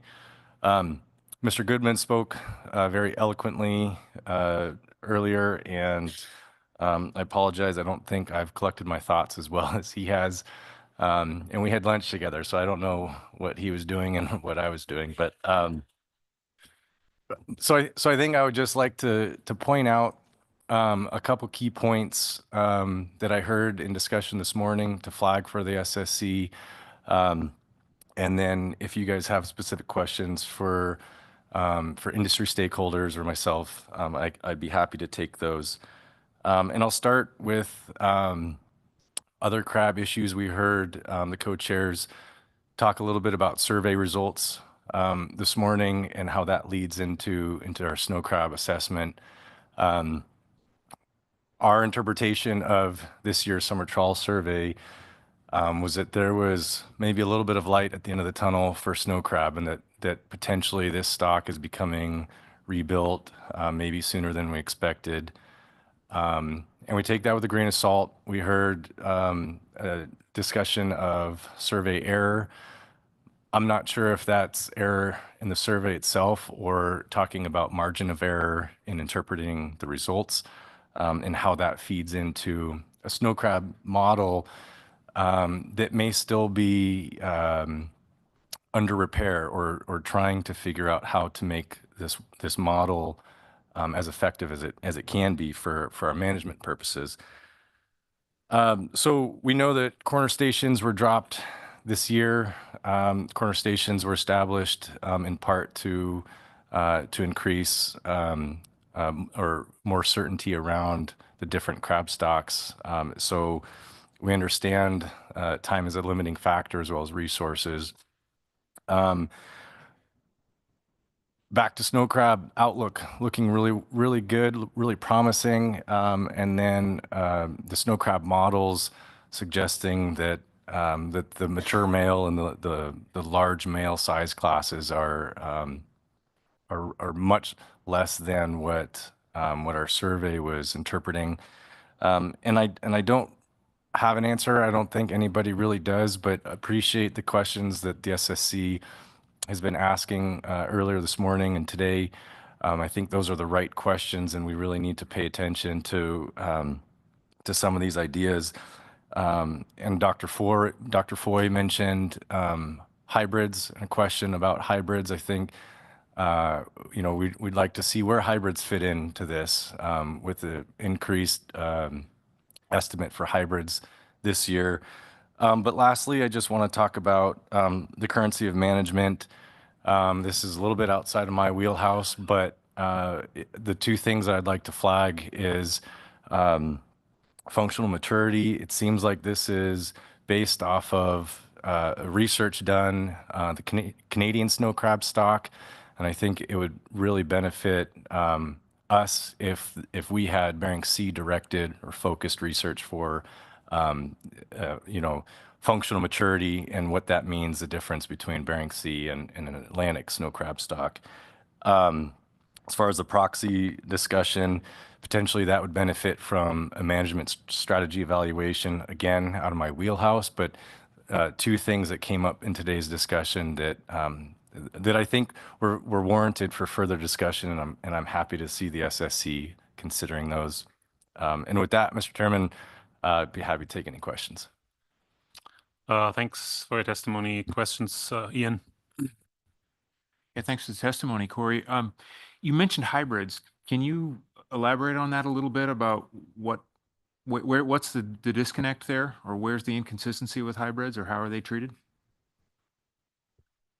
So the chair, Dr. Stewart, maybe at a break, I can introduce you to Scott earlier. But that's a good question. We see the survey that is producing results for our stocks, and particular snow crab and tanner crab. This year, the abundance estimate for hybrids was significantly larger than it has been in the past. And this is something that I think is kind of a theme of what we've seen surveys over the past at least 5 years since I've been in the seat. More and more hybrids, and what does that mean? How do those fit in to the equation when we're doing a snow crab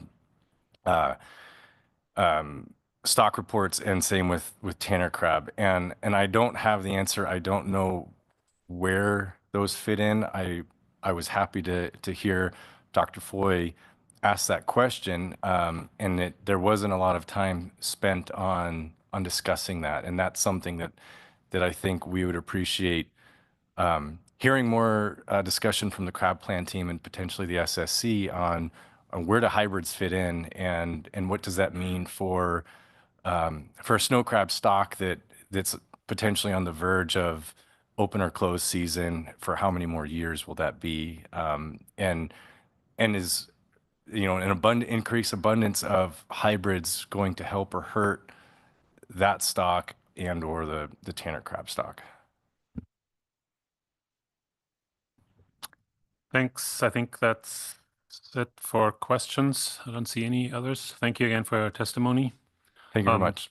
That concludes public testimony. So I think we can go into our discussion if you're ready. So for this, we have Ian, Martin, and Chris Sidden. And Ian, if you're ready to kick it off, I'll turn it over to you. Thanks, Franz. Okay, I will start, but I'm certainly going to rely on the other leads and the rest of the SSC for some of this. I don't have necessarily a clear path forward on all of these topics. I think we'll start certainly by thanking the authors and the crab plan team for their work. For whatever reason, snow crab is always challenging, and it seems like there's a huge amount of work that's done every year. Regardless of the number of questions that we ask, we certainly recognize the hard work that's been done. We will acknowledge the written and oral testimony from the people that we heard from recently.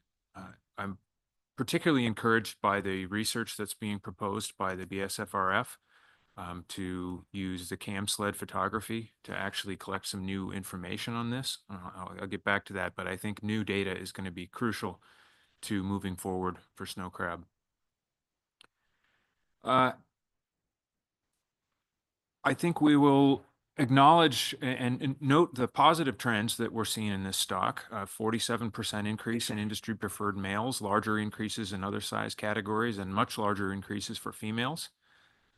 This is the first good news we've had in several years for snow crab, so I think that's very important. But I will also note the time series the longer time series concerns that the author and the plan teams have laid out about the long-term decline in large male biomass, trends and concerns about sex ratio and females. In general, I think we need to be very careful about delineating between the assessment and the modeling and the application of the tier system. In this case, we've got what was brought forward as 3 different models, but they're really the same model with different reference point definitions applied to them. So there's a table in the document that shows all the parameter values. I think it's table 11, and they're all identical for all 3 of these models because they're not really different models. They're different ways to apply the reference points. And I think it's important that we make sure we're pointing our fingers back at the tier system and the FMP as the places where we're not sure how to proceed rather than the model itself. We've certainly had plenty of challenges with the model here, but I think this is as good a tier 3 model as we've seen in several years for snow crab. So secondarily, we need to delineate between the population dynamics and the management quantities. And we need to focus on getting the population dynamics and the biology modeled appropriately, and then figure out how to derive the right management quantities once the models are reasonable with regard to the biology.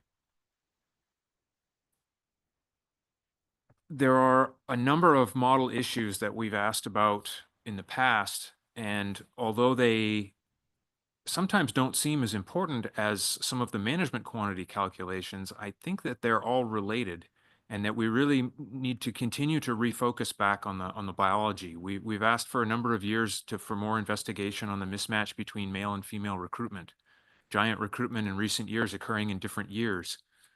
We've asked in the last year to account for observation error in the molt to maturity information and the lack of a monotonically increasing molt to maturity curve.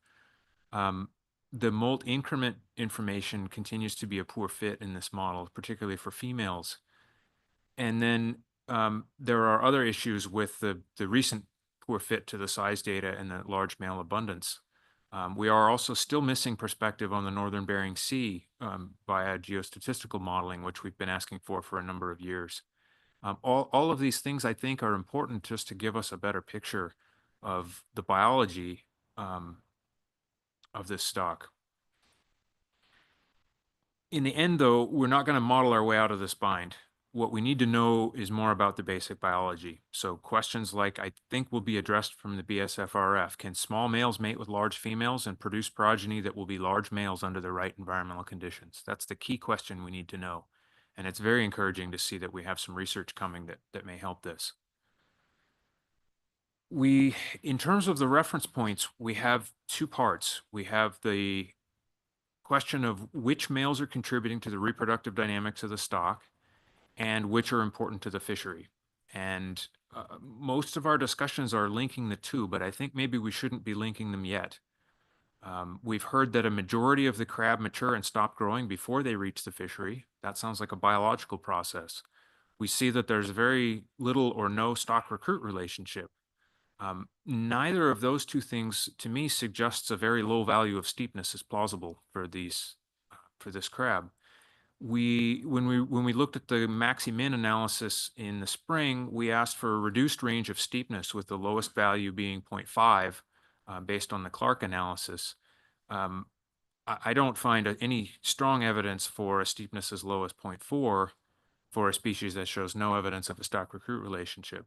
But it is the lowest value in the maxi-min analysis that will be determining the outcome exclusively. So I think there's more work to be done on that analysis. We have, at the end of the day, we have 3 different versions of the Tier 3 analysis in front of us, including and several Tier 4 options. But we are still, I think, very limited in the options that we have in front of us. There are lots of combinations of these things that we haven't seen. And now throwing in this addendum at the end, we haven't seen any model results to go with that.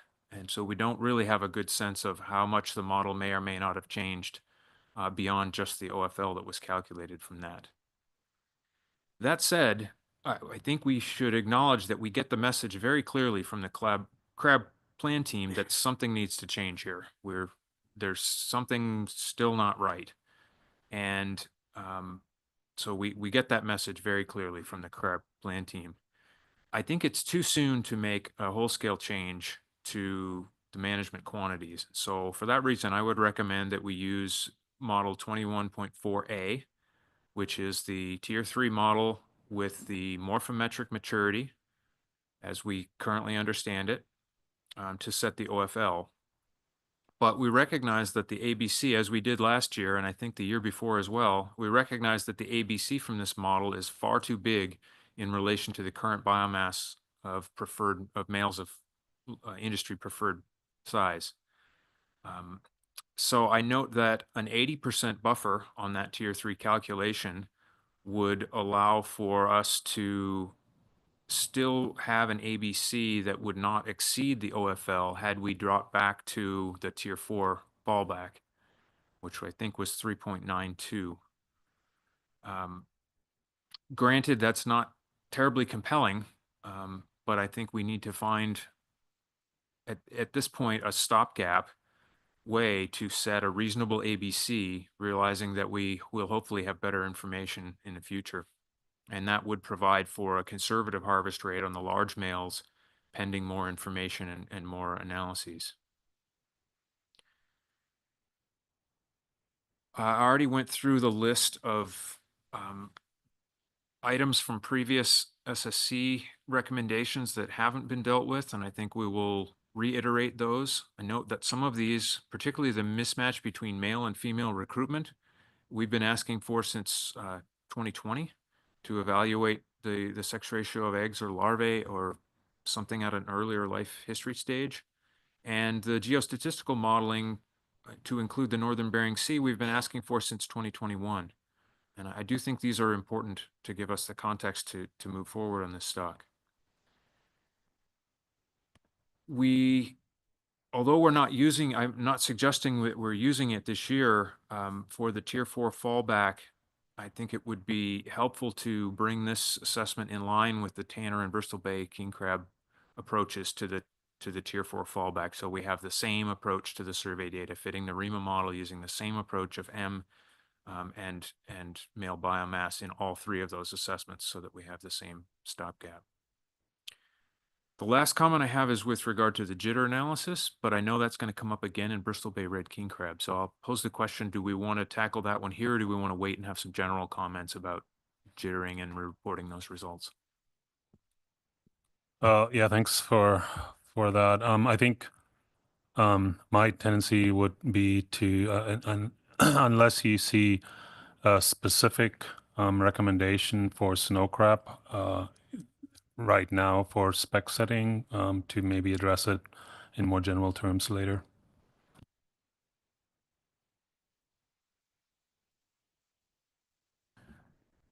Then that's all I have for now. Okay, thanks very much for a great start on that. One clarification is you did, so your recommendation was to stick with last year's model essentially and the currency of management and then apply a large buffer, but not a specific recommendation. The 80% that you mentioned is just for context, right? Or was that your recommendation? I think I'd like to start our discussion there and Okay. see where we go. Yeah, I wasn't sure. Yeah. Recognizing that we have some additional sources of uncertainty this year, not including the ones we've talked about, but also now we know that the 2 recent bycatch estimates are inconsistent in those calculations, and we're not quite sure how that affects the model. So there are some additional considerations beyond those that we had last year. Okay, thanks. And we can, if Alice can comment on that, and we can have a discussion on maybe an appropriate buffer size. So I think next up is Martin.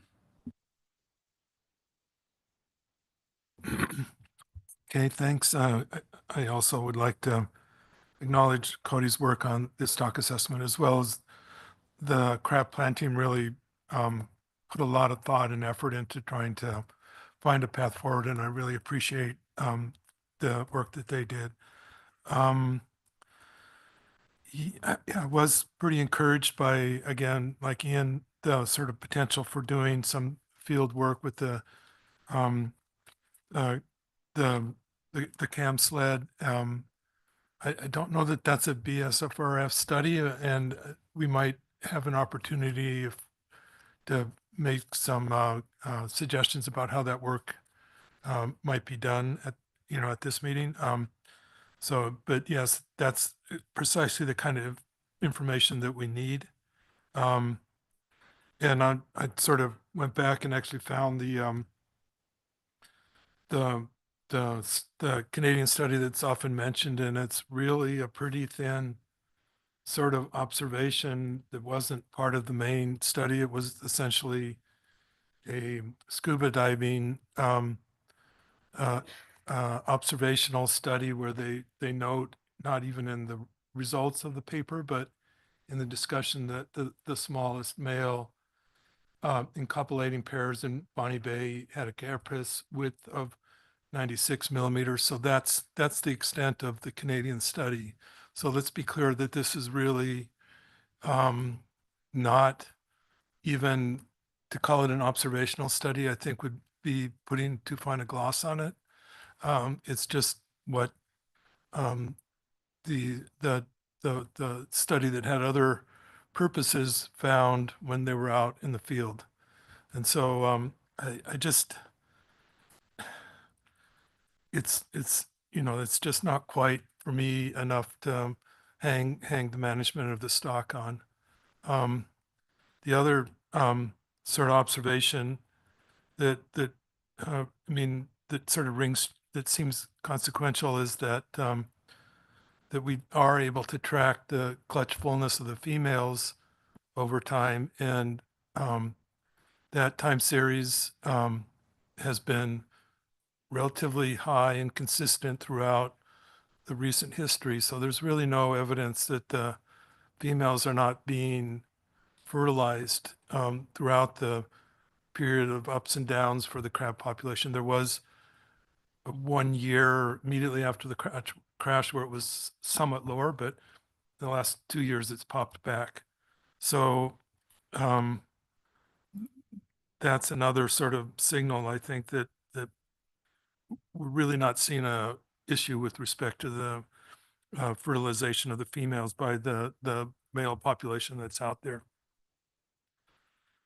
I think Ian said that we can't model our way out of this. I'm not totally convinced of that.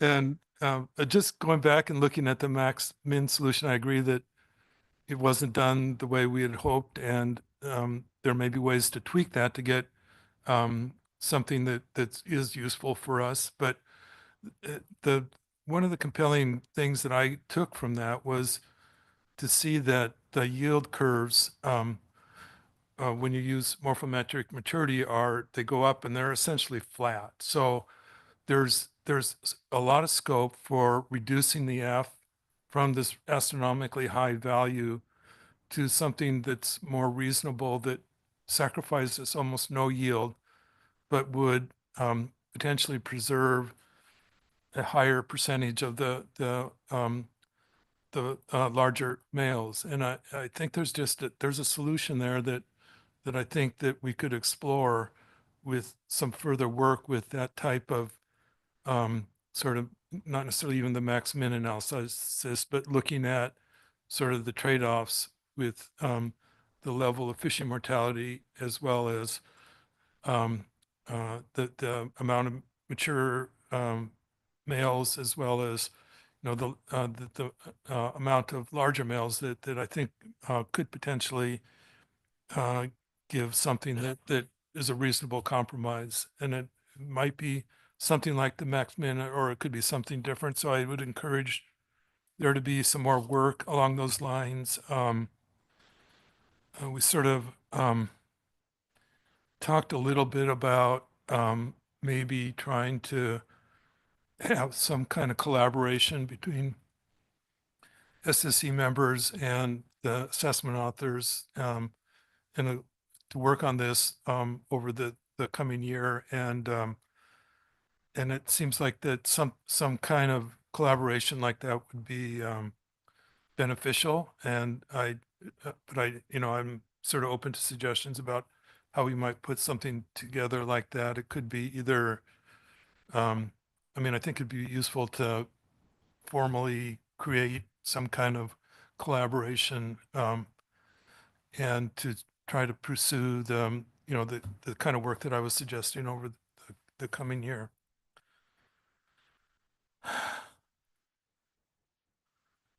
And I support Ian with the model 20 recommendation for model 24.1A for this year, and the buffer, I'm not sure about 80%. Last year we did 50%. I agree that it should be higher this year.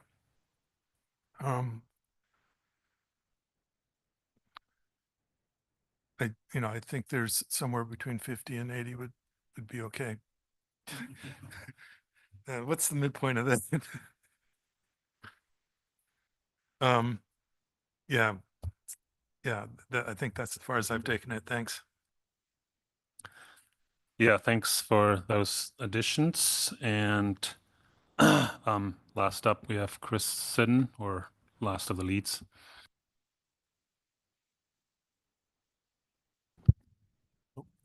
Thanks. Not a bunch to add. This was all very thorough.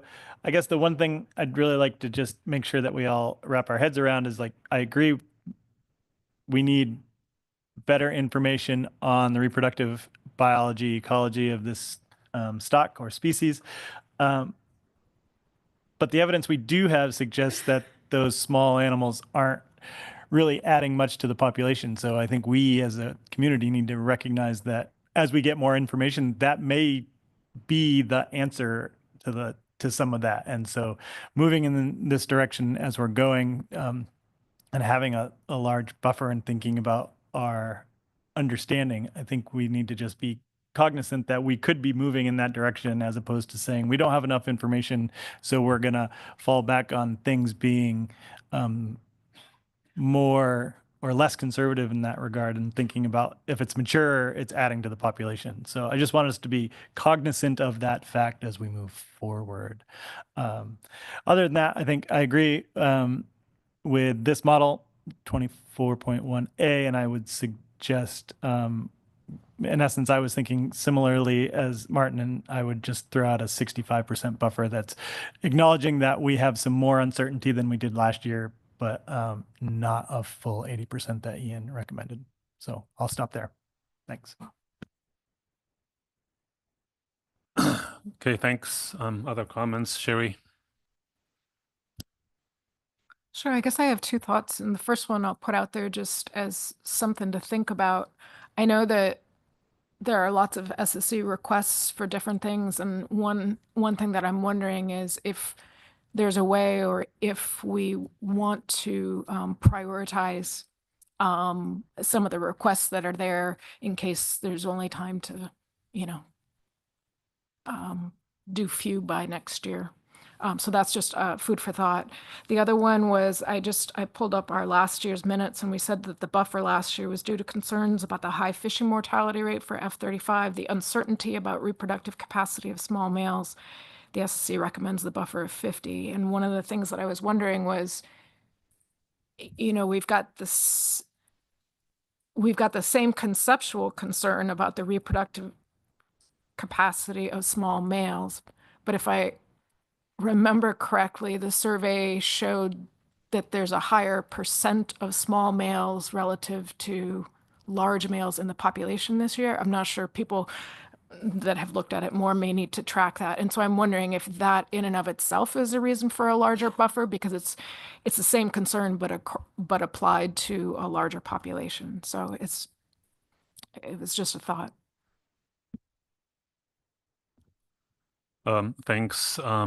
Just for clarification then, so are you suggesting there's maybe in some ways less concern than last year, and maybe not going to the higher buffer, or you're agreeing with the 80% recommended buffer?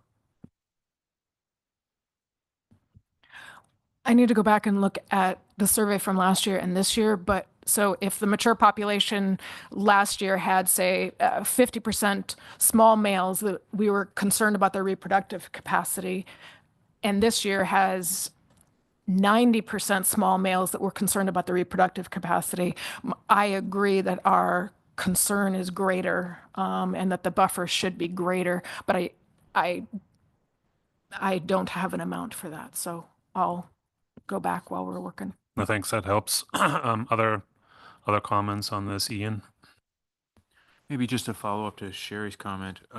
I think although the proportion may be up, I believe that the large males actually increased this year in the survey. So in an absolute sense, maybe it's not quite so bad. But I do also recognize that, as was laid out in the presentation, that there are abundant and large but still immature females as well that seem to be somewhat atypical in the biology of the species. So that may also be a concern. Other comments on snow crab? Not seeing any, so maybe, so I think we were in agreement then on the model and the higher recommended buffer because of the concerns, if I understood that correctly. And if so, I will try to summarize just the highlights of where we landed.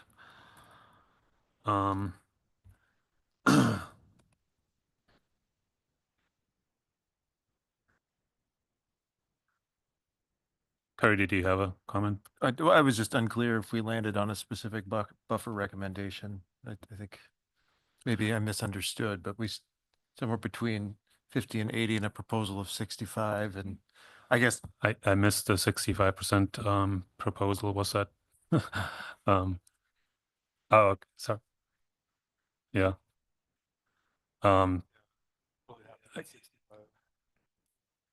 Yeah, I mean, I think we may be in agreement that maybe there's that we want to go to a bigger buffer than last year. Last year was 50%. And if we do, we should lay out the rationale for that. What's different this year from last year? And then we can talk numbers. So Ian. Well, one consideration that I had in at least starting the discussion at 80% was the observation from the author that maybe we didn't see in this presentation, but the table of various values suggested that a 65% buffer would still allow for the removal of all large males. That was associated with the author's presentation to the plan team of the 24.1A.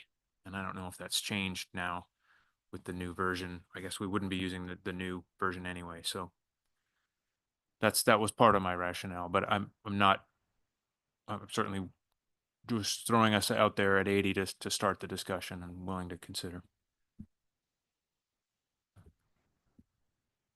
Okay, yeah, we can certainly use that as a part of the rationale. Chris, go ahead. Yeah, just to be clear, just because they could harvest 100% of the preferred males, there are some restrictions from state management that won't allow that to happen, just so everyone knows that that's actually the case. Thanks.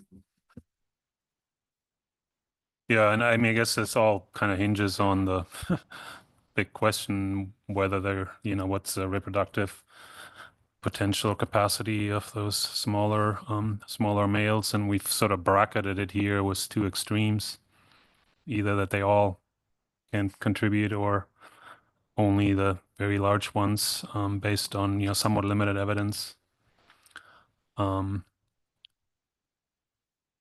Yeah, I don't have a specific suggestion on the percentage. I'm happy to go forward was either 65 or 80%. If there's any strong feelings on that, why we might want to go as high as 80%. If we have a good rationale for that, I'm certainly open to that. Otherwise, yeah, go ahead, Sherry. Yeah, I'm trying to think about how I'm trying to wrap my head around this, because there's a certain part of this that's a management call. And so I'm trying to bring this to biology, and I recognize, I think in terms of fish, but I think that there can be a concern if you are going to truncate the age structure of a fish dramatically, take off all of one size, and you happen to know that the breeding success is at least better, even if it's not complete, it's better at those sizes and considerably. I don't think it's just a maybe, but it sounds like it's considerably. And so I do see that as sort of a biological, well, it is a biological consideration. I don't know that we've ever made a decision based on how many of those individuals are left in the population. But I guess I'm trying to relate it to biology, and that's the connection that I can make, and I'm curious how that resonates. Great. Gary, go ahead. Oh, sorry.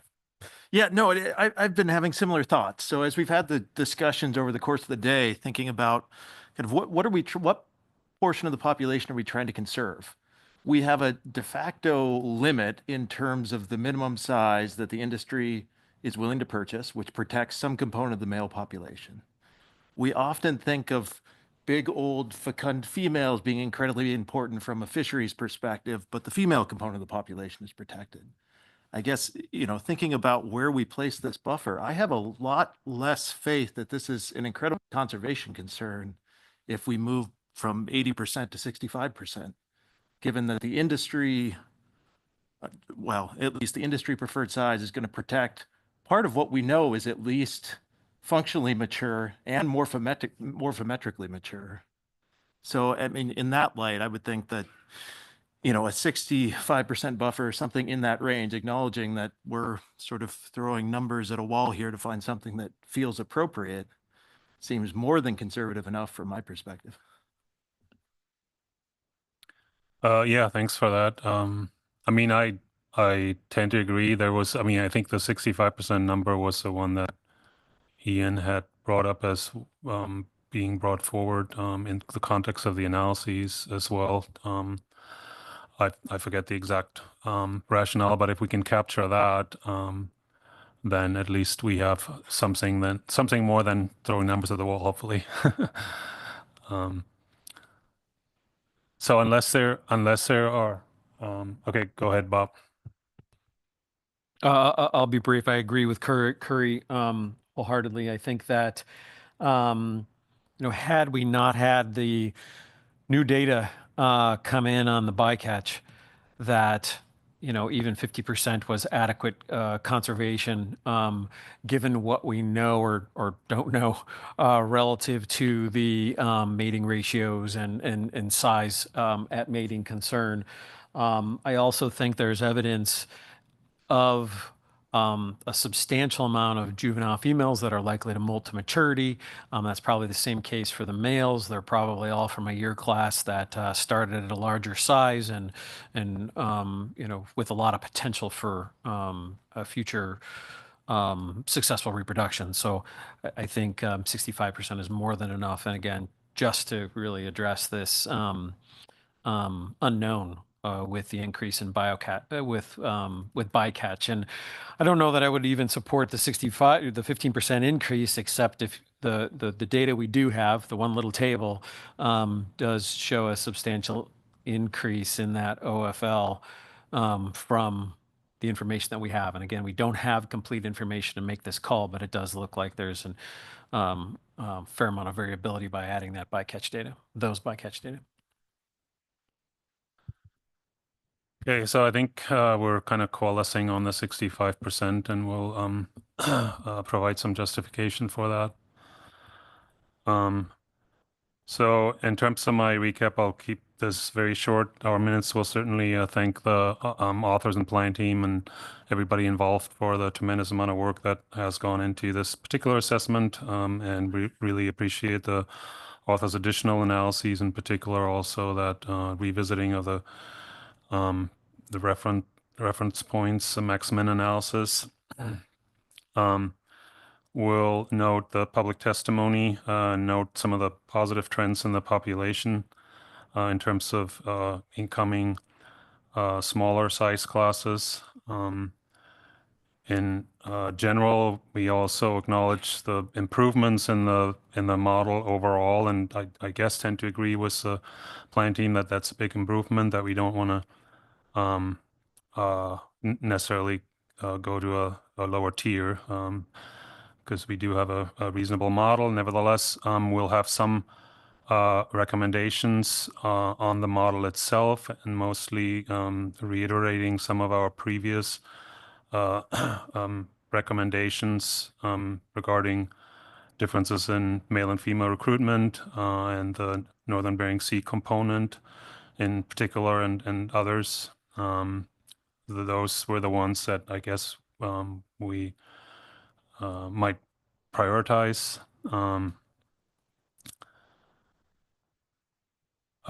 We are encouraged by that max-min analysis, and I think the feeling was that it will need a little bit of extra work, and maybe that can be done in a broader context, not just for snow crab, not just specific to snow crab, but across stocks. And I'm adding this from my own comment here. Maybe we can look at that in the context of revisiting our harvest control rules and the sort of climate change discussions as well. If we think about more appropriate reference points for crab stocks as different from groundfish stocks, and some analyses that would support that. And I know that's been on the radar for the crab plan team for a while, so I'm not sure. We didn't really make any specific recommendations on a workshop or how to necessarily tackle that. But some follow up on the maximum analysis would be recommended. With respect to the model, then I think the SSC feels that it's too big or too soon of a change to go to a new currency of management based on functional maturity that is at present not all that well supported, based on a single Canadian study, and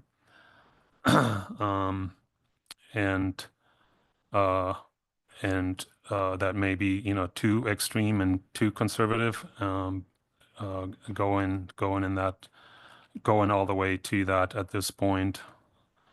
And so we recommend sticking with model 24.1A, if I get that right, the same model as last year. But because of concerns that we elaborated on last year and additional concerns, we would increase the buffer from last year's 50% to 65%. And I think I will just leave it at that. Well, I'll add one thing in terms of, I think it came up several times, in terms of the need for actual data on functional maturity, and we heard there's potentially some additional CAMSLET work being done on snow crab that might provide some information on mating behavior, as it did for red king crab. And I think I'll leave it at that for my summary. Sherry.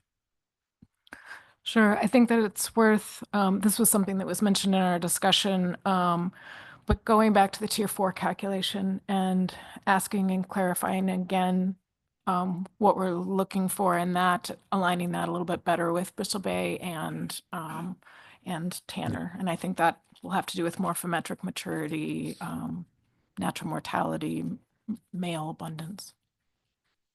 Yeah, thanks for that. I think consistent approach across the 3 stocks for the tier 4 calculations. That's something we had recommended. All right, that I think concludes snow crab. So I think we're ready for the plant team chairs to walk us through Tanner crab. If we can still keep going for a little bit. Is that okay? Is everybody? All right, let's do that, and then we'll take a break after the presentation.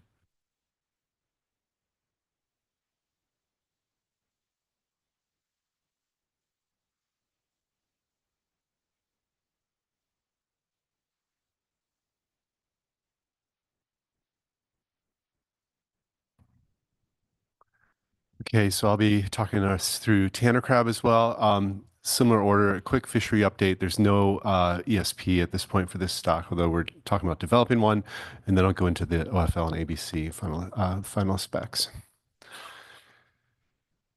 Begin with an overview. This is another tier 3 stocks, not yet in GMAX. Last year's model was 22.03B. The author completed a number of tasks that came out of the last cycle, requests from the last cycle, updated side-by-side analysis for BSFRF, NEFREPS trials data, revisiting the empirical availability curves between the BSFRF and NOAA assessment time series, survey time series, I should say, and some modeling details there, and then address this issue of effective sample size parameters hitting the bounds in 2203B. And then in terms of sort of perspective of how the stock's doing, this is another good news stock coming out of the survey, where we saw record high abundance for some size sex categories and particularly positive trends in the western region for the fishery. And then just to note that this is another stock that we're bringing forward some candidate model-based indices for us to discuss at the January workshop, modeling workshop. So this is the one slide fishery update. Retained catch last year was 344 tons in the east, 597 tons in the west. Overfishing did not occur. In terms of bycatch, Pacific cod fixed gear bycatch has been decreasing since 2015, as you can see on the plot on the left. And trawl bycatch is primarily from the yellowfin fishery. That's the yellow color in the plot on the right.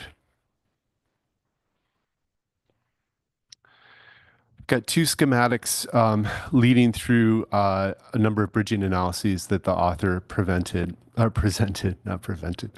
So we begin with 2203B at the left there. As I said, that's the accepted model from last year. There was some revision to the 2013 through 2017 BSFRF side-by-side data. Didn't have meaningful consequences for the model. Those are slight changes. Then the next bridging analysis is to add the 2018 data and calculate empirical availability for 2018. That's combining both selectivity in the different gears and then the proportion of the population that's covered by the different survey efforts to calculate an availability to the two different surveys. Then going forward from that, empirical availability curves were revisited for all of the revised data. And then finally, before we get to 2203D, the author evaluated this difference in the GAM error structure that was used to model the empirical availability curves. In particular, he moved from a Gaussian log-link error structure to a binomial logit structure.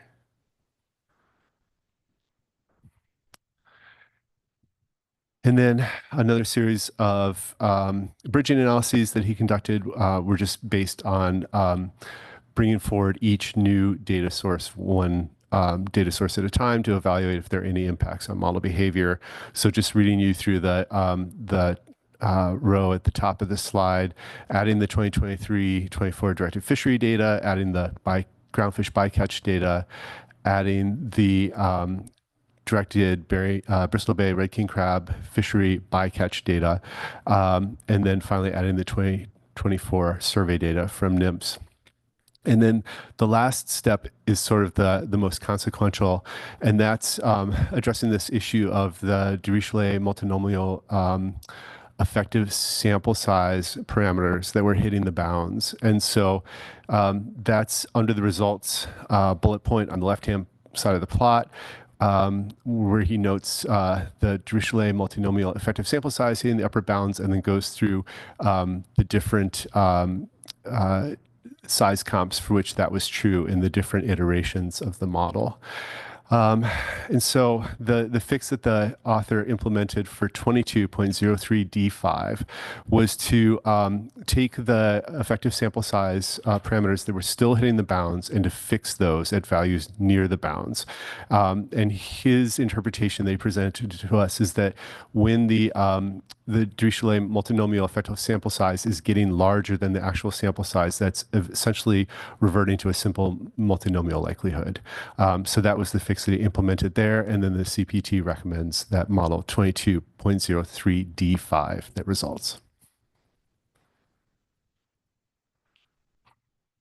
Just in terms of some evaluations of model behavior, looking at retrospective patterns, those are not particularly concerning as these things go. And then we had our buffer conversation. Again, this was a stock for which we saw a draft risk table, but we're not bringing that forward for you to comment or give us feedback on at this point.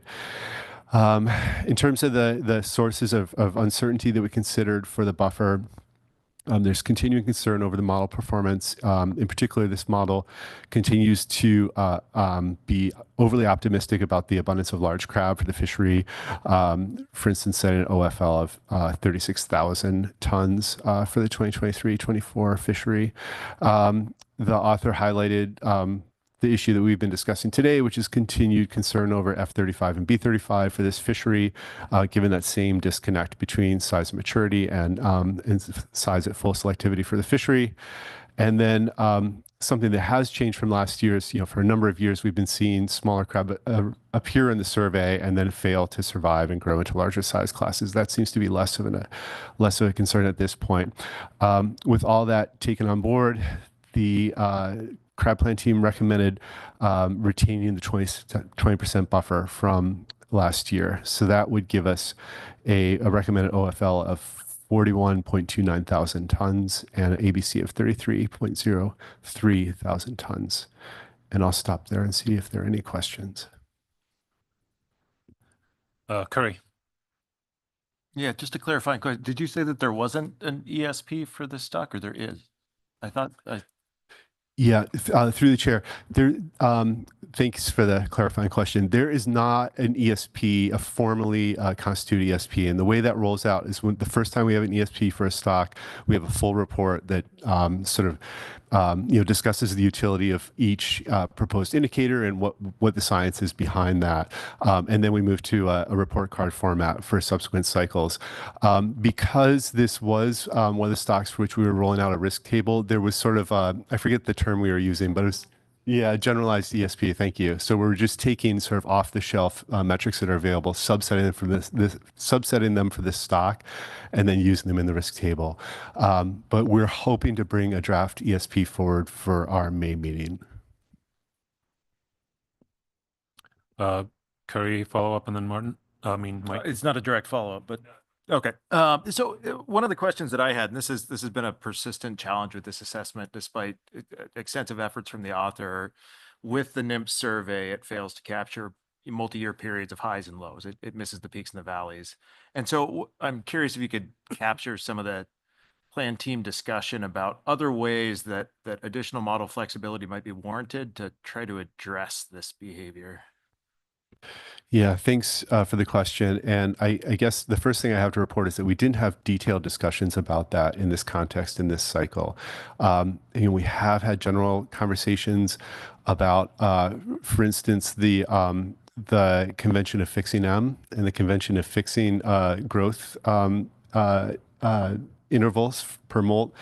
Those are probably not realistic conventions, but they're very difficult to get around in this modeling context. So at this point, I think the way to characterize it is that we haven't really identified any ways forward for those modeling problems. Through the chair, I just also want to point out that we did really give the author for Tanner Crab the prioritization of GMAX work over some of the other things, with the idea that once this model is in GMAX, potentially it might be a little bit more efficient to do some of the other explorations that were on the list. So I just wanted to point that out there, that was the specific directive that we had given him, and I think the SSC did endorse that. Mike. Thanks, Mike. And this is going to ask a clarifying question about something you said you weren't going to present, if I may, and that's the draft risk table. I just noticed in terms of looking at 4 types of considerations that would be in the table, one of those under fishery performance talks about. Actually, Mike, I don't want to cut you off, but I think that might be, we're going to actually get a slide at part of the CPT report on the risk table discussions that they had. Is that a general comment on the risk, the develop, or specific to snow crab? Sorry, Tanner crab. We're not on snow crab anymore. I don't know if it's specific or not to Tanner. I don't know if it's applicable to others, but it's applicable to Tanner. And that's simply, this is building up to be something big. It's not big. Looking at unusual spatial patterns of fishing, is that something that you typically look at when stocks are fluctuating? And do you look at Do you ever break that down into sort of like the footprint of community fleets or subsets of fleets, or where does that information come from when you use that? Through the chair. So first, I'll plead guilty to the sin of trying to look back at the author's presentation while you were asking your questions. So I might have missed some of the nuance there.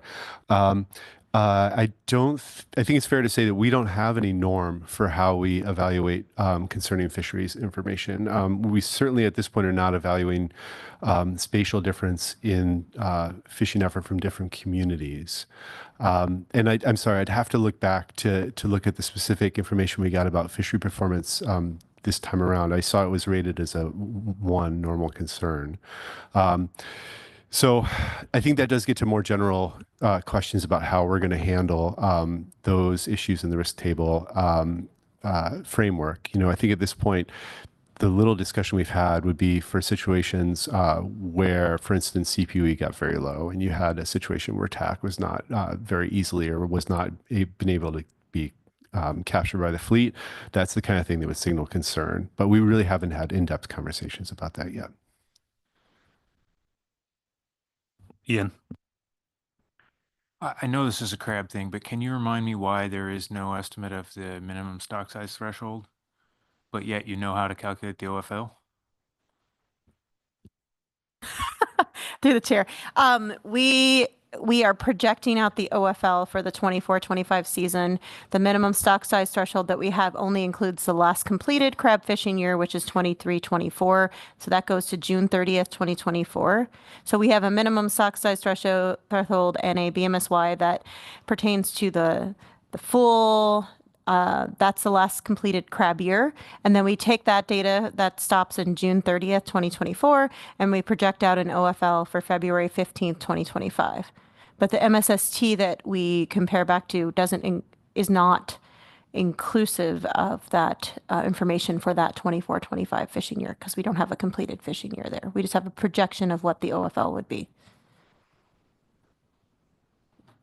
Thanks. Dana. Yeah, thanks. Since you have this slide up, I think I need to go back to the fact that OFL is too optimistic, and we've heard that for many years now. I'm wondering if the crab team has given any recommendations on how to adjust the scale of this assessment model. Yeah, through the chair, no, I think I'll defer to Katie's earlier answer that we really have encouraged the author, and I think this is following SSC recommendations as well, to concentrate on the transition to GMAX. We really want all of our stocks in that same unified coding platform, modeling platform, and so that's the answer. Is we haven't moved on that. So I guess just because we just finished snow crab and we're putting a 65% buffer on it, is a 20% buffer on something where you think the stock is being way overestimated sufficient? Through the chair, I think the sort of the norm that we've adopted at the CPT is really to try to track concerns over time. And we look back at the concerns for each stock that we expressed, or the sources of uncertainty, I should say, and evaluate if those have changed or not. We're always open to new sources of uncertainty, but that idea has not really entered our ABC discussions at this point, that we need a larger buffer to account for that. Yeah, thanks. Dana actually had the same question that I was going to ask, and if I may follow up on that a little bit, I mean, it caught my eye here. Your OFL is wildly optimistic, but my question is more also on the currency and management side. If you compare those two stocks, tenor crab always is kind of smooth sailing, but some of the same concerns apply. Do you have sort of a comparison of how, how in particular in terms of the smaller mature animals, how big of a problem that is in tenor crab compared to, say, snow crab? Yes, we do. So we're using the same survey data for input to the Tanner crab model that we're using for the snow crab model. We didn't discuss it this cycle, but my memory from previous cycles is that the disconnect between size of maturity and size of interest for the fleet is not as large and doesn't affect as many males for Tanner crab. So it hasn't been as big a problem. Yeah, that would certainly be one argument for at least a smaller buffer than snow crab, but yeah, there's maybe some discrepancy. Other comments, Chris? Yeah, just a quick question. Curious of whether the plan team has had any discussion about interactions between Tanner crab and snow crab and competition, and how that potentially changes as the climate has or has continued to change, and whether those biological interactions may also change. Thanks. Sure, through the chair. We have discussed that in general terms that we mentioned at snow crab, this idea that you might see sort of a Bairdi replacement of snow crab in the Southeast Bering Sea with warming. It's the kind of thing that we don't have very good data on at all. You know, if you're talking about competition for food resources, for instance, you know, that's really challenging for crab. I will say that this year's survey does seem to throw some cold water on that idea, where we've seen Tanner crab moving west and north at the same time that snow crab are moving south successfully. So something to keep an eye on, but we don't really have data or a plan going forward at this point. That actually reminds me of a question I had earlier. So there was a question about hybrids and the hybrids increasing. Are you guys tracking overlap between Tanner crab and snow crab in some fashion? Yes, we are tracking overlap when we look at some of our fishery updates, where we specifically overlay survey results with CPUE for the two fisheries. So that's something we're evaluating.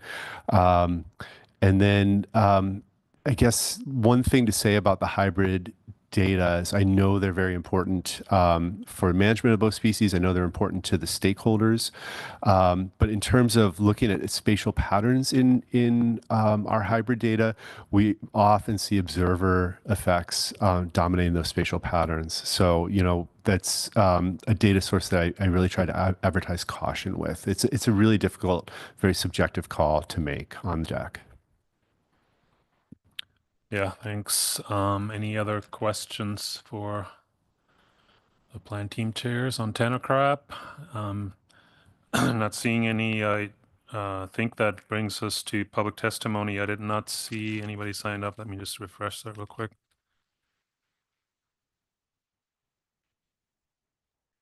There. Okay. Somebody must be signing up because it still shows 0, but yeah, we'll take public testimony if you're ready to testify. Was there? Or did I misunderstand that? Okay.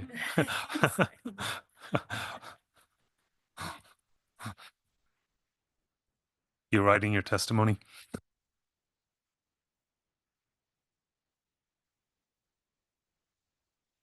We appreciate your attention to our technology.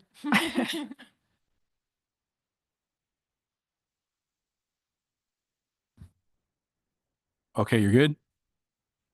Yes, go ahead. Thank you. Just some brief comments again for some of the focus on Tanner crab. We appreciate, again, the opportunity to be involved and pay close attention to what the assessment author is doing. We're happy to have provided more information, more data to him in a more complete way. We're getting closer and closer to a full sharing of our data after some delinquency on that we acknowledge. So we're happy to continue to work with Dr. Stockhausen on those things. Just briefly, I would remind the SSC that we have part of our ongoing research strategy is the coordination of some disaster relief designated research, and we have a pretty important piece of that continuing to come online with the support of Madison Heller Shipley, who is a UW PhD student in working with us closely on track right now. You would remember that she did her MSE to help with the state's harvest control rule. It's worth mentioning her a little bit here just because some of these questions as we go forward and try and consider pieces of Bairdi research and Apelio research and getting things consistent, I think her progress will yield into that some. So I'm mentioning that for your benefit here. To finish with just a brief note about hybrids, I agree with what the Crab Plan team co-chairs have shared here. Again, I think it's a positive signal in the survey, and my own experience with it, and maybe a quick note about it is that when we talk about hybrids, people find them. So there's a tremendous amount of subjectivity about it. And I think if there was maybe some strategic thinking that could help with a path forward, in particular, as one stock is declining so sharply and then showing signs of recovery, and we're seeing some of these signals like these new size dynamics in the apelio females, just making some better understanding potentially available about how hybrids actually occur. Is it roving packs of aggressive Bairdi males that run into apelio females, or some combination that we just don't know? All of the survey data is opportunistic in that way. We're out there to survey for snow crab and tanner crab, and then someone will say, oh, here's some hybrids. So I'm mentioning that because I think it could potentially be, not to put another project out there, but if there was a hybrid-oriented focused survey that maybe was something really new, it could yield some information that would help us understand some of the carriage dynamics for the two stocks plus the hybrids right now. And that's all I have. Thanks for the testimony. Any questions for Scott? Not seeing any. Thanks again for your Thank you. testimony. I think that concludes the testimony. And if the leads on this are Martin, Curry, and Ali, if you're ready, can we maybe go through that before taking a break? Or go ahead. Go ahead.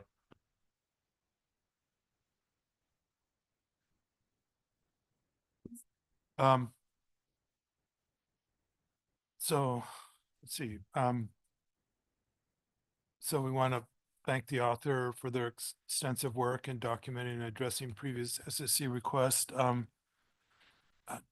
don't know if I was thinking about whether I wanted to go into this, but I think I'll just,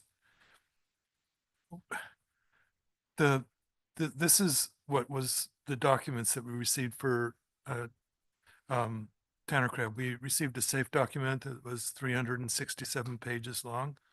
We received an Appendix A, which is 20 pages long, Appendix B, which was 186 pages long, and Appendix C, which was 92 pages long, and Appendix D was 15 pages long, plus the ESP report card, which was 11 pages. So I don't really have a point other than that's a lot of material to look at, and I just wonder if obviously we're beyond paper here, but I'm just wondering if there's some opportunities for condensing the document a little bit. I feel like the snow crab safe is much shorter, and we see enough in there to review it. So at some point, you know, it just was kind of overwhelming. Any rate, so just to go on to the discussion proper, so it's been considered a tier 3 stock since 2012, 2013, given its the informative nature of the fishery, the survey, and life history information.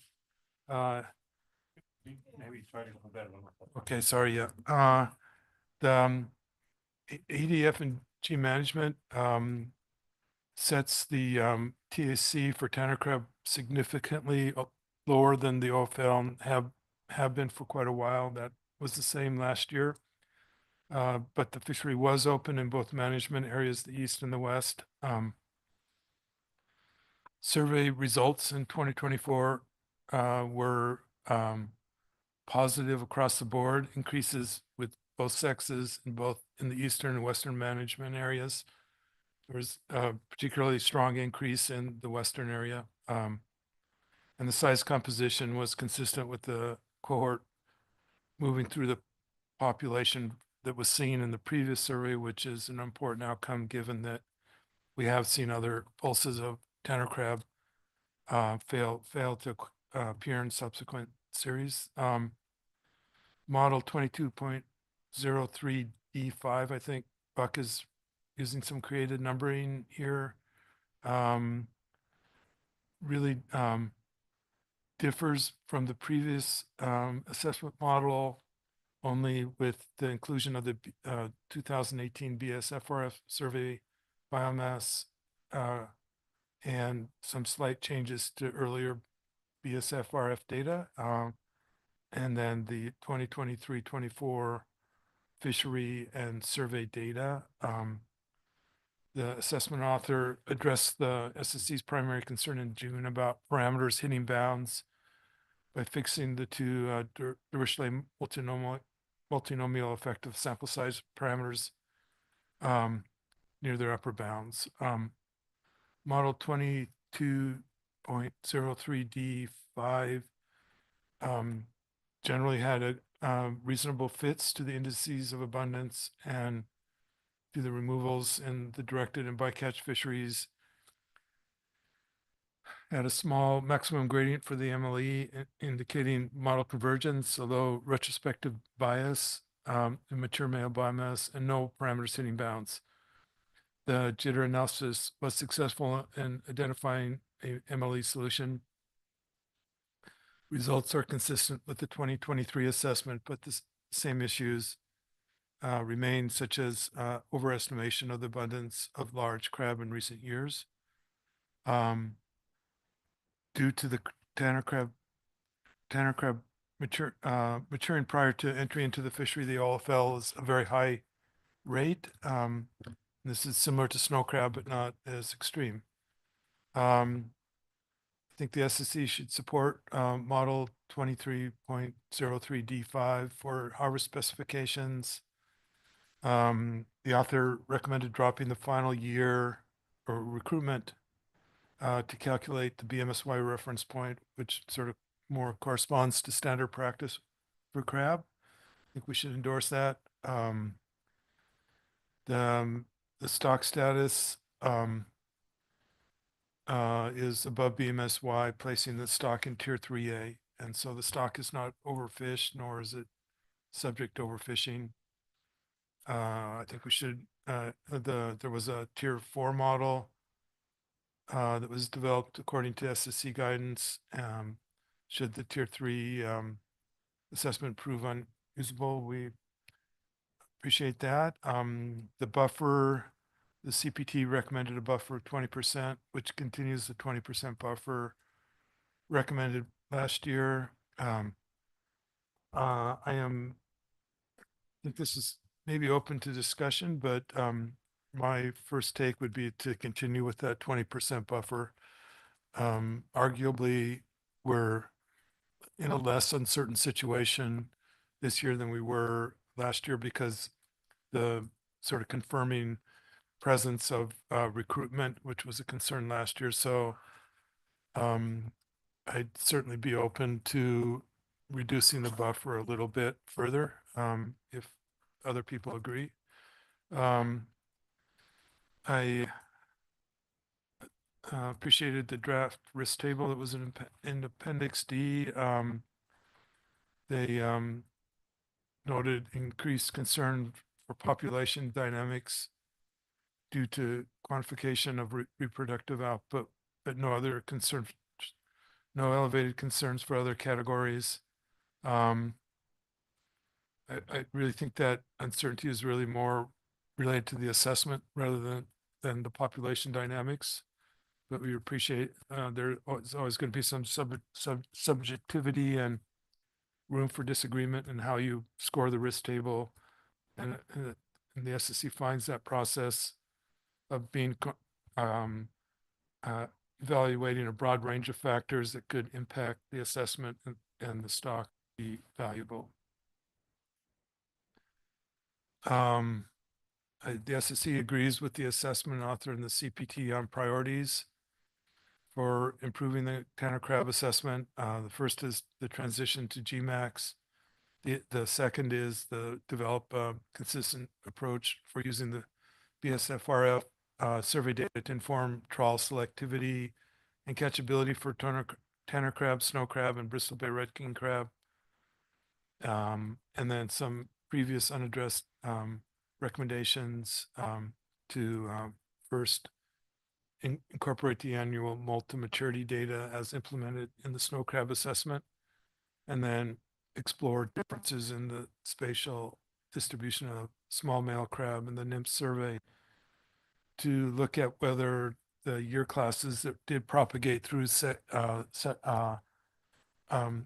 the population versus those that didn't, if there's some differences in spatial distribution between those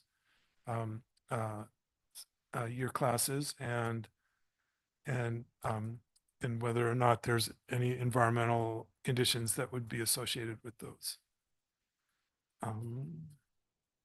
I mean, I did acknowledge, we should acknowledge Scott's comments. I'm not sure what our take home from that should be in terms of, they weren't really directly applied to the stock assessment. So I'm not sure if we need to, what we need to say there, but he did have comments. That's it. Thanks. Yeah, thanks.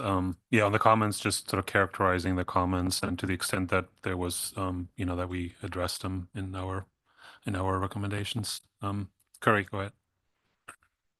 Yeah, with respect to Scott's comments, because you came to that last, I think the key takeaways from me were that we can support further efforts to look at spatial overlap from the surveys between snow crab and tanner crab.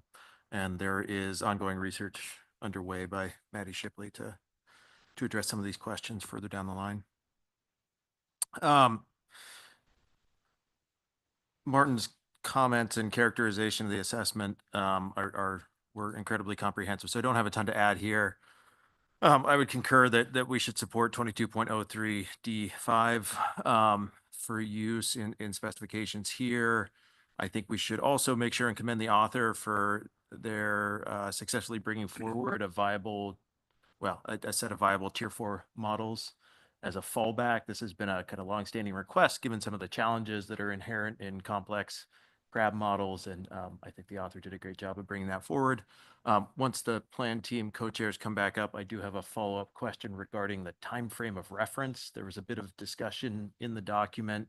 The SSC had put forward, you know, the 1969 to 1980 and the 1969 to 2007 as reference periods, and it sounded like there was some crab plan team discussion about challenging data prior to 1975, and hopefully we'll have a chance to discuss that further in terms of pathways forward on a standardized tier 4 fallback model for future use.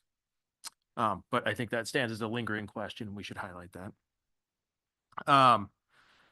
As Martin pointed out, one of the sort of most substantive changes was with the fixing of the Dirichlet multinomial parameters for some of the compositions. Basically, after 2020, you estimate higher recruitment, and therefore you estimate higher abundance of immature male and female crab, but they are to some extent modest. I think in a general sense, you know, we do have some positive signs here. Those 2017 to 2019, or those individuals that appeared in 2017 to 2019 as initial cohorts that didn't propagate towards larger sizes, are kind of in the rear view mirror. And now these cohorts that appeared in 2021 to 2022 do seem to have successfully grown into larger size classes. So all positive signs for the stock. To some extent, I'm still a little challenged by the characterization of the overly optimistic OFL. It would be, I think, helpful for me to have that better defined in terms of why we believe that, both in terms of the size composition data overestimates potentially of larger sized individuals. But in general, I would agree with the recommendation to continue that 20% buffer at present.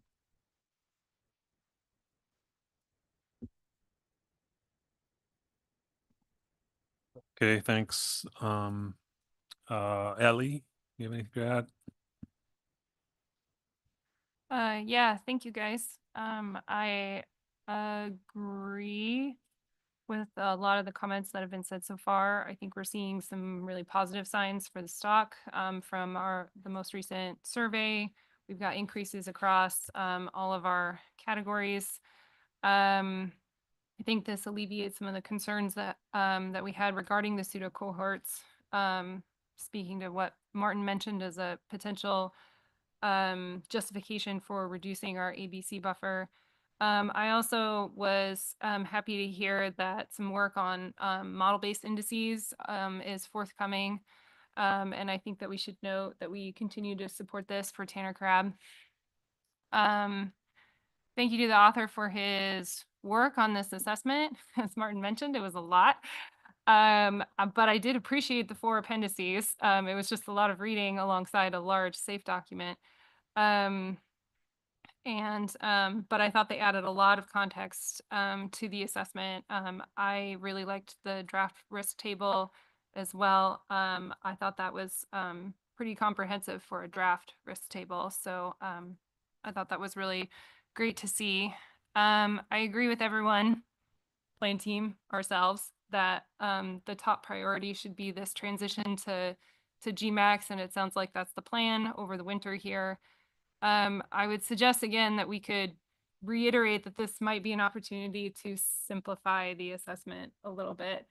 And that's been a suggestion in the past, and I don't really feel like a lot of consideration has been put to that. But I think it's an opportunity, and I think we should keep asking for that. Also, to the extent possible, I don't necessarily think this should be a high priority, but I do still think it should be on the list. I would like to see any more exploration the author could do around those effective sample size parameters hitting bounds.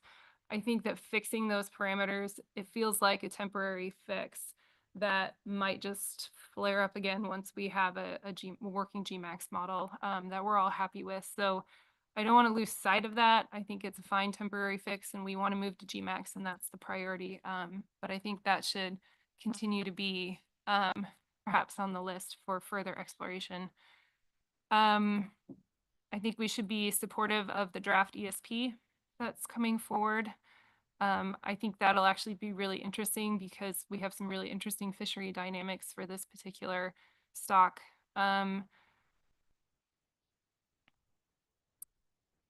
I concur that we should go with the plan team recommended model 2203D5. Again, some creative numbering, but I'm on board with that model. I also think that we should maintain the 20% ABC buffer while our concerns around the pseudo cohorts have been somewhat alleviated by one cohort seemingly making it through. I don't think that we've seen any reductions in other concerns. So I don't have great justification for moving away for 20%. Let me say it that way. And that's all I have. Thanks, Ellie. Just for clarification, I thought, and I may have misunderstood it, but in the model that they're recommending, the issue of parameters hitting the bounds was fixed, correct? I mean, that was not an issue anymore in the Well, they fixed it by fixing the parameter. fixed by fixing the parameter. Okay. All right. So it's not being estimated anymore. Yep. Thank you. which probably should be theoretically. Yeah, thanks. I missed that. Other comments on Tanner Crab, Martin? Yeah, I just want to explore the concept of something being wildly optimistic, and I think it might have been maybe a poor choice of words. And I think it's almost entirely due to that same disconnect you have for snow crab, and that the crab mature earlier than they are available to the fishery, so you can more or less wipe it out. Or wipe out all the exploitable biomass. And I don't think it's really a comment specifically on the stock itself, assessment itself. And there is a tendency to overestimate the large males, but you have to look pretty hard at the data. There's good fit to the composition data, and it's really the last sort of accumulator size that it misses out on. So I don't know that that's the cause of the wildly optimistic OFL. And so I think maybe a better choice of words could have been used there. So yeah, for the minutes, maybe we can note that the concern is much less than for snow crab, as in part for the buffer justification, I guess. Curry. Yeah, no, and I appreciate this discussion a lot because I sort of find myself wrestling with whether or not this is a valid justification, right? Is this idea that you can remove all of the large crabs a conservation concern or a fishery concern? And we've talked about this in the context of snow crab, right? Do we have good evidence that larger males asymmetrically contribute to reproductive potential? I think we're still wrestling with that. And so in line with your comment, I think we should be careful in whether or not that's used as a justification for any reductions from max ABC.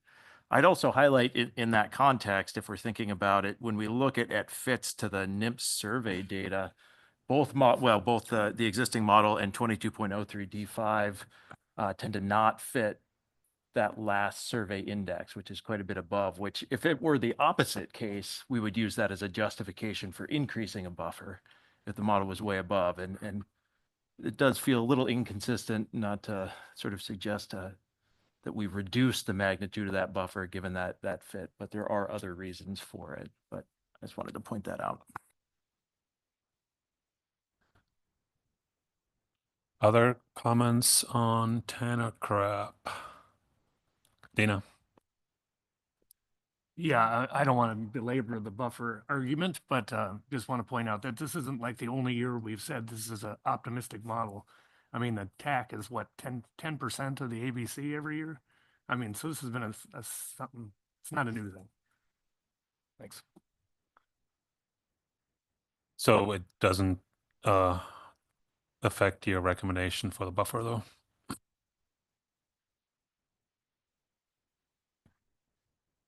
I just think that we should acknowledge that we're saying this is probably like the best model of all if we're only doing 20% when we do quite a bit higher on other stocks. So if we do believe it's optimistic, I'd say 25%. Yeah. I guess any other comments on Tanner crab? I think we're sticking with the 20%.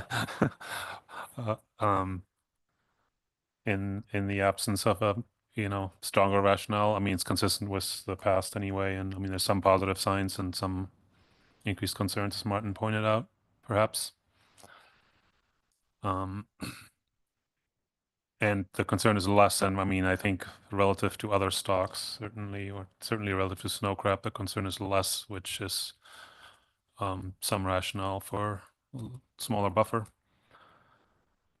Not seeing any other comments, I'll try to just summarize the highlights here, and then we'll take a break. Actually, I wasn't on. Our report will thank the authors for their extensive documentation and maybe point out that there's opportunity for streamlining the document. We'll point, similar to snow crab, to some positive trends in the population in terms of the incoming cohort that seems to be materializing. The SSC supports the plan team and author recommended model 22.03 D5. It does address some of the issues that were of concern before, has reasonable fits and converged, and is consistent with last year's assessment, but also retains some of the remaining or some of the same issues, for example, in terms of overestimation of the large males. Um, we also agree with the 20% recommended buffer, which is the same as last year. And had some discussion around that we'll characterize. We appreciate the author bringing forward the Tier 4 fallback, and may ask for some clarification on the time series length for that. We appreciate the draft risk table considerations here, and may have some general comments on the proposed draft risk table approach for crab. We also agree with the suggested research priorities, or the plan team recommended priorities for moving this into GMAX. That could also provide an opportunity for maybe simplifying the assessment and along the lines of some previous recommendations. And the other recommendation I'll highlight is working on a consistent approach for incorporating the BSFRF data to inform selectivity, and then we'll have some others. Based on public testimony, we may also add a recommendation to for further efforts to look at the spatial overlap between snow and Tanner crab, and maybe others. And I think I'll leave it at that unless I missed something big. If we're done with that, then let's take a break. It is 3:11 now. How about 3:25? Does that work for people? We'll start back up at 3:25, and we will take up St. Matthew Blue King Crab. Yep.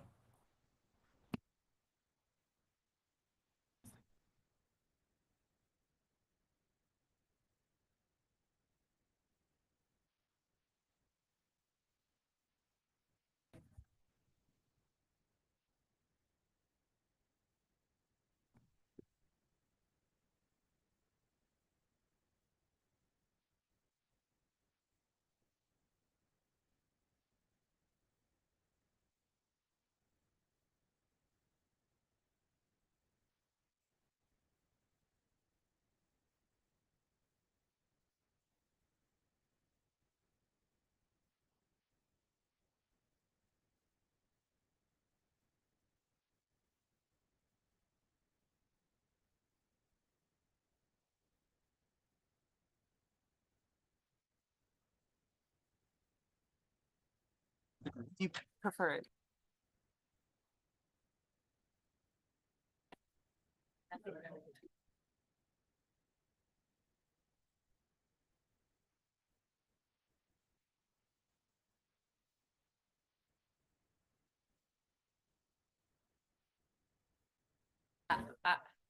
It'll show green.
Okay, if you could gather up, we'll get started again on St. Matthew Blue King Crab. No.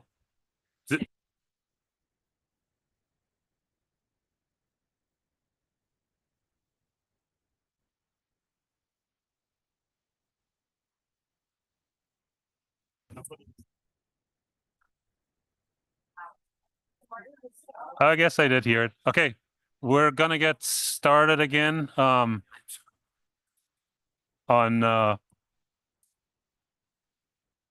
we're on agenda item C1 still, and we will continue with St. Matthew Blue King Crab. So Katie and or Mike, take it away.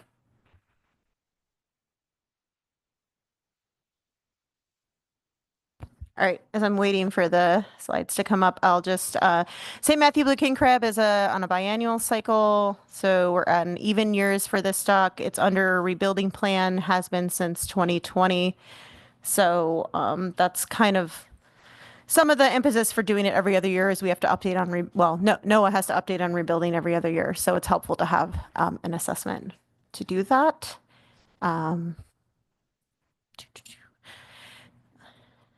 We're getting there. Sorry. All right.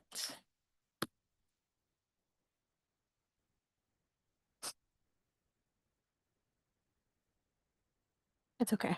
Do you want me to page through it or? Okay. Oh, maybe not. Whoa. Okay, you'll do it. Okay. All right, we're getting there. Caitlin Stern, who is a biometrician with ADF&G, took over as primary author for the stock. She did the proposed models in May. I'm still secondary author. Let's see what else I can go through before we get the slides up here. There's no directed fish feed for St. Matt's. There hasn't been since 2015, 2016. There is some bycatch and groundfish fisheries, but that's pretty minimal and hasn't changed much in the last few years. Okay.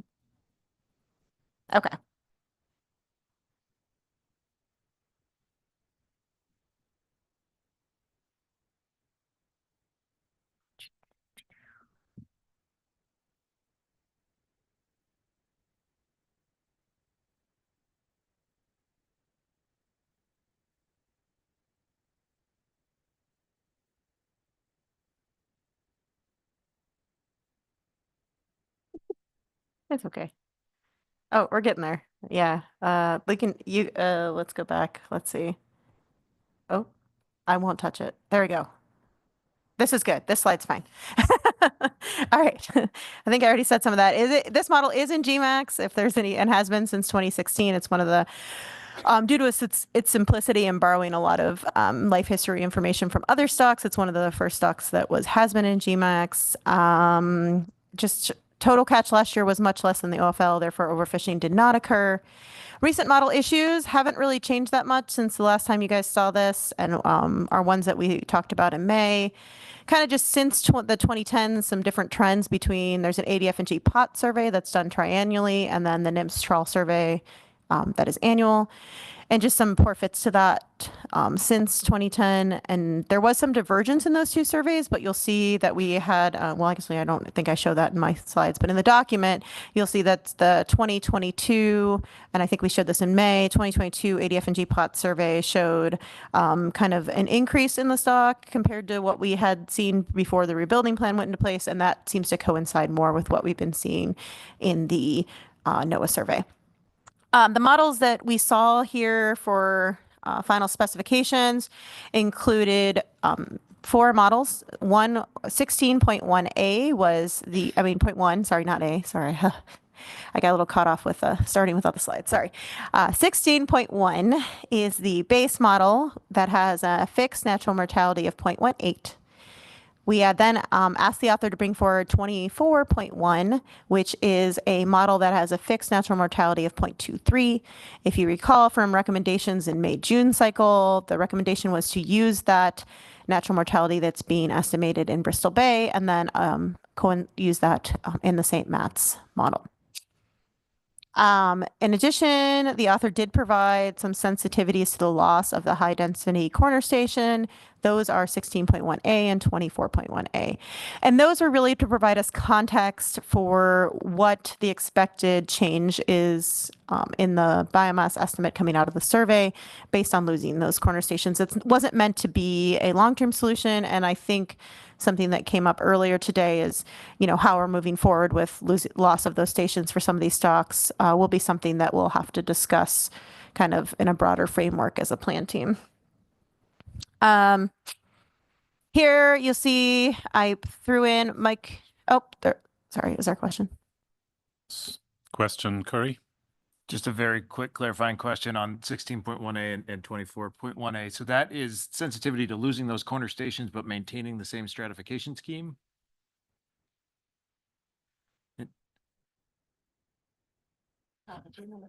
Yeah, through the chair, we provided the data with and without the corner stations to the assessment author, and it was with different stratification schemes. So two strata when there are corner stations, and then a single stratum when there is not. Thanks, Mike. So this slide kind of details those corner stations you'll see in the figure to the right, which is actually taken from the paper that Mike referenced earlier today. I think it was 2023 in Frontiers of Marine Science. The reference for that is in Caitlin's SAFE document if you need it to. So that's the figure that kind of depicts in the purplish color the high density corner stations. And then the bottom right here is the trawl survey biomass estimates, both with corner stations and without corner stations. And in general, the biomass without the corner stations is about 80% of the mean biomass with the corner stations included. The size comp data, however, were very similar. So not a lot of changes in size comp, just in the overall scale of how many crab the survey interacts without those corner stations. The author's suggested solution for future, and the plan team did endorse this, this is one of our topics for our January modeling workshop, would be to have a standardized index using spatiotemporal analysis to deal with the fact that whether we have or don't have the corner stations moving forward in the future. And that's something that the author is going to work alongside Mike's group and Kodiak on some versions of that using SDTMB. So that should be something that we can provide some framework for other stocks moving forward in addition to this one. At this time, we recommended the CPT recommended model coming out of St. Matt's was 24.1. So that's the base model, includes all the data, even though we do know that the 2024 data point does not include the corner stations. We just included all the data and treated it similarly. Having one data point without the corner stations wasn't enough really to estimate a separate, catchability selectivity. So that was the way we suggested moving forward at this point. That was the author recommended model on the CPT recommended model. The change that does happen between that and the base model is a updated natural mortality of 0.23. Still being fixed in this model. There's not enough information in this model to really, I don't think there's enough information in this model to estimate natural mortality well. So borrowing that information from Bristol Bay is a good step in the right direction. The CPT did provide some reasoning for that in our minutes, but mostly just recognizing that most of our king crab stocks, I think this stock and Norton Sound were the only two that were still utilizing that kind of default 0.18 that is actually in the FMP, but both Pribilof Island red king crab and Bristol Bay have moved to recognizing that potentially higher natural mortality is more appropriate for king crab stocks. And so that would be something that if we do, kind of thinking about this overall big picture, if we do endorse this model, if the SSC does endorse the plan team recommendations of using this model for St. Matt's, what we might suggest for other stocks that are still using that 0.18. And should we recommend a change to a similar methodology, similarly borrowing that from Bristol Bay or something else there. As far as this model in general still has pretty strong retrospective patterns, although a lot of the retrospective patterns stem from the differences between the two surveys, which we're not seeing as drastic difference in the last few years. So that is something that may decrease as we move away from those 15, 16, 17 data points. Recruitment is still at pretty low levels for this stock. The rebuilding update for the stock would be that the status for last year for 23-24 is pretty close to MSST, but it's not above 0.5, but the projected status for next year is slightly above 0.5. So the stock is still not approaching BMSY in a sense that it's still pretty low, but it potentially is leading towards at least maybe next year not being in the overfish status, being below 0.5. The author did provide some projections in GMAX, kind of suggesting that if we expect recruitment to be low, as it has been in the last 10 to 15 years, it would be the stock would have a hard time rebuilding to the BMSY that was set out in the rebuilding plan. So that's nothing new. That's kind of the expectation that we have on this stock right now, and kind of what we expect with recruitment would change that expectation. If let's see. The other consideration for St. Matt's would be the buffer. So the buffer has been set at about 25% since the rebuilding plan went into place. And those reasons there are outlined as, retrospective patterns for MMB, that the life history information here is really limited to inform population processes. We're borrowing it from other king crab stocks. The ADF and GPOT survey are only every 3 years. And what we have kind of determined is that this does seem to track the population better, especially at lower levels. So the fact that we're only having that data point every 3 years does make it hard to track annual changes in the stock that may not be visible to the NPFMC survey, just due to the sampling, spatial sampling differences between those two. And then we did note that the loss of the corner stations is something that we should point out, although we did point out at CPT that wasn't really considered to be added uncertainty. It was more added bias in the estimates coming out for this year. And if anything, the bias would be in a lower estimate of biomass versus a higher, so we didn't feel like the need to add additional buffer for that consideration. So with that, we have a recommended OFL coming out of 24.1 of 0.129 metric tons, and then the corresponding ABC with the 25% buffer. And I think that's all I had for St. Matt's. I know I did go through that pretty quickly, but we were trying to allot for more time for some of the other problematic questions that we might have. So, but I can try to answer questions on anything else that is in the written report, our report, or the SAFE document. Yeah, thanks very much. Questions on St. Matthew blue king crab? Wow, maybe an easy one. Not seeing any questions. I can check for. Uh-oh, I closed my window. Do you see any?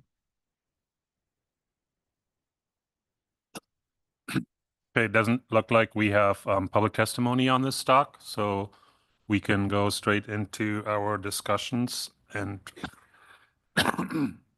excuse me for that. We have Dana, Fabio, and Andrew. And Dana, if you could kick us off.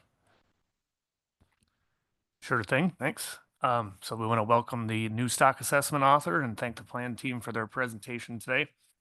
I guess I'll just start by saying I support the model with the updated M and the 25% buffer. So get that out of the way. And I kind of already brought this up, so I'm not going to spend too much time on it, but the corner station issues, I would like to make a recommendation that one additional bridge is made so that you can see what it looks like to take the corner stations out, but keep the strata intact. And I think that might help us learn more about why there's consistent negative bias, because if you just de-stratify and they were random, it wouldn't do that. We go up and down. So I had a whole bunch more to say about that, but since I already said some of that, I'm not going to do it again. So just in addition to that, yeah, just thought it'd be noted that all model configurations show that the stock is trending in the right direction, but pretty far away from ending the rebuilding plan at this point. And I think that's all I had for now. All right, thank you, Dana. Fabio? Thanks, Mr. Chairman. So first, I also like to appreciate the presentation from the plan team today and also the authors for the document. And I also agree with moving forward with the model recommended, the 24.1, with the M of 0.5 23. And in terms of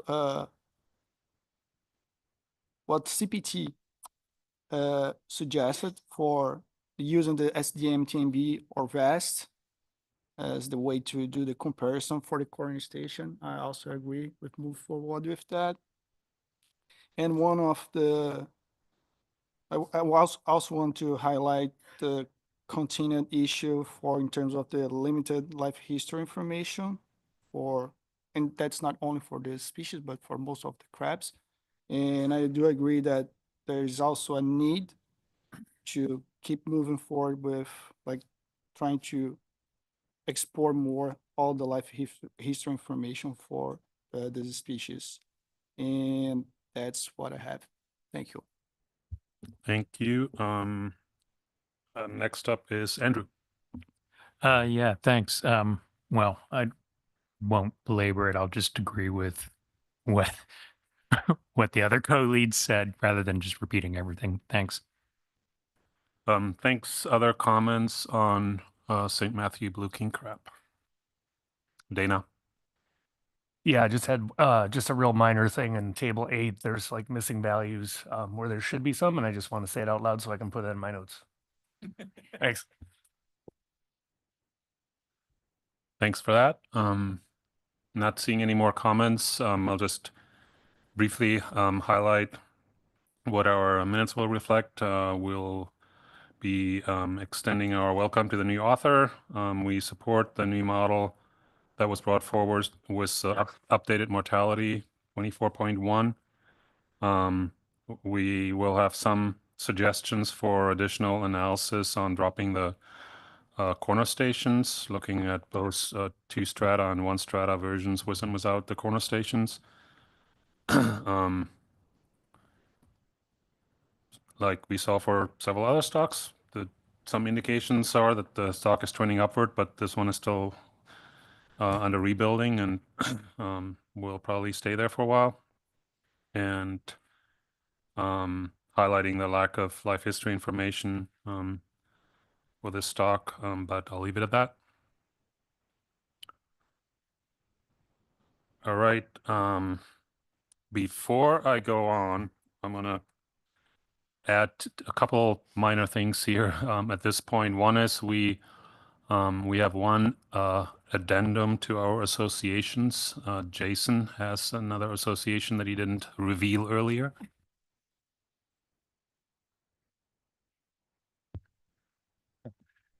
Yeah, I had to get a list from my wife of everything that she's working on because I couldn't keep track of it. So yes, Cindy Sbuzio is my wife. So through her, I'm associated with the DLM working group and harvest projections that she's on for skate harvest projections specifically. And then she's also the vice co-chair of the BSAI plan team. All right, thanks for that. We'll add that to our report. And one other thing is, Curry, did you get an update on dinner? Are we having dinner tonight? Reveal the details. 7 o'clock at Hearth. I made a reservation for 16. I don't know how many people are planning to attend. Maybe raise your hand. 1, 2, 3, and 10. I can probably send them a revised estimate. Okay, as long as we meet our minimum. Okay. Oops, with that, we'll move on to Bristol Bay Red King Crab, and I believe that'll be Katie too.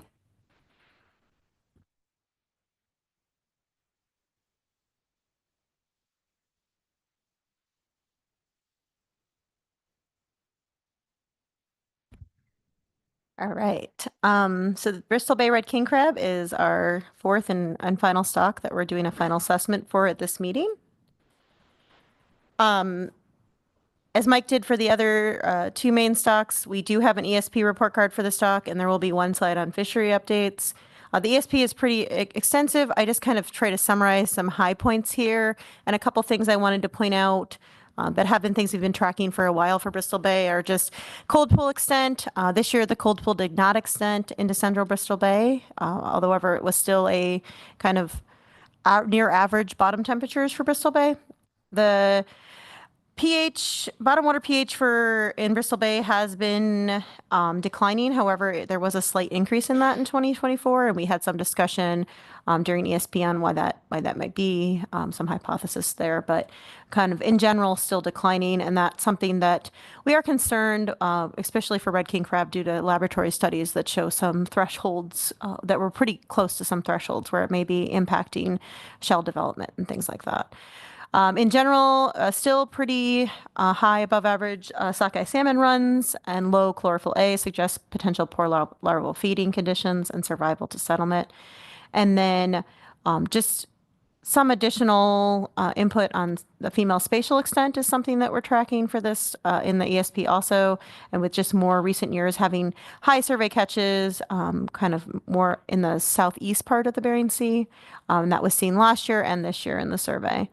There's some proposed new indicators that the ESP authors put forward are looking at female reproductive potential, such as clutch fullness, the northern district ratio. So Mike did talk about how there's some northern district red king crab and how that the amount of red king crab in the northern district above Bristol Bay has changed over time. And then another thing that the author did add was a protected area proportion, and that's just based on the summer survey, the proportion of, now I'm trying to track which portion of the population she was looking at, but I think it was mature males, but I might be wrong, is protected based on trawl closures and things like that. So those are some new things that the plan team just saw at this meeting, and we didn't really dig into them much, but there are, continued work that we're hoping to do on ESP development, so we can look at those a little bit more closely. Our socioeconomic considerations, the fishery was open last year after 2 seasons of closures. It was pointed out that the fleet did consolidate from 2020. 2020, there was 47 vessels, and in 2023, there were 31 vessels. Some of the anecdotal points there is that maybe kind of reflects the importance of the snow crab fishery and consequences of those closures and some reductions in TAC in all our crab fisheries. And then incidental catch for the stock is at average levels, no concern there for that. This is one stock that we do have a skipper survey that's put together by Alaskan Bering Sea Crabbers, and that information is provided to the ESP authors so that we can include it as part of a community indicator, or at least of the fishing community, I guess. And some highlights from that are 61% of skippers did kind of change their fishing behavior, use longer soak times to reduce sorting and bycatch. And that was something that we had both Alaskan Bering Sea Crabbers and Fish and Game had talked to fishermen before the fishery to try to reduce any sort of sorting or handling mortality that we could. Anecdotal comments kind of varied from that skipper survey, but in general coincided with mature females being further east of the fishing grounds, which is what we saw in the survey both in 2023 and 2024, and just make attempts for skippers to stay off female hotspots. Let's see, where did I put the fishing? We got a question from Yes, go ahead. Thanks, Mr. Chairman. Thanks, Katie. So let me work backwards through my questions. So on that last one on the skipper science and the soak times, any evidence of impact, changes in size comp in the bycatch, or are there going to be any attempts to look at that in the future? I would say that I haven't really looked at that specifically yet, but I mean, that would be one way to kind of look at if that behavior is coming out in the fishery data, but I haven't done that yet. Okay. But we can. No, I appreciate that. Just in the way of its value, it's interesting, but only if someone takes a look at what it means in the data. So this is kind of a broader question, but I had it here with this report card. How much overlap is there, during the discussion between the ESR and this ESP? So, a lot of specific information related to the crab stocks, some of it overlaps with what we heard earlier, some of it does not. And now that the ESRs are communicating both whole ecosystem as well as specific responses to crab, now there's 3 layers of information that could be overlapped. So I'm just curious as to whether the plan team had any discussions about that and, compared them. I actually, in reading the earlier presentation on overall impacts of things going on in the Bering Sea, found a couple of compelling indices, if you will, for what's going on with crab that aren't necessarily here. So it's a broad question. Any thoughts on that? Through the chair, Bob. I will say, first, as far as plan team conversation on that isn't something that we went into at this meeting. I will say that is something that kind of came up in our risk table draft discussions, is kind of multiple different ways to get that information and how are we utilizing those in the best way and how do they differ. And so that was one of the reasons why we are adding a risk table conversation to our May meeting, and to try to get some better clarification on this, the ESR, ESP information coming in and how that might be different. I will say in general that when the ESPs were put together for these crab stocks, we really tried to focus on the spatial, buy things on a stock basis. And so that would be the main difference in the way I've perceived the information is, even though the ESRs might be looking at things that pertain to crab, it's still more of an ecosystem Bering Sea total. And we're, for here, really just looking at what's going on in Bristol Bay. And so that's the main difference of the way I've been perceiving that as a stock author.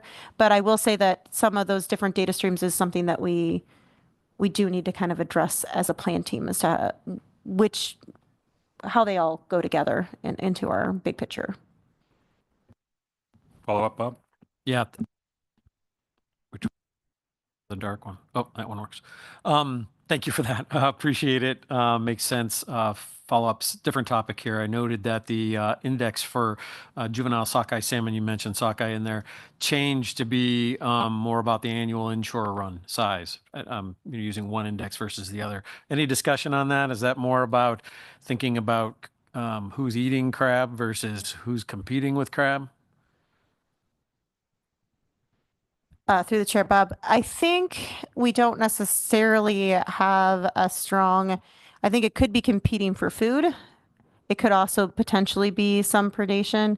I think it's hard to know right now. I don't think we have a direct link as to that, but it's definitely something that could be examined further as far as some of it. If it's competing with small crab, it'd be hard to see that in our current data because we don't have data on those small crab. We're not seeing those in the survey. So that would be something to look at potentially, if what kind of lag would be there for competition or even some predation, that there's probably some lag correlated to the high runs we've seen in the last few years versus what we might expect to see in Bristol Bay. It's hard with red king crab, I mean.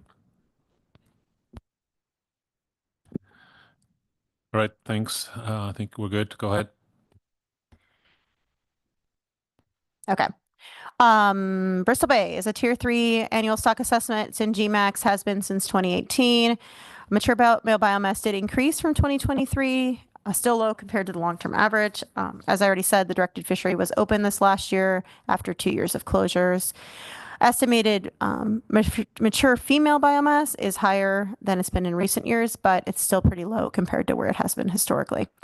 And then just in general, there's been pretty low recruitment in recent years, and we did provide projections looking at, what we would expect the stock to be at without a large recruitment event. And those large recruitment events were what was sustaining kind of larger levels of population biomass. So without a really large recruitment event, it's hard to get the stock, it's kind of in a steady low state. And how do we, get it back to where it has been in the past we would need some larger recruitment event.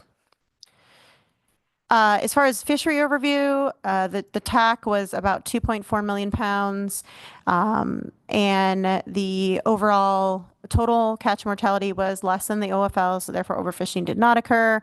On the right here is incidental catch for groundfish, both fixed gear in the blue and trawl in the yellow purple. What we've seen the last few years is not any, no alarming increases in non-directed bycatch for Bristol Bay. If anything, there's been somewhat of a reduction in the past few years for the trawl side of things specifically. Mike already brought this up in his survey overview, but just we aren't really seeing much in the terms of recruitment. And when I say recruitment here, I mean recruitment into the fish, into the survey, into what we're seeing in the model, which is about 16 millimeters to 75 millimeters carapace width. Actually, this should be carapace length, but we are seeing some recruitment, a little bit more than we had seen in let's say 2021 and 2022. So the last 2 years, we are seeing a few more crab in that like 90 or so, 80 to 90 millimeters than we had seen. But that's really hard to see compared to the whole time series, right? Compared to the whole time series, we're still at pretty low levels when it comes to both abundance overall and recruitment. In general, for the final assessment here, we saw two different models. One is the base model that we used in 2023. This has an estimated base M for males that's estimated with a pretty tight prior. And that model 23.0A also, and this is, I apologize as the assessment author, I did not carry forward the change in the season there as to when we're extracting MMB for plotting and for calculating OFL. But that was something that we did in May. It's essentially the same model with just a different timing as to when MMB is being extracted. So if you're comparing to the May document, that 23.0A is 23.0A, I think P7 in the May document. So apologize for that. Go ahead. Well, sorry. Yep. Thank you, Katie. Just to be clear on what you said, you just didn't have an intermediate model. You carried forward the actual change in season, correct? Okay. So when we came out of the May meeting, I just took model 23.0A like P7 as the base. And that's what I'm using here as the base. I just realized I didn't carry over that like little addendum part to it. Yeah. So I just wanted to be clear. So model 24.0C is based on that model. It just removes a time block for molting probability from 1975 to 1979. As you can, what's shown on the left here are the fits to the NIMS trawl survey data. And that's for females at the top and males at the bottom.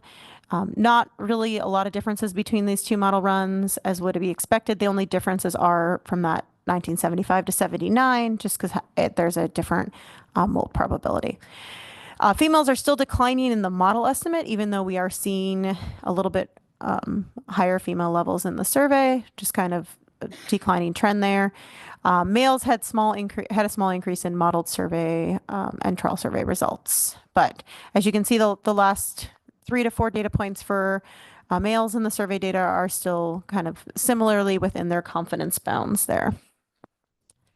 So in general, sorry, I missed it. Yeah, your reference to the tier 4 fallback brought up a question that I meant to ask you both, and I was trying to find the right time. So this sort of came up under the Tanner crab discussion a little bit in terms of the ideal reference time period that we're looking at where things should have been at equilibrium. I'm wondering if you can sort of fill me in on those discussions and if there's a standard procedure that the crab plant team is recommending across stocks. Through the chair, Curry. Yeah, Mike and I were discussing that when you brought it up for Tanner crab. We didn't really get into that at this meeting for these tier 4 fallbacks. I know that for right now, I was using the same reference time period that I used in the tier 3 model to calculate B35, just because that was the accepted time period there. So I don't know. I'm trying to remember if we discussed tier 4 fallbacks at previous meetings, but I'd have to go back and, the time period to go back and look what we discussed. I know you guys did make recommendations for us to have a standard approach, but I don't recall if we got that far in our conversation, I guess is what I'm saying. Okay, thanks. We appreciate many of you putting forward those options as requested. Yeah, and that was detailed in an appendix for Bristol Bay, so it is there. Okay. So the two model differences were just really in mold probability for that early time period, which primarily only affects if you look at mature male biomass trends for the two models. The early part of the mature male biomass trend from 75 to 79, pretty much the mold probability being estimated for the rest of the time period is similar between the models as would be expected. So the CPT and the author both recommended moving to model 24.0C just for simplicity and kind of there wasn't a strong evidence for the need for that historic mold probability. There wasn't there's potentially a better fit to size comps or anything with that being added. The potential problems in retrospective patterns for the stock still exist. That was not addressed with these model runs really. And then projections under kind of recent recruitment expectations still have a declining stock expectation if we fish higher than about a fishing mortality of 0.08. So that's pretty much what we've seen for the stock is it's kind of stabilized. My interpretation is it's kind of stabilized at this lower level where we are seeing some recruitment coming in to allow for some increase, but not anything that's going to push us to have increased population growth, especially under increased fishing harvest rates. So the recommended CPT and author recommended model were 24.0C. The buffer considerations, the buffer was 20% in previous years, and the buffer consideration was at staying at a 20% buffer for the stock. Still some concern for kind of the distribution of the cold pool within Bristol Bay and what that means for the stock, the kind of general ecosystem changes that maybe aren't conducive to the recruitment events that we've seen in the past. Declining trends, this isn't necessarily, well, some of these are already in the model, but declining trends or just low levels of mature male biomass and female biomass. And then lack of really seeing much in terms of recruitment events in recent years. And the reason we kept that was a little bit of a discussion at the CPT when we talked about risk tables. The reason my interpretation of keeping that here for buffer considerations is that although their recruitment itself is in the model, the recruitment expectations of the model, since that we're setting B35 based on recruitment from 1984 to 2023, the expectations is that potentially we have recruitment that is at a level, average level for that whole time period. And we really aren't seeing that in the last 10 to 15 years. We're seeing a much lower level of recruitment. And then a pretty strong retrospective pattern in MMB for Bristol Bay. So those were kind of similar. We didn't really change much of the reasoning for the buffer, but just kind of laid out some of the considerations that we have there. And I think that's all I had for Bristol Bay, but I can take any other questions. Thanks. Sherry has a question, then Bob and Ian, and I have one too. Thanks, Katie, for the presentation. So when you talked about the lack of recruitment events and the reason that it was in the buffer, sorry, it just disappeared. But what I was wondering was, so my understanding is that the projection, am I correct? I think it was in table 8 that the projection for mature male biomass, which determines the status of the stock, is based on the last like 11 years of recruitment. That's incorrect. So the projection that is in, so this is kind of the problem is we're using projection for two different things here. The word projection. So the projection that's included to get the OFL, so to get us to mature male biomass for February 15th, 2025, that utilizes a B35 or that it's based on recruitment from 1984 to 2023. And the recruitment in there is directly from the survey data, so that we're not estimating, the recruitment is estimated in the model. So we have a recruitment estimate for 2024, but it's not being included in the BMSY calculation because it's highly variable. But as far as projecting that population out to February 1st, 2025, we are utilizing the information that we have from the survey for that recruitment estimate. Does that make sense? Follow up. Yes, it changes what I thought was happening, but it does make sense. If you go back one slide, in the language at the bottom, projections of the recruitment expectations 2013 to 2023. So am I correct then that this one uses those 11 years that we're talking about, but the stock status or MMB, which is in the tables, does not? It uses the full-time series. So we're actually talking about two different things. So when we calculate BMSY, that both of these use the 84 to 2023 to calculate BMSY. When I talk about projections under recent recruitment, I mean, when we do the projection, we have to somehow give the model an estimate of, or a variable idea of what recruitment would be in the future. Right. And so for us to do that, there's a couple different ways you can do that. You can use a stock recruit relationship, which we've already kind of went into. We don't really have much of. So one of the ways to do that is to draw from previously observed recruitments with some error. And so here in these projections, I'm drawing from the last 10 years of what we've seen for recruitment when we project forward. So the BMSY calculation is still based on recruitment from 84 to 2023. The projection, the population out with error, what we expect to see for recruitment coming into the population is done based on draws from that time period. So it's two different ways that we're using recruitment. Does that make sense?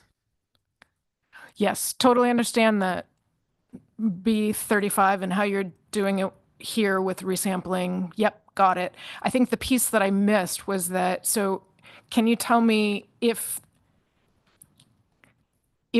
projecting biomass to February 15th, which is what's done in the in the specs table, how is MMB estimated for February 15th, 2025? What recruitment goes into that? That's what I guess I'm wondering. Through the chair, Sherry. So the recruitment that goes into that estimate is the recruitment that well, I guess there's two things when you say recruitment, because recruitment into the model is not included in MMB. So we already have an estimate of MMB coming out of the survey. And so when we take the estimate from the survey, so July 1st, and we just project that out to February 15th, we're just looking at mortality, natural mortality, fishing mortality, and then the actual growth and everything actually happens after February 15th. So we are not including any additional recruitment in that estimate. Thank you. Thanks, Bob, I believe. Ian, did you still have a question? Yeah, a couple questions. The first one was the crab plan team had a fairly extensive discussion about discard mortality rates for fixed gear. And the recommendation was for you, I guess, to evaluate the effect of that in the model. But my takeaway from the discussion was it was less about how those rates affected the model and more about how those rates presented themselves in tables and figures.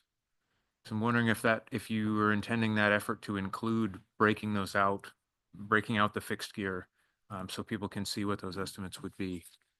First question. Through the chair, Ian, I think it was kind of, well, I interpret it as almost both in the sense that having those specifically laid out in the document as to which parts of fixed gear are specifically it was related to fixed gear versus pot gear versus like hook and line. And so it'd be good for that to be broken out separately in the model. And then the specific request was if you provide a different, discard mortality to each of those gear types, what would be the effect of that on the model? So that was something that the CPT thought would be a helpful exercise to help explain some of those differences to the public. And so that was a suggestion. I guess both would be a suggestion coming out of CPT. Thanks. And second, unrelated question, where are we with regard to treatment of the Northern District? I know we made a recommendation last year or the year before to start thinking about models that would include that. And maybe you could also refresh us on how biomass and also mortality in that area does or doesn't affect the Bristol Bay component? Through the chair, Ian, currently the Northern Unstratified District are not included in the assessment model. They're not included in our state harvest, the state boundaries for where harvest occurs. And so what we have some more data on this, and this is something that we do need to look into a little bit more, but we were kind of waiting for some tagging study results to come back to kind of give us a better idea of how, if those northern unstratified crab were actually part of the reproductive Bristol Bay stock. Are they actually moving into Bristol and are they actually moving into Bristol Bay, and do we consider them as part of that reproductive stock, or are they essentially kind of their own little sub stock up there? So right now we're currently, I guess, as an assessment author, I'm waiting as standpoint, kind of making sure that we have good data on that to fully kind of how we should be incorporating those. It also changes our kind of overall, there's some larger term management implications that we need to kind of make sure we're fully aware of before we incorporate that. So it could be something that could be brought forward. I was just thinking about this when snow crab was talking about snow crab maybe as a research model before it's adopted as a, something that we would set specs for, trying to fully understand how it affects the overall stock, and also how, should it be part of that overall biomass or not is a good question if we're looking at, reproductive potential for the stock. If I may follow up on that, I thought there was some pretty good tagging data now that suggests that they generally, red king crab that were tagged up further north, that they move back to sort of the middle shelf. Yeah, we have some tagging data, not extensive tagging data up there on the boundary, and I think your recollection is correct. In particular, that the tagged crab were not moving out to the Pribilof district, which that distribution in the northern district is also close to, and the movement was down into Bristol Bay. So not a lot of tags, but that is my memory of what those data suggest. I will say, to follow up with that, when talking to some of the folks that are doing more of the tag work, some of the concern is that they were moving into the Bristol Bay district, but maybe not moving down further into where most of the Bristol Bay stock was mating. So there's still some concern, is like they may be over that line that we drew. They didn't draw the line, so they may be moving into that line. But are they really still reproductively part of that group, or are they reproducing and mating in a separate area? And that's really some of the life history stuff that we just need to understand better about Bristol Bay mating dynamics, and potentially, where mating's occurring, and then where larvae are being transported to after that. Right. Thanks, Bob. Yeah, thanks, Katie. One more question on buffer. In the past, we've talked about the fit to BSFRF data as being a major concern. I assume that hasn't changed, but I don't remember the discussion. That hasn't changed. I just think it wasn't highlighted in this round. I think that you'll see in some of the comments, one of the things that the SSC did suggest and will be on our plate for January and for May is treating that BSFRF data similarly between the stocks. That is something that's on our January modeling workshop.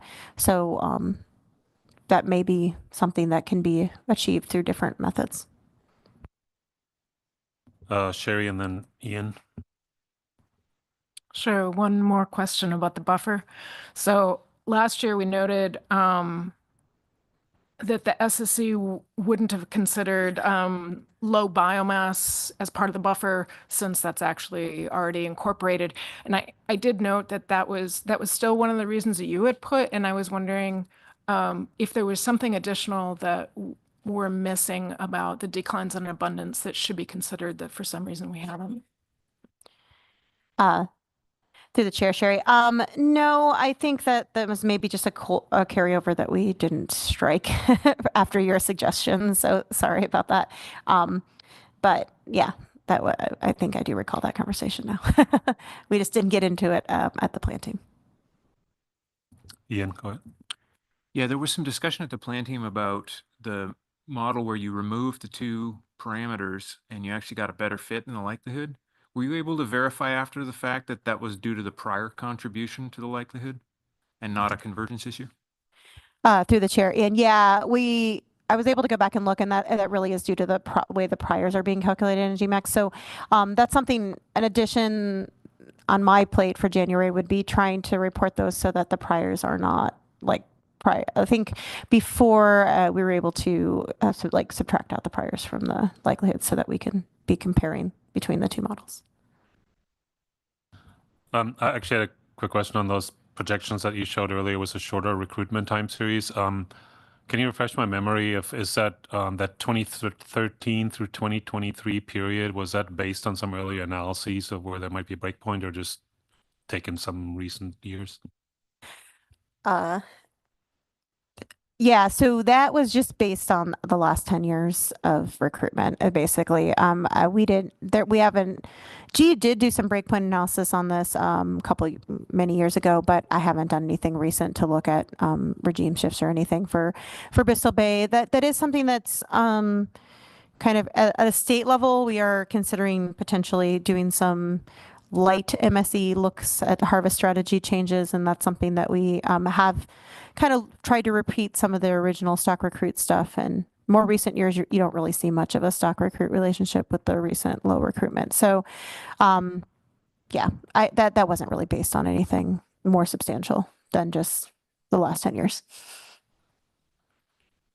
All right, thank you very much. I don't see any other questions. So I think we're ready to move into public testimony if there is any. And I still haven't found my... Okay, doesn't look like we have any public testimony, so we can go into our discussions if you guys are ready. And for the leads on this, we have Bob, Ian, and Sherry. Okay, thanks, Mr. Chairman. I'll start with the Bristol Bay Red King Crab report card. Or are we gonna take that separate? Right, ESP. Yeah, anything okay to add here. specific Okay. to, yeah, it's good to add Sorry, here. I've got them all mixed up here. So we did get a report on the ESP, and we had appreciate the discussion on the information that went into that. We had a few comments that I'd like to make moving forward. One, considering how some of the external information, such as the skipper survey, can be ground truth quantified for its value in the stock assessment.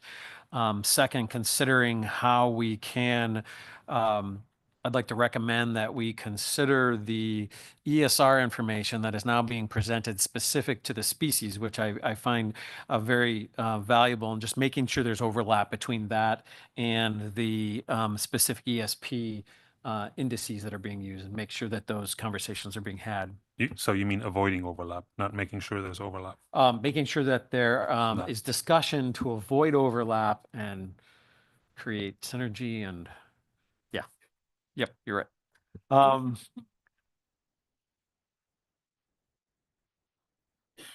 Okay, next comment was to just ask the authors on the report card to clarify the rationale for switching indices associated with sockeye salmon, being a little more clear as to potential mechanism related to competition and or predation. And then lastly, no questions here, but just agreement that the associated economic figures be broken down into pre and post crab rationalization periods, agreeing with the crab plan team. Moving forward to the stock assessment itself, we received a report, a summary from the crab plan team on Bristol Bay stock assessment. We had written testimony from Bering Sea Fisheries Research Foundation, no oral testimony. The stock is in Tier 3. It has been in GMAX since 2018, and the fishery was open in the past year after 2 years of closure. A fair amount of discussion relative to the importance of recruitment, identifying that in fact, large recruitment events are required for the success of this stock, but there have not been any recruitment events to speak of since the mid-2000s. This past year in the survey, there were some minimal increases in males, but all changes in biomass in the model were within the confidence bounds. The SSC would thank the author for responses to previous questions associated with, in particular, the type prior on M, natural mortality and catchability. That was a major concern last year, and the author responded with specifics as to how that may or may not affect additional buffer understanding the model fit.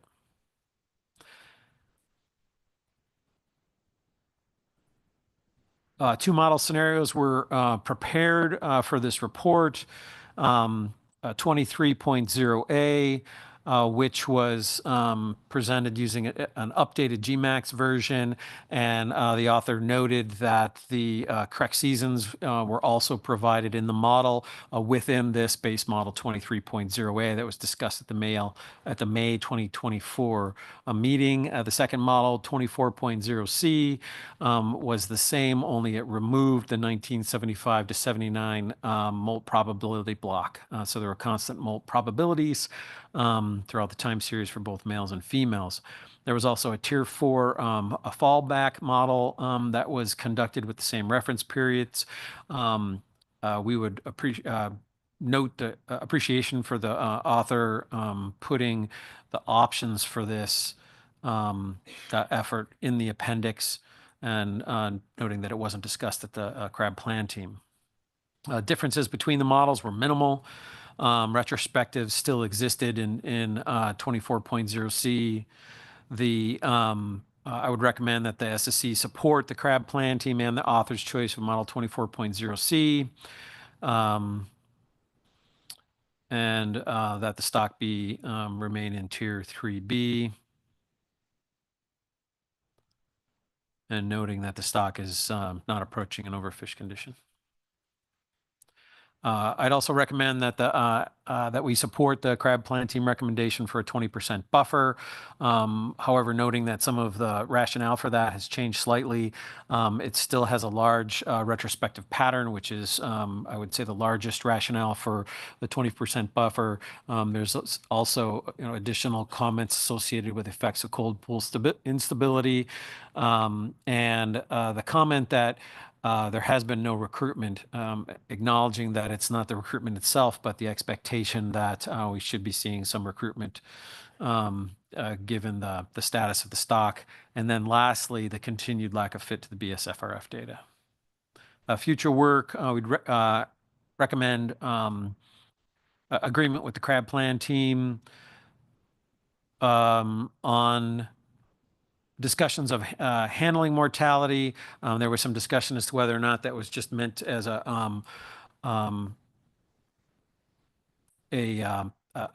table issue of separating the information. The authors made it clear that they wanted to consider them separately. I would recommend that the CRAB plan team and authors go back to previous conversations on this. I don't remember how many years ago this was, but going back to when the 50% was actually discussed at length at the CRAB plan team, both specific to long line as well as pot, when we established the some of the original handling mortality for this stock.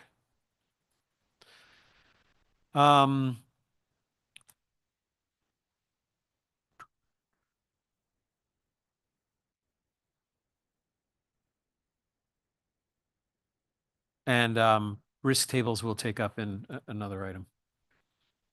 That's all I have, Mr. Chairman. All right, thanks. Ian's next.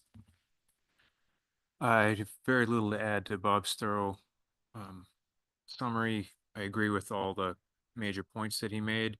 I would say we should reiterate this series of previous recommendations from our last and other earlier reviews, things that have yet to be addressed.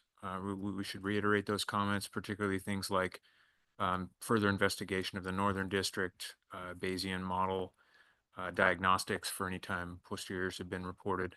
And then just a very minor comment on the ESP. It would be helpful to have better units on the trend figures there. The scientific notation really isn't very helpful for the quantities being reported.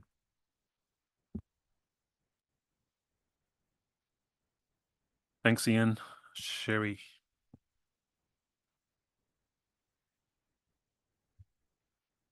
So, so I'm in agreement with using 24.0C and the 20% buffer. I think the thing that I would add is that I think that our justification last year for the buffer is actually, I think that all of it is, I think it's the same. So I guess I would include the very tight constraint on both M and Q, because I don't believe that that's changed. I did want to say that I did really appreciate the responsiveness of the author to SSC comments in the past. And it was really helpful to see the range of comments and how you're juggling and prioritizing them all. And it was very clear that there's lots of things that you are juggling. So I think that I didn't have any different suggestions for prioritization. It was helpful to see those. But also, given the list, don't have any additional research recommendations at this time. And I think it's helpful. I noticed that I think we've said in the past, to bring back the last couple of years or carry forward the ones from the last full assessment. And you had ones going all the way back to 2021, which actually was really helpful since some of those are still outstanding. And so if you can keep those there to help us track that would be great. And then add, like Ian mentioned, if there are additional ones that aren't included, to include them all would be wonderful. And that's all I had to. All right, thanks, Sherry. Other comments on Bristol Bay Red King crab, Mike? Yeah, I would just like to add to something Bob said, and that is not only have the, excuse me, the authors of the ESP coordinate with the ESR effort, but also the other ESP efforts that are going on. I know we're going to discuss the generalities of that, and specifically the sablefish ESP. And so we'll just put a pointer into that discussion in this one, I think. Thanks, Mike. Sherry? I meant to ask Bob, you mentioned that do we have species-specific ESRs now? Or was it the crab-specific ESR? Because you had mentioned working between the two. Oh. Between that and the ESPs, but I didn't realize that we now have species-specific ESRs. Yeah, so through the chair, part of the presentation, the ESR ecosystem-wide was also focused on species-specific. So there was a focus specific to crab that I found particularly valuable, again, for comparing to these ESPs. And I think there were some considerations for future indices, or there could be future indices there with some coordination. But it was specific to crab, not specific to a particular stock. Correct. Got it. Thank you. Martin? Yeah, I'm just thinking about the retrospective pattern, and I mean, it's probably worthwhile commenting that it doesn't look as bad as it used to. And I want to expand on that a bit, but really the last 5 years, it's been really just right on top of each other. So the last 5 years have looked really good. And those are the sort of pattern sort of going forward is the pattern you're concerned about. And, just looking back at the data, I think it's what we've been seeing was that one weird survey that we got, I think in 2014, that was just way out of scale with everything else. And it just, when we first saw it, it pulled the assessment up, and then each year the assessment realizes that that's not a real number, and it sort of it still pulls it a bit, and it sort of worked its way out of the assessment. So if that's all it was, then it's really, going forward, it's less of an issue for this assessment. Thanks for that. Other comments on Bristol Bay Red King crab? Not seeing any. I'll just briefly summarize. So we will thank the authors for all their work on this stock. Note the written testimony.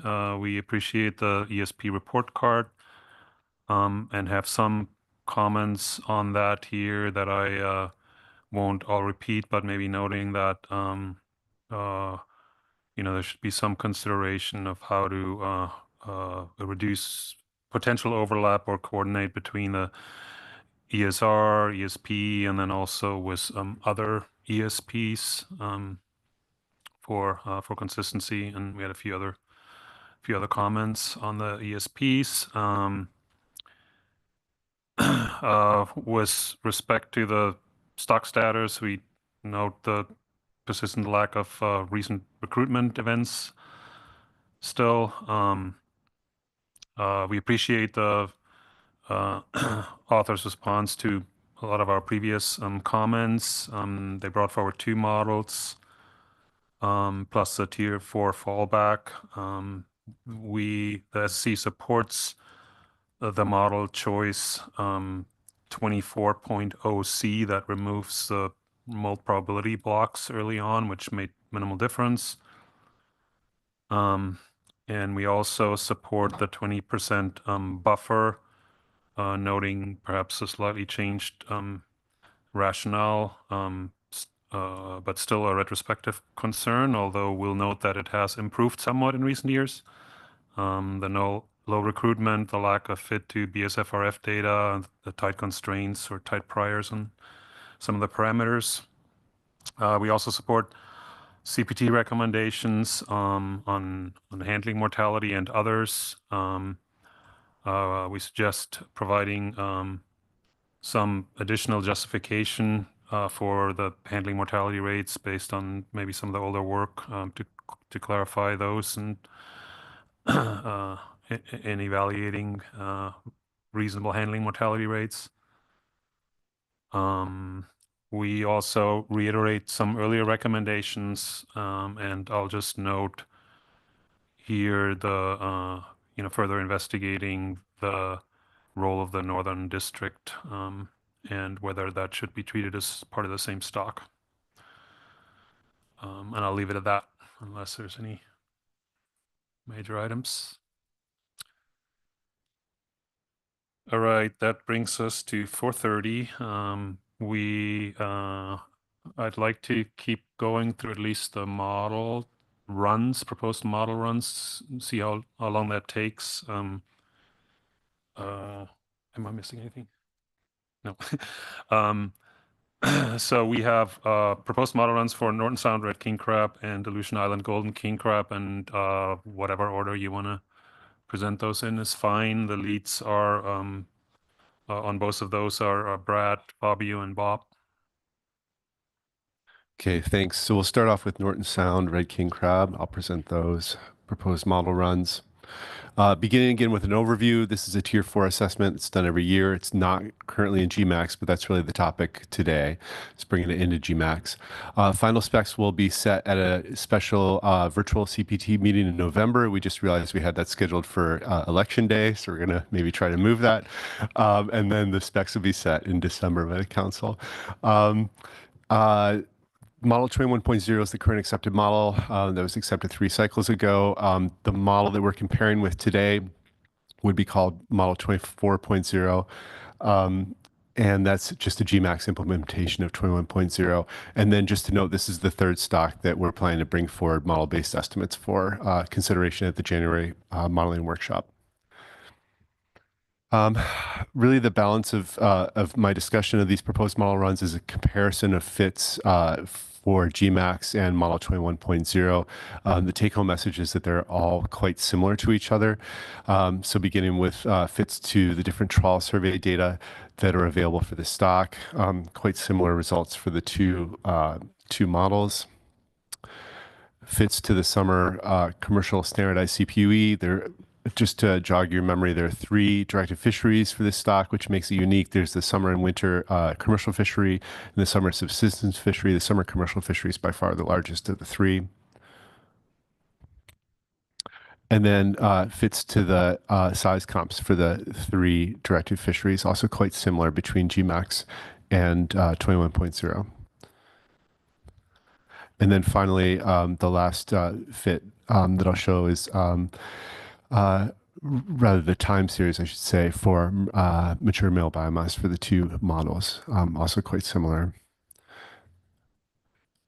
In terms of the reference points coming out of the models, similar between 21.0 and Gmax, although Gmax tends to scale BMSY and other quantities higher. The OFLs for the two models are quite similar to each other.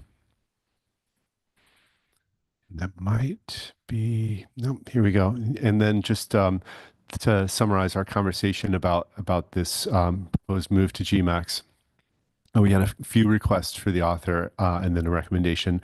The requests were, first of all, to see if we can implement OFL calculation for multiple directed fleets in Gmax. That came out of this round, that Gmax was applying the OFL to all three fleets and then coming up with the incorrect OFL. So the author was able to just institute a calculation outside of Gmax to properly split those among the three fleets, but we asked if that could be brought forward in Gmax, if we could implement that in Gmax.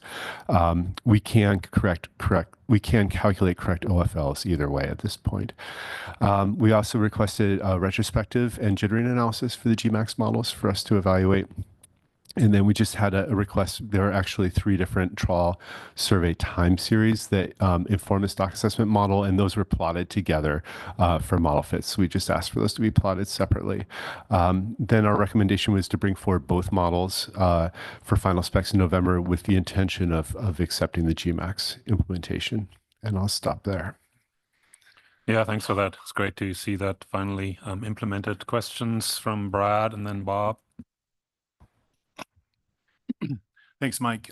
This actually is not something you just talked about, but I caught my eye in the write-up, and I think it's interesting relative to the conversations we were having earlier about the size of the males and their ability to successfully mate. And so it says functional mortality for Norton Sound red king crab. Male crab is as small as 79 millimeters scarabus length. And then it says small males could be more successful than large males for mating. And then it goes on to say small males could also fertilize eggs of up to 4 females, whereas large crabs able to fertilize eggs of up to 2 females. So just was wondering if there was a discussion about that and maybe what that means. Thanks to the chair. So I didn't make the mistake of trying to look at the document. So I listened to your question, and that helped.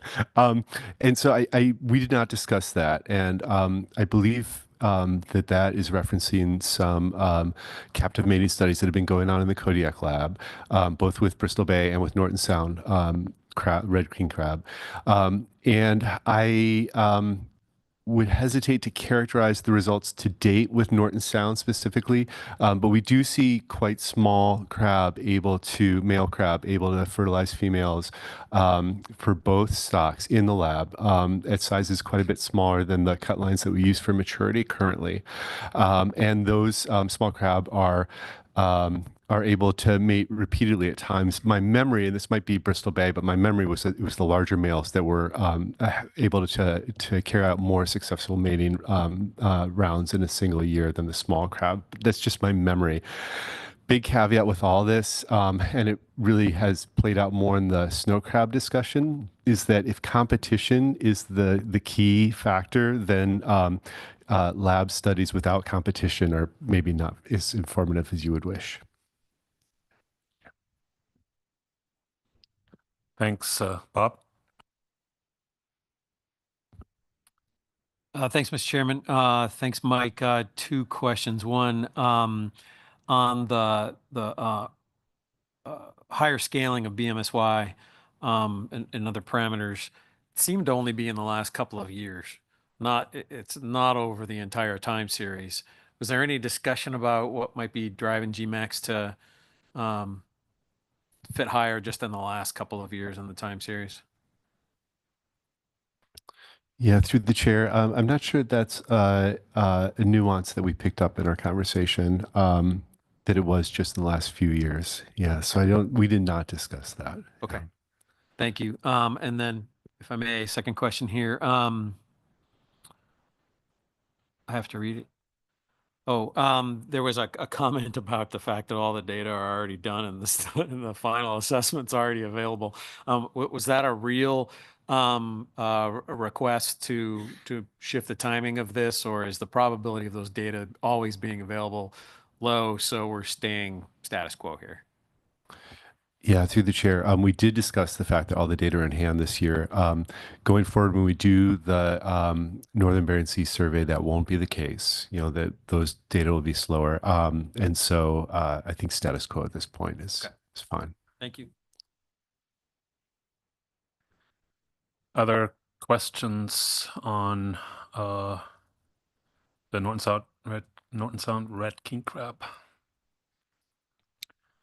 All right. I think we'll go through this and the remaining items before the discussion, because if there's public testimony on this, we'll want to make sure to account for that. So go ahead and cover the Aleutian Island golden king crab model.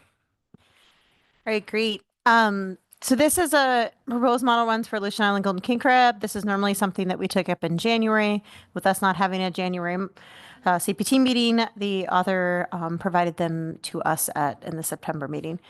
The author addressed many CPT and SSC comments. They focused on a couple different themes, data clarification and updates, some changes to initial conditions in the model.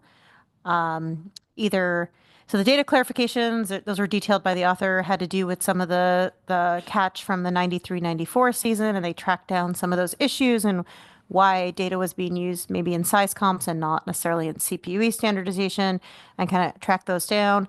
And we're able to provide the plan team with some good explanations of that. Initial conditions would be either the current status quo builds up a stock from 1960.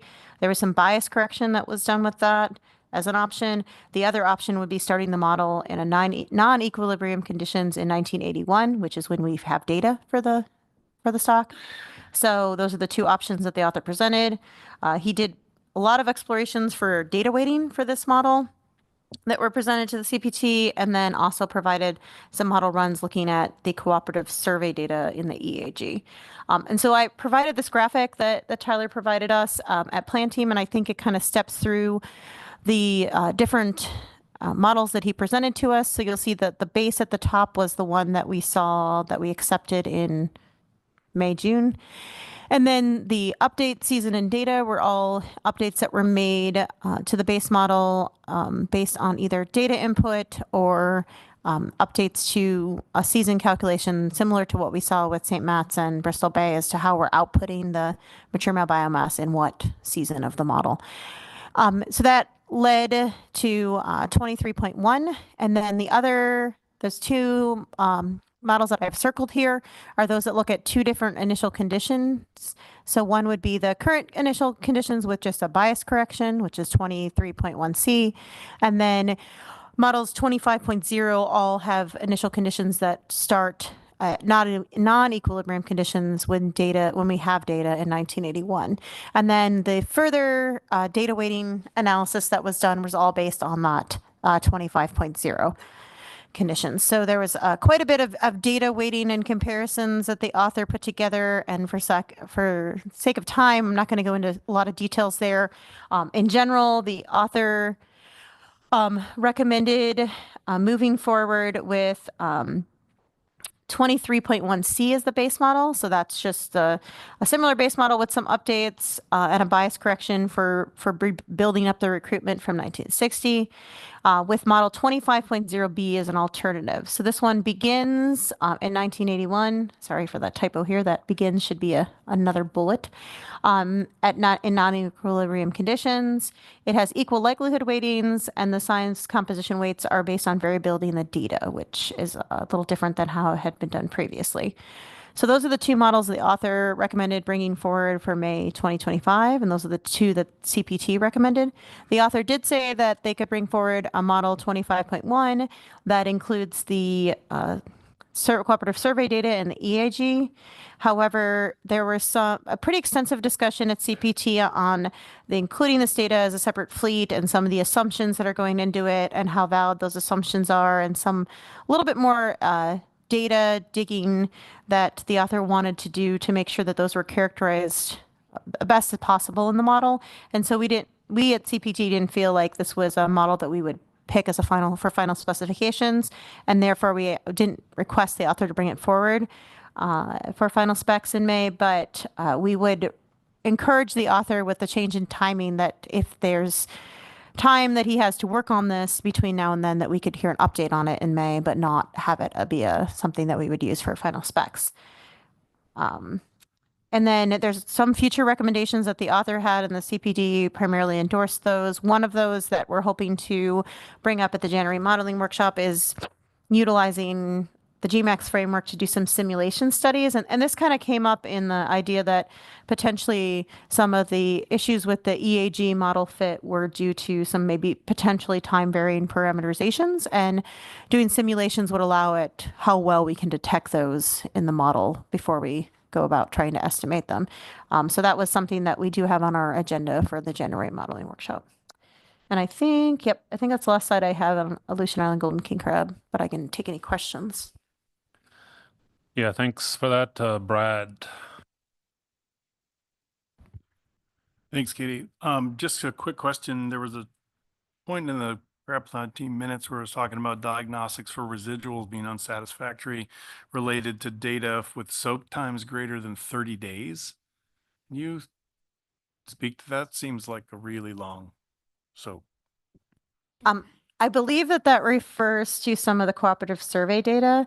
So that was one of the things that the author, when investigating and incorporating that as a fleet, realized that there hadn't been necessarily a standardized soak time that was being used for that. And some of those had to do with potentially pots that had to be left out there and then retrieved. So I think their suggestion was to remove some of those outliers from the analysis due to the fact that they would be outside what the expected range that we would see. Yeah. Other questions on Aleutian Island golden king crab? Not seeing any. We'll go through the rest of the CPT report and then take public testimony on all the remaining crab items. All right, great. This should be, I think we just have 2 more slides here. So as we've alluded to through our other stocks, we did ask authors of Bristol Bay, Snow, and Tanner to put together draft risk tables. And starting down that conversation at CPT, we considered the fact that we need to take a step back and make sure that we're putting together the risk tables correctly, utilizing the correct data. Should we be utilizing just ESP information for ecosystems or ESP and ESR? So we considered this to be a good start, but we needed a better understanding of just general risk table, standard operating procedures. And so we've added this as an agenda item for our May 2025 agenda with the goal of developing kind of some generalized risk tables as they pertain to crab. So looking at how they're being utilized in groundfish, and then how, if we can utilize that, how things have to be adjusted for us to think about that. Something that kind of came up after CPT with some conversations with folks is that maybe considering for that May meeting, bringing in someone from groundfish to kind of walk us through their process on an individual stock might be something that might be helpful. But I think our overall goal would be coming out of the May meeting with a good idea of what we expect authors to produce and what information we expect to go into that, so that we can use them in our process more in next cycle in September. So as I said, some of the things that did come up were what information should be in risk tables as far as stock-specific, ecosystem-specific information pertaining to the ESPs or ESRs. Also, something that we had some conversation back and forth is like what the standardized scoring how to standardize scoring in the risk tables among the crab stocks. And I think those are some conversations that have occurred at groundfish too. So making sure that we're not reiterating things that have already occurred is one of our goals here. And then something that we're kind of a little struggling with is how to relate, kind of having a good discussion on how to relate the risk table information and scores to how we're setting buffers, because we kind of already have a baseline buffer for a lot of these stocks based on current concerns. Those concerns aren't different, but how does our scoring of them in the risk tables relate to that, or does it need to relate to that? I mean, that's some of the questions that came up, and we just didn't feel like rushing through it to provide an answer at this point was useful for us as a group. And so we're going to take it up in May. And I think we kind of envision this being maybe an iterative process to get the risk tables fully into, not expecting it to just be one meeting and done. So that's just something we wanted to update you on because that was an SSC request. And since the risk tables are there and we're not utilizing them, we wanted to let you know why we took a step back there. And then the last slide here that we have for our balance of the CPT report is just overfishing status updates. And that's something that we have to do for all the stocks that we don't see assessments for. Either they're off cycle or for Aleutian Island golden king crab. When we saw it in June, the groundfish fishing for the year hadn't occurred, so we have an updated total catch mortality there. Just real quick summary of all this. All the total catch mortalities were less than OFL for all these stocks. No overfishing is occurring for any of these stocks, but they're all summarized here. And I think that's all. We just want to thank all CPT members and crab assessment authors, and we have a new plan team coordinator with Anita, so it's looking forward to moving forward with that and trying to, continue to improve our process for you guys. So we can take any questions if you guys have them. Yeah, thanks very much for a very streamlined presentation, and looks like we might even get through today. Curry. I have two very brief questions. The first one is, do you think in future crab planting minutes, you might be able to live link the crab planting documents within there? The groundfish folks have started doing that. It's super helpful for review. Through the chair, Curry. Yeah, put it in our suggestions. I think if that's something that groundfish is doing, I don't see why. I would assume that's something we can do. Awesome. Or at least talk to admin about doing. Perfect. Second question. So there was a lot of discussion about model-based indices, SDMT&B VAST for the upcoming January workshop. I'm wondering if the focus is going to be on just index standardization or also kind of first stage expansion of size composition data as well. Yeah, through the chair. For this first bite at the apple, we're just going to look at index standardization. And our experience with Tanner crab size comps is that it's computationally very difficult. So we'll leave that for later. All right, Sherry. So this is a question, and I'm not sure sort of where this falls on who does what, but I'm wondering what information the crab plant team has at this point about risk tables or what background. I mean, I know that we have, like in our minutes, we've addressed a number of things, but they were for the groundfish team, so it's not things that were directed for you. We've had a risk table workshop, but I'm not sure. I'm just wondering what type of information you had going into this meeting and may help us think of ways to get you more. Yeah, through the chair, I can start off by noting the presentation we had at our May meeting, I believe January meeting. Thank you, from Martin and Stephanie Zadar that went over sort of the state of the art, if you will, with groundfish. So I think that was the most recent, most direct information we had. Yeah, thanks. And there are some written documents from those meetings as well that might be helpful. Martin?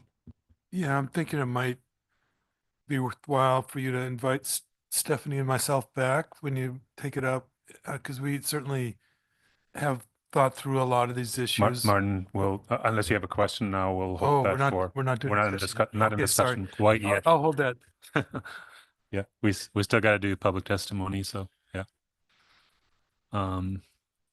Other questions on any crab item while we still have the have the line team chairs here. Not seeing any. Thanks again. Thanks a lot for walking us through all that. And we will take public testimony. We had 3 people signed up last time I checked. Let me see who is first. We have Amy Christensen, Matteo Pasaldan, and Scott Goodman in that order. And Amy is remote, so she is not online. We'll circle back around to Amy later. Mateo is passing. You're all helping us get done on time. Scott, are you passing?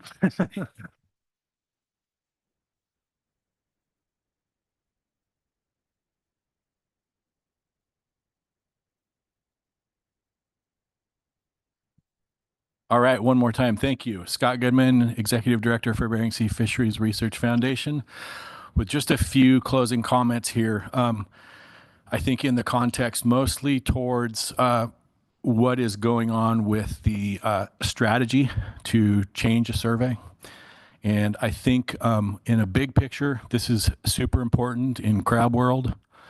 And we want to be really supportive of it as it kind of continues on its arc of what it is. And so just quickly, you guys have heard pieces of it, but the NOAA survey is really the most substantial and biggest piece of hard data that feeds into the crab assessments over time.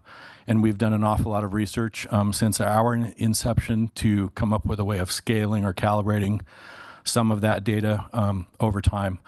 So I wanted to just quickly highlight here, we're working alongside AFSC and others as this continues, but we can't afford to lose this signal for crab as an industry. So as we're struggling to understand, the reality for each of these stocks right now, with some faltering, some stabilizing, and maybe some showing signs of good hope, as we enter into a strategy that is pretty substantial with gear change, sampling change, summary of potential strata change, what toes go where, maybe even in a really super substantial way. I just wanted to highlight that for this body, that if there's moments where the SSC has questions about that, we would hope to see that rise on your guys' radar for a strategy, just because it's so important for crab. We acknowledge and recognize that it's a combined fish and crab survey and that it has a long history, a long arc. It's a lot of work, chartering at least 2 boats a year for just the shelf piece. But just to highlight that we've done some new work to try and help with the Apelio piece, as I mentioned earlier. But that's really what I just wanted to make a note of for the SSC, because we see that as critical. And as we sort of, look at these persistent trends for, like, just bringing up the snow crab trend that does not look good. It does not look overall positive for the reality for these large males. We really can't afford to lose that signal. So just highlighting that for you guys. And thank you. Yeah, thanks very much for the testimony. And I'll just note that we will probably have some discussions on survey modernization and had talked about a potential workshop on that at some point. Any questions for Scott? Not seeing any. Thank you. Thanks for your testimony. And that I'll circle back around to Amy Christensen if she's online now. Not seeing her. I think we'll move into our discussion unless Mateo changed his mind. So that brings us to a couple remaining items for discussion. The first one is the proposed model runs for Norton Sound Red King Crab and Aleutian Islands Golden King Crab, and I'll look to Bob to kick that off. Oh, sorry, Brad. That sounds Brad. fine. Yeah. Okay. Thanks, Franz. Okay, so we got a presentation from the land team chairs on Norton Sound Red King Crab proposed model runs. And as you know, the SSC has had many comments about this assessment over the years, and I'm personally very happy to say that we're moving into GMAX. It's something that we've talked about for quite a while, and I think there's potentially a lot of growth that will come out of this transition. So just to quickly review, this is an assessment that we will see in our December, final specs will be set at our December meeting. And we heard that the accepted model, model 21.0, is being brought forward, as well as the GMAX version of that model. which will be 24.0. We had a presentation that really focused on just comparisons between those two models. We saw the abundance, the trawl survey abundance was very similar between the two. We saw that the summer commercial standardized CPU was very similar. We saw that size comps, both models fit them about the same, and there continue to be some challenges in fitting the size composition, but both of the models perform similarly, as well as with the male mature biomass. So jump over here. The plan team had some good recommendations, and so I think I'm going to recommend that we support those. First, we'll commend the author for the work on this transition to GMAX, and also I think Tyler actually put quite a bit of work in the background as well, supporting Hamashan in this effort, and I think we should give a shout out there. Thought us also a bit of a precursor to what I think we'll see happening going forward as this assessment goes into GMAX. It allows the author to draw on the resources of all the other assessments except for Tanner crab. And so this is, I think, going to be great. I think I support the recommendations that the plan team had to bring forward these two models, so the GMAX version and the accepted model from last cycle.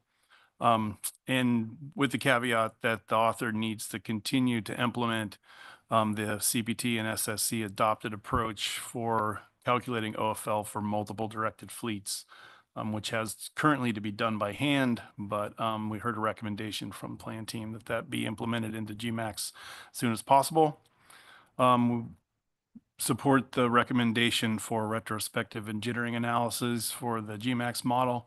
And based on Bob's comment, I'll add one more. It'd be great to see further exploration of the scaling difference that we saw between those two models when it comes forward in its final form. They also recommended having fit plots for the different trawl surveys presented separately as opposed to all together, allow us to understand how those influence outcomes a little bit more clearly. And let's see. I think that summarized it. One thing would be helpful. The draft SAFE report that was presented along with this assessment probably could have used another set of eyes or two before it went prime time. And I think Fabio has some comments in that regard. So we'll maybe provide some recommendations offline for how that might be improved going forward. So thanks. Well, thanks for kicking us off, Fabio.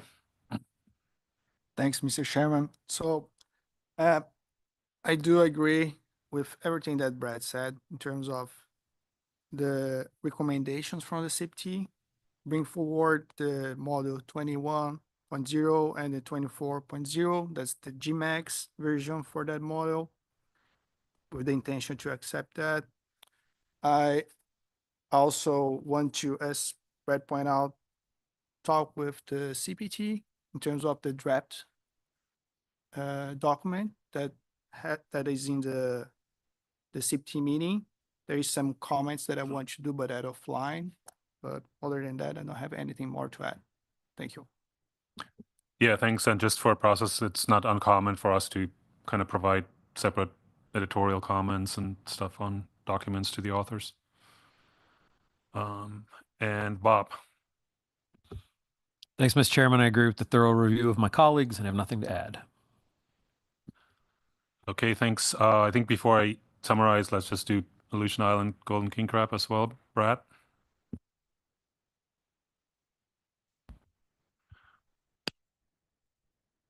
That sounds good. Give me a second to find it. Okay. So the SSC got a presentation on Aleutian Island Golden King Crab model explorations. I have to say this was really outstanding from my viewpoint. Oftentimes when there's a laundry list of recommendations and adjustments, sometimes it's hard to figure out exactly what the influence of the different adjustments are. And I felt like the assessment author did a fantastic job of organizing and taking things incrementally, including providing us with a really nice flow diagram. And that was just, I think, helpful in communicating this. So going forward, hope to see that sort of thing again. And it really helps us figure out which of the models we actually need to be looking at. And so, again, the base model is 23.1, and it went through a transition to a new version of GMAX. And as we requested in previous meetings, we got to see just the influence of the transition in the software, followed by the implementation of the seasonal structure that's built into GMAX. And then that culminated in the model that we'll consider the base going forward, which is the new 23.1. The next decision was two models that explored different initial conditions. One included a bias correction, that's 23.1, and that line of models began, I believe, in 1961, whereas the other approach was to start the model in 1981 to correspond with the beginning of the available data, and those are a series that are listed as Model 25. After that, the exploration emphasized or focused on data weighting, where Francis weighting was compared with the Dirichlet multinomial approach. And ultimately, the author also explored the potential of bringing in the cooperative survey as a distinct fleet with two versions of Model 25, 25.1 and 25.1b. The author recommended bringing forward Model 23.1c as the base model. And just to remember, that's the one that went through the transition to the software, implementation of the GMAX seasons, updated data, and then implemented a bias correction. And then Model 25.0b was brought forward as an alternative. It's the one that begins in 1981. And it used equal likelihood weighting as well as a size composition weights based on variability in the data. I think the SSC should support those recommendations and see that those models are brought forward in May. I also agree with the plan team's recommendation that it was great to see the efforts put into bringing in the cooperative survey data, but if the authors already identified several things that can be improved. I don't see a lot of benefit in bringing that forward until those things are addressed. So it sounds like that's something that's already in the works. So I support the plan team's recommendation to wait until that's ready for us to look at. There was discussion also in the minutes about the use of simulation studies to look at some of the time varying parameters, especially in the eastern Aleutians, and potentially revisit size of maturity and examine some spatial vessel effects in post-stratification. And so I believe that there's capacity within GMAX already to do some of the simulation work, but if I understand the conversation with the plan team, one of the plan team chairs, that hasn't been put to work yet. And so it'll be exciting to see that that part of the tool come forward. And so I think the SSC should also express its interest in seeing that.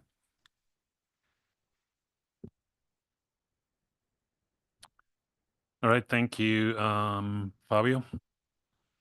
Thanks, Mr. Chairman. So I also support all the CPT recommendations, and as well, I want to appreciate it, all the work that the analysts did for this.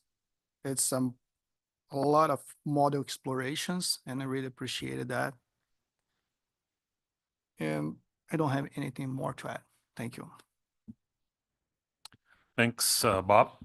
Thanks, Mr. Chairman. Again, concur with my colleagues and would just like to add emphasis to the importance of eventually bringing forward the cooperative survey data model. Agree with not pressing that for this next meeting unless the author has time, but just emphasizing in our minutes that it is important that that effort continue to move forward, and really appreciate all the work that the author did. It was impressive with those 12 model runs.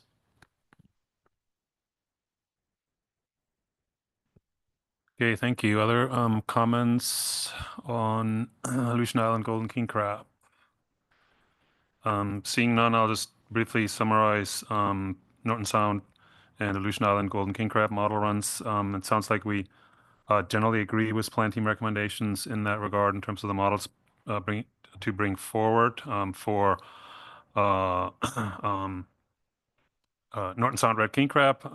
We're very happy to finally see a GMAX version of the model and agree to bring the old version for comparison, and the new GMX version forward in December, and we highlight that there is pretty reasonable agreement in survey fits and size comp fits and so forth. Look forward to moving that into GMX. That will provide a platform for further explorations of different outstanding issues for that stock. And we support the recommendations for jitter analyses and retrospective analyses and others by the plan team. And we'll note that the OFL calculations are done sort of post-fitting now, and we look forward to getting that implemented in GMAX in the future. For Aleutian Island Golden King Crab, we appreciate the author's thorough exploration or explorations that were very responsive to our previous suggestions. Useful and clear layout to see the impact of the different changes, to explore different initial conditions and different data weighting schemes, support the recommendations from the plan team for models to bring forward next May. I didn't catch exactly which ones, but we are supporting the plan team recommendations in that regard. We appreciated the discussion of using simulation studies to look at potentially time varying parameters and other questions, and note that that will be possible in GMAX but hasn't been implemented yet. And support, again, the plan team recommendations. Highlight also bringing forward the co-op data, but support plan team recommendations, as I understand it, to hold off on that for now. Yeah. And that's the main things I had.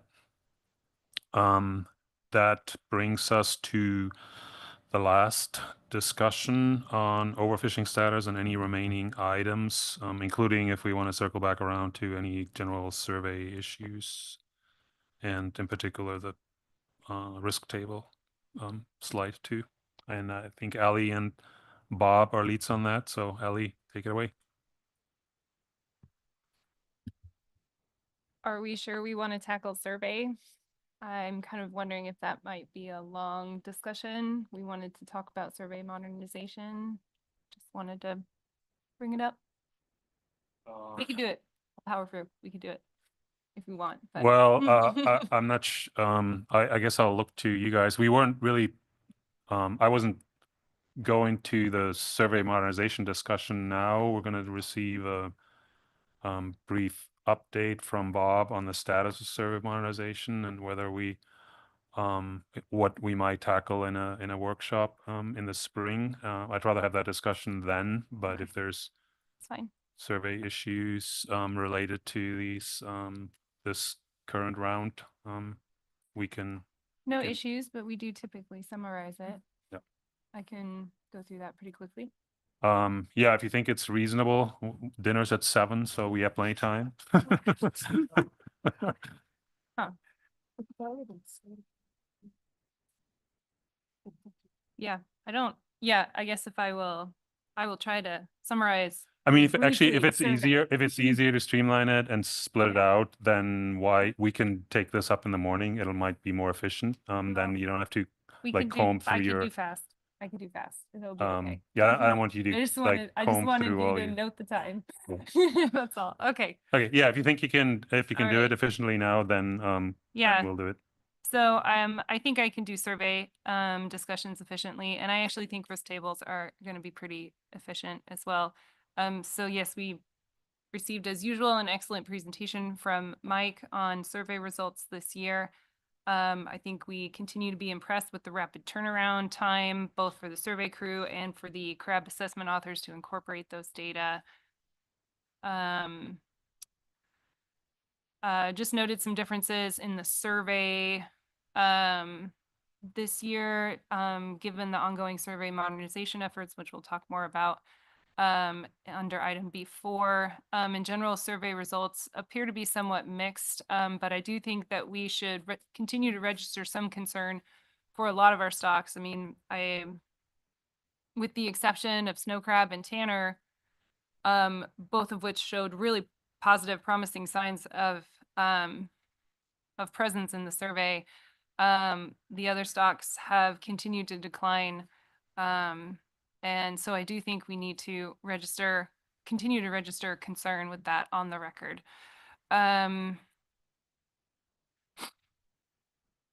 We talked a little bit about the loss of corner stations in the specific assessments, and I had some generalizations there, but it sounds like all of those are already under consideration by the survey team and the plan team and the authors. So that's great.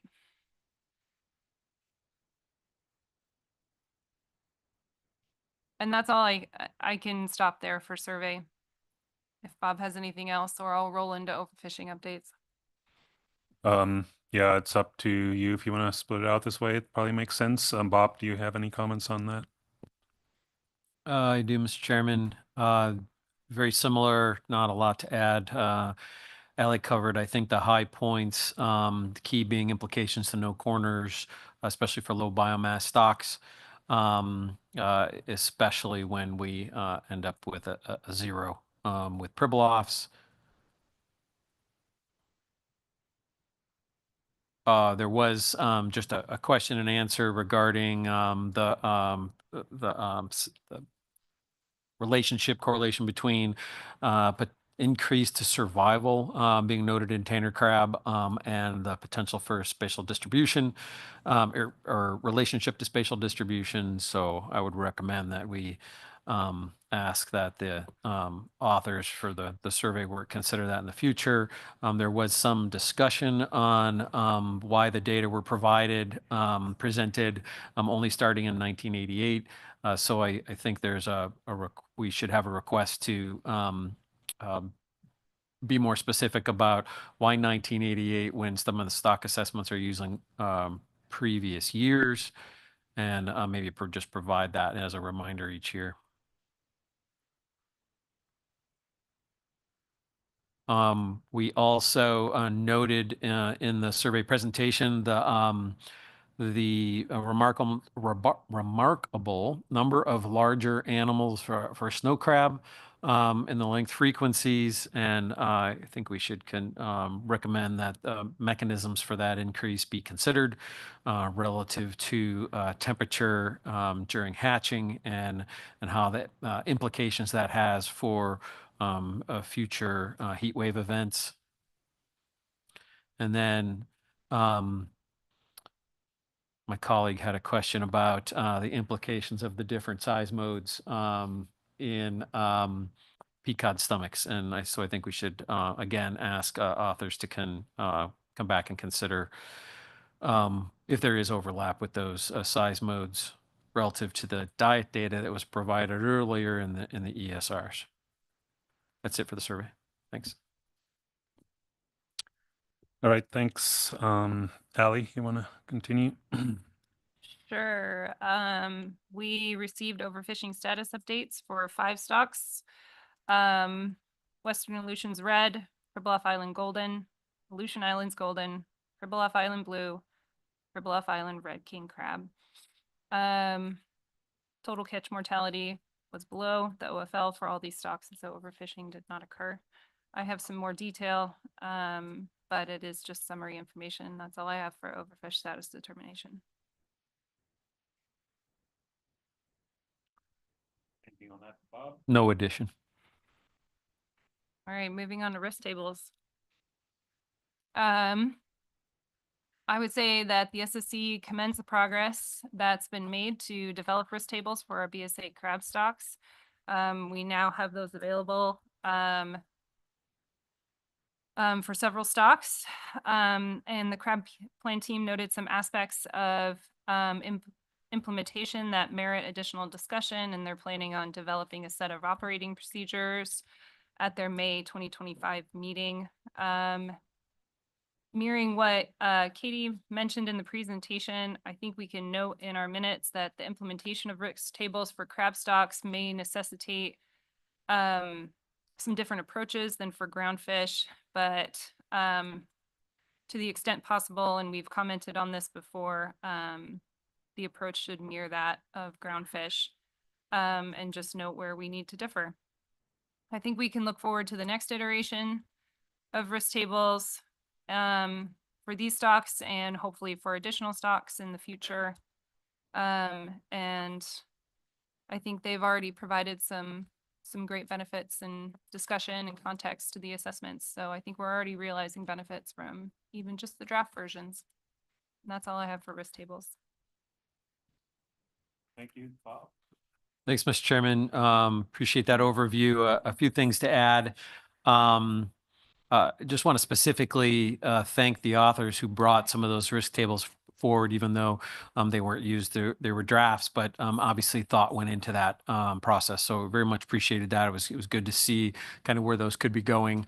Couple of recommendations here. One, it's a recommendation for us as we consider what we're doing in the February to May timeframe, considering what our involvement is in the discussion on risk tables, I think would be valuable. I think that having joint discussions as early as possible in this process might be helpful. Along those same lines, I'd recommend that at the very least, the crab folks continue to work with Groundfish Plan team. It was noted in the discussion of having the original authors for the risk tables come forward, but I think also a more purposeful engagement between Groundfish Plan team and Crab Plan team leads, perhaps through council staff. With assistance of coordination of council staff would be of value, again, to make sure that we're not retreading ground and to make sure that we're working together, moving forward together. Last recommendation, there was some discussion on making sure there wasn't any double assessment of risk in the risk tables and in the stock assessment. So I'd ask that the plan team consider the value of better identifying, tabularizing, if you will, the uncertainty, where the uncertainty is considered in the stock assessments and what could come outside of that. I understand that that's a cavalier ask. I'm not intended for it to be a huge effort, but just thinking about whether there's an exercise there that would be valuable just to make sure that we don't continue having this conversation. If you could identify where in the stock assessments in a table that we're already addressing uncertainty and then separate out what could be considered for risk situations. And I know this also overlaps with the buffer conversations as well. So it would be good just to tease those pieces out. Lastly, just a comment, the plan team had a discussion about whether the risk tables should move forward and the scoring be relative to previous years or previous to a standard such as no concern. And I would just agree and note that the SSC agrees that the risk tables should be relative to no concern. And the Groundfish Plan teams went through this, and I think it's important to just set that right off the bat in the use of these tables. That's it. Thanks, Mr. Chairman. Thanks. Oops, Sherry. Sure, I think that's I'm not sure how much detail needs to go in our report, but some things that may be helpful. This is on risk tables. When looking at what type of information would be helpful to the crab plan team. There have been council motions on risk tables, previous, and I can send this to you, Bob, previous SSC guidance to the groundfish plan team, the SSC risk table workshop report. There's also been a publication on this. So there's a number of things that can be provided. And I did look through, I listened to the crab plan team, and then I looked through SSC minutes and a lot of the same questions, and this may be helpful just for context, even in our report, a lot of the same questions came up.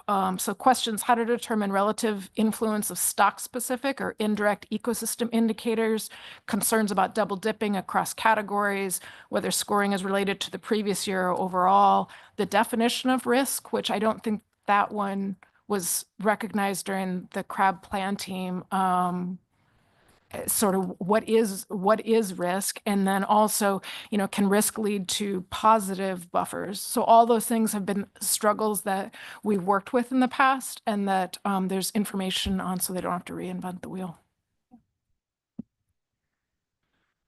Thanks. Other comments, Martin? Yeah, I'm starting to realize I might be in the sort of conflict of interest arena here.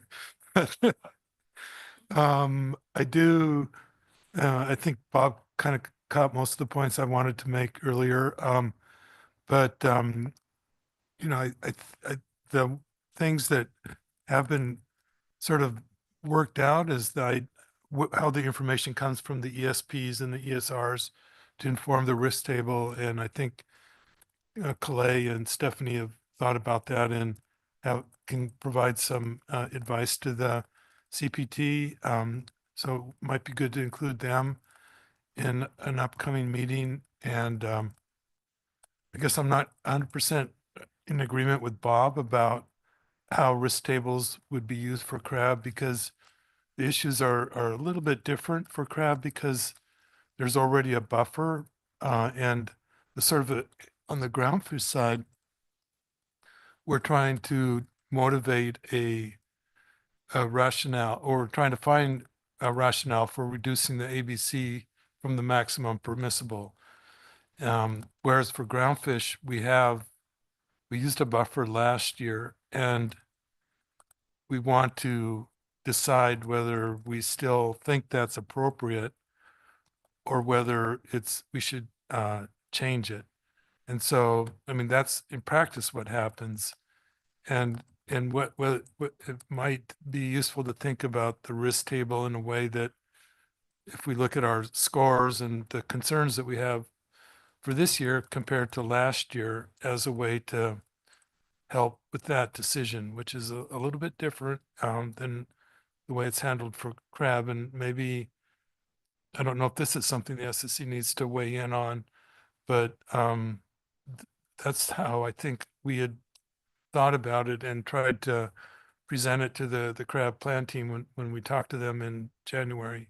So if you were to sort of go back to a situation of no concern, then you would almost have to have some kind of buffer, or essentially no buffer then, or, I mean, I don't even think that's part of the discussion. So I'm a little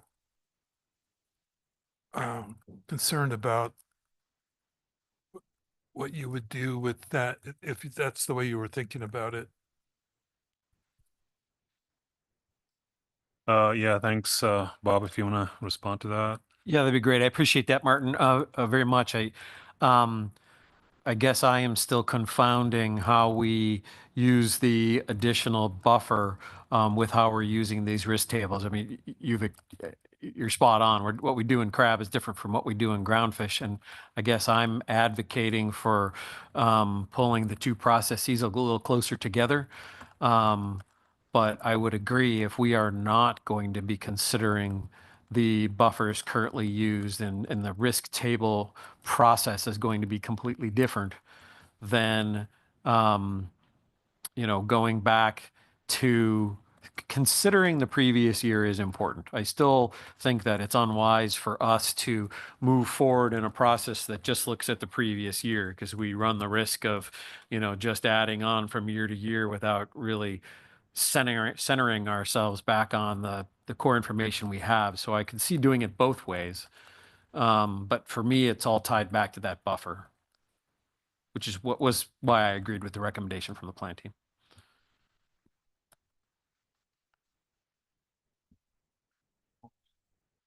Yeah. Yeah, I don't know if we need to get into the discussion now, except to maybe point out the differences between groundfish and crab, and that is a consideration. I'm not sure if we can resolve right now whether, how to best do that, and decide whether it should be no concern or last year. I mean, there's maybe not a super clear answer, but I'm happy to entertain, a little more discussion, but mostly just, in the minutes, we should kind of reflect the issues that need to be considered. So with that, Martin, did you have a follow-up or Bob? I think it would be possible to do what you suggest, Bob, but we would have to change a bit in our crab process, and maybe it would be a change for the better, in that we would have sort of a default buffer for a tier 3 stock, which would indicate the buffer we would use when we had no elevated concern about the stock. And we could do that, I think. I see Sherry grimacing because we're essentially, oh, you like that? I had a similar thought as to ways to do this. I am not saying that I have preference either way. But I'm just a little concerned that we're maybe sort of making some changes that people haven't signed off on, because for sure the council's acceptance of risk tables was to support existing decision-making process. And so if we're going to change how we do things, we'll have to be very careful about how we present that. Yeah, that's why I think we can sort of just contribute to the ongoing discussions. I mean, it's going to be a process before these are kind of implemented. Allie, or I think Allie was first. Are you? No, I was hoping to try and wrap it up a little bit and just like, no, because I feel like it's worthwhile to point out some of these differences and how the risk tables might be applied for crab versus groundfish. There are going to be some differences there, but the CPT has dedicated time in their meeting next year to discuss these in detail. And so maybe it's more appropriate for us to let the plan team have a go at it first, and then we can have a discussion based on their initial thoughts at that meeting later when that is presented to us next year. Yeah, I like that. I think Ian and Bob both said, and well, yep. Bob, if you have a direct follow-up, and then Ian. I know we look alike, but I'm good with where we're going here. I think just to be clear and make sure it's on the record, that I think that we should make that recommendation in our minutes, that the plan team, and in collaboration with some engagement with the groundfish plan team members, have this discussion and consider what is already at play and what we can learn from groundfish and moving forward, and whether or not there's any, what the rationale would be then for additional risk table conversations. Because again, if we're not being consistent between these two species groups, then we will continue to run the risk of inappropriately applying them. So I think just having that in our minutes is good enough for me. Thank you. Ian. Agree with what Bob just said, and I would suggest it might be helpful for the crab plan team to add some description of where the current buffers came from and what their basis is, to help us understand whether this is an add-on or a separate process. Also had one other comment on buffers, which is that it appeared that the fishery performance category was not fully understood. It shouldn't be indicative of unmodeled population dynamics. Like a closed fishery isn't a risk to fishery performance in the way we have defined the risk tables. It was intended to capture things like the drop in CPUE and the shift to deeper water that we saw in the peacock fishery, portending of the stock decline that we saw in the survey the next year. So I think that was somewhat misinterpreted in the way it was applied this time. Sure, I'm trying to keep this general. So I agree. I think that communication with the groundfish plan team is important to see what the groundfish plan team does, both how they do their ranking, as well as, I mean, the council's goal with this was to enhance communication. So what is their process? You know, when do they talk with people? Who do they talk with? So I think that's important, but I have to say, there may not be many, and I don't know this, there may not be many groundfish plan team members that understand how crab is set up. So I don't know that we're going to, I think we may want to say, we recognize that somehow there's going to have to be some increased communication in order to work on these crab tables to decide not only what is similar, but what is different. And it may take people that are outside the groundfish plan team. I don't know whether that's SSC members. I don't know if that's, recently retired people that know this, like Martin. I think we had a volunteer. You know, but it may take something like that. So somehow if we can phrase increased communication, because I'm just not sure that getting those two plan teams together that both know their own, now that Martin's not on the team, there's no overlap between the two and somebody that's looking at both. And I think that may be a little bit challenging. Bob. Yeah, just to follow on that, for the minutes, I just get Martin to do it. No, seriously though, I think but we're not just talking about risk tables here. So you certainly have the risk table conversation, but you also have the buffer conversation. So I think the two groups can learn from each other, because groundfish, doesn't have the buffer situation. And if we can do that whole thing without saying the words P-star, then I think we could be successful in a more consistent pattern. Mike.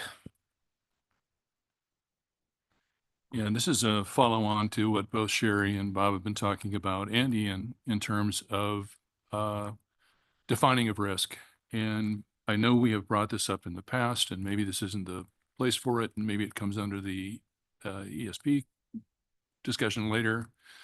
But in the past, we have talked about, in terms of risk and risk policy, considering the economic, social, and ecological trade-offs between being more or less risk averse, and the value of having timely information on the economic and social components of risk at the time that the council makes TAC decisions, which is happening at the same time they're looking at ABC.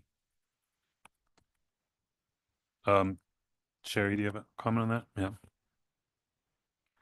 Yeah, this came up, Mike, during the groundfish plan team's discussions, because I think there was some confusion why the SSC is asking for socioeconomic information in the ESPs if we're saying that it shouldn't be included in the risk tables. And so what I'm wondering is whether the risk that you're describing, I think that is a risk, but I don't know if that's the risk that goes into the risk table, because I think the risk table piece is the biological implications, like the CPE going down. But then we are also saying that we need to include socioeconomic indicators. And so I'm wondering, can we include both in the ESP, but not have it in the risk table itself? I guess, does that jive for you? Yes, because I think it falls into what I thought I heard you say is, and I think it was you, was talking about sort of what is risk. And there's several dimensions of risk. So yes. Well, just I think to clarify, I mean, I think we've been pretty clear about the risk tables being designed to inform the ABC setting and the risk associated with that. And so we'll have a separate discussion when we talk about the ESPs, how to, maybe address other risk concerns. Kaylin.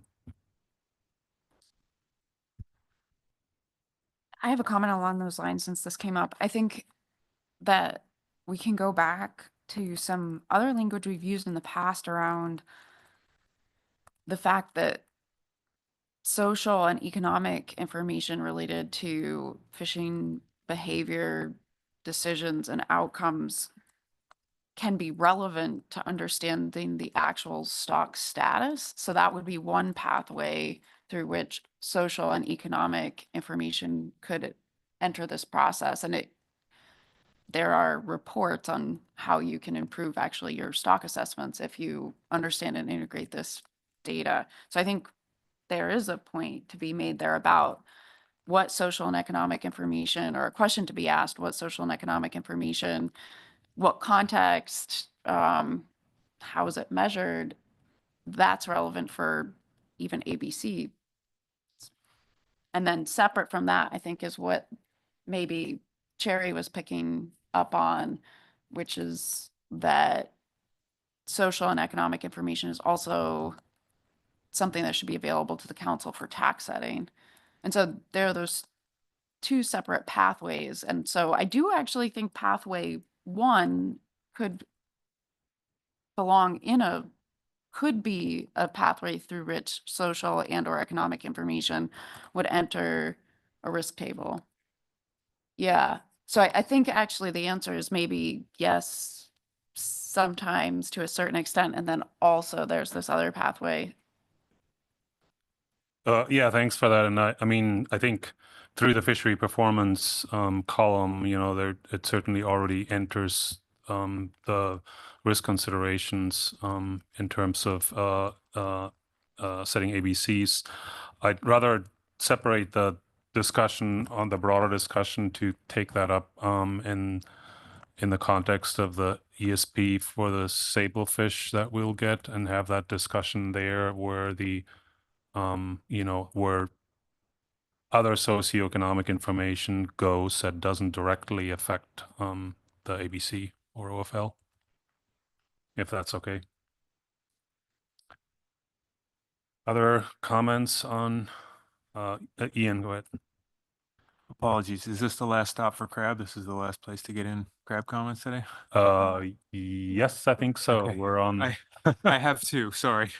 The first is residual diagnostics. I think we're seeing from GMAX right now is raw residuals plotted. And I think we need to see something more than that for length composition data from GMAX. And we should encourage the crab authors to get in touch with groundfish regarding the use of one step ahead and Pearson residuals. We're probably going to talk about that tomorrow and the next day. The second one is guidance on jitter analysis. I have three main points to make on jitter analysis. The first one is that a good jitter analysis means that many models should fail to converge. This is how you know you're actually exploring a broad portion of the parameter space. If they all return back to the MLE, it wasn't much of a test. All those that do converge have to be at the MLE being used as the base, never a better solution, because otherwise that would be your new base case. This is a one-sided test. It doesn't tell you that the model converged, only that you failed to find a better solution than the one you're reporting. So it's a very weak test, but it's all we have. Second point is don't look at results from unconverged models. Restarting these models from the solution that they stopped at with a perfect solving algorithm should always get you back to the MLE. So the results of these models are not useful for statistical inference, but they're just an artifact of our imperfect estimation tools. Third one is uncertainty in management quantities, like small changes in likelihood that can correspond to large changes in biomass, are best expressed with likelihood profiles on key model scaling quantities, not on looking at unconverged model results as part of a jitter analysis.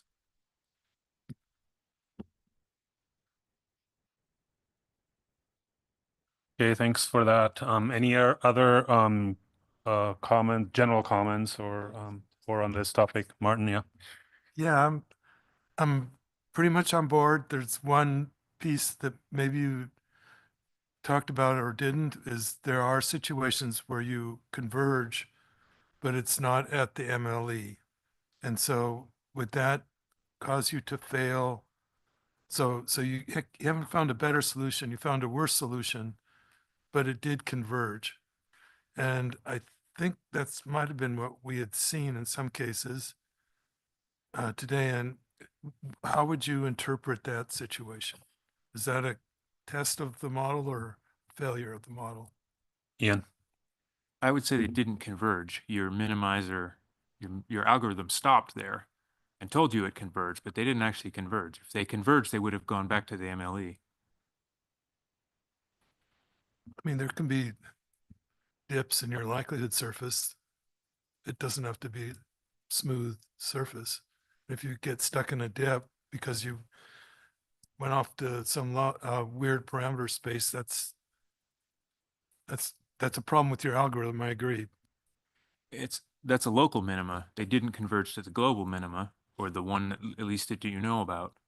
And so I would contend that if you had a better algorithm, they would have jumped over that little bump in the likelihood surface and gone to the better solution, and that would have been the converged solution. Well, the challenge is we don't know sometimes, or right, yeah. Any other general crap comments or on the issues that we dealt with under the general other CPT items? Allie. Yeah, I've just got, I'm gonna have to get back to the document now. I've just got some notes on the BSFRF research update. And I do just want to note that we didn't receive an update specifically, but the crab plane team did. We just want to note that we appreciate hearing about the research that you guys are conducting, and that we noted your comments that you've submitted. I'm looking at Scott as I say this. And I just want to note that, the research that's conducted by this group, really provides critical information to a number of our crab stocks at this point, and has been incorporated as direct inputs into assessments. And then I just also included a little summary of some of the information that they presented to the crab plan team. So I just want to make sure that that gets into our minutes. Thanks for that. All right, I think we have reached the end of our endurance anyway, if nothing else.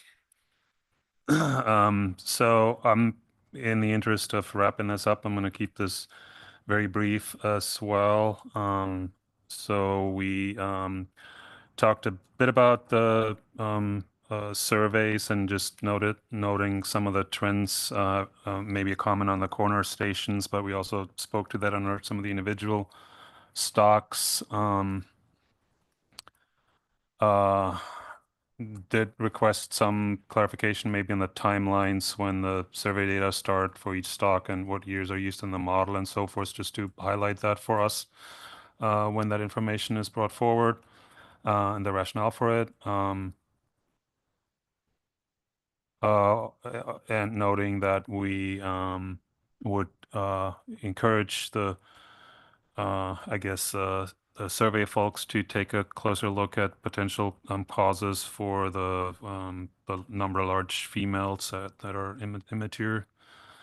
That was sort of a highlight of the findings. With respect to overfishing status, we got the one slide update, and overfishing is not occurring for any of the 5 stocks, I believe, that were listed. We will note that.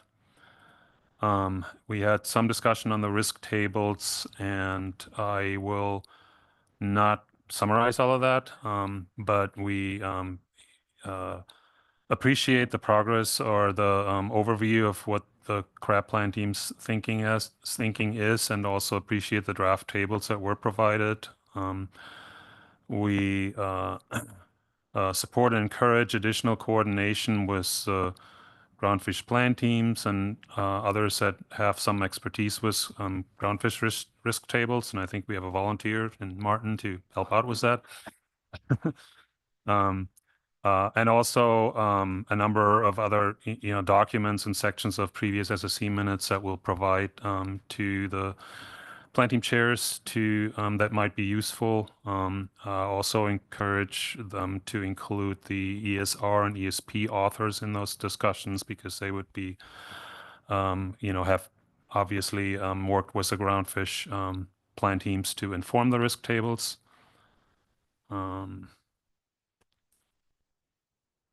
Also noting that would be useful for the SSC to have some involvement in those discussions as they go forward.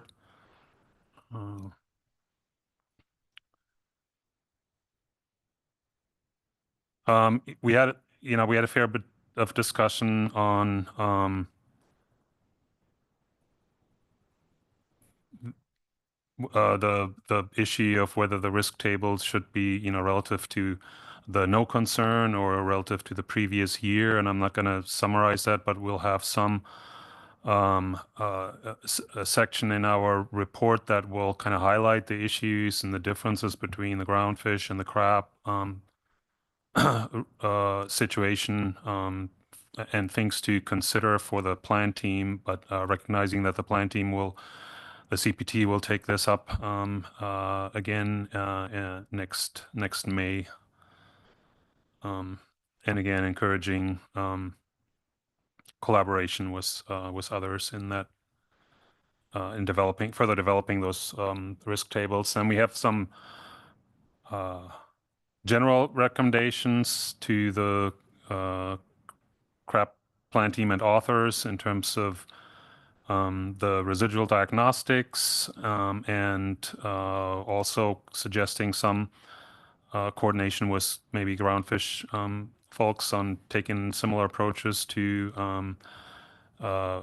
providing the most useful diagnostics based on recent research and practice in the groundfish plan teams. And we may have some guidance on the jitter analysis that I'm not going to try to summarize here.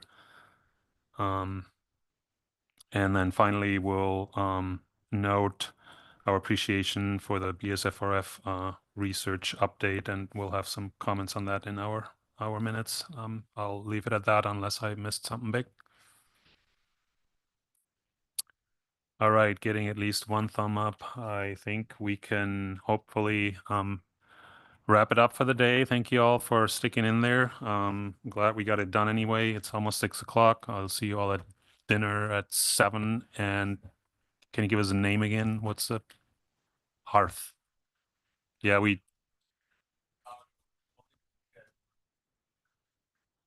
okay. Yeah, I might actually join you on the jog. So thanks. I think that'll conclude our day 1.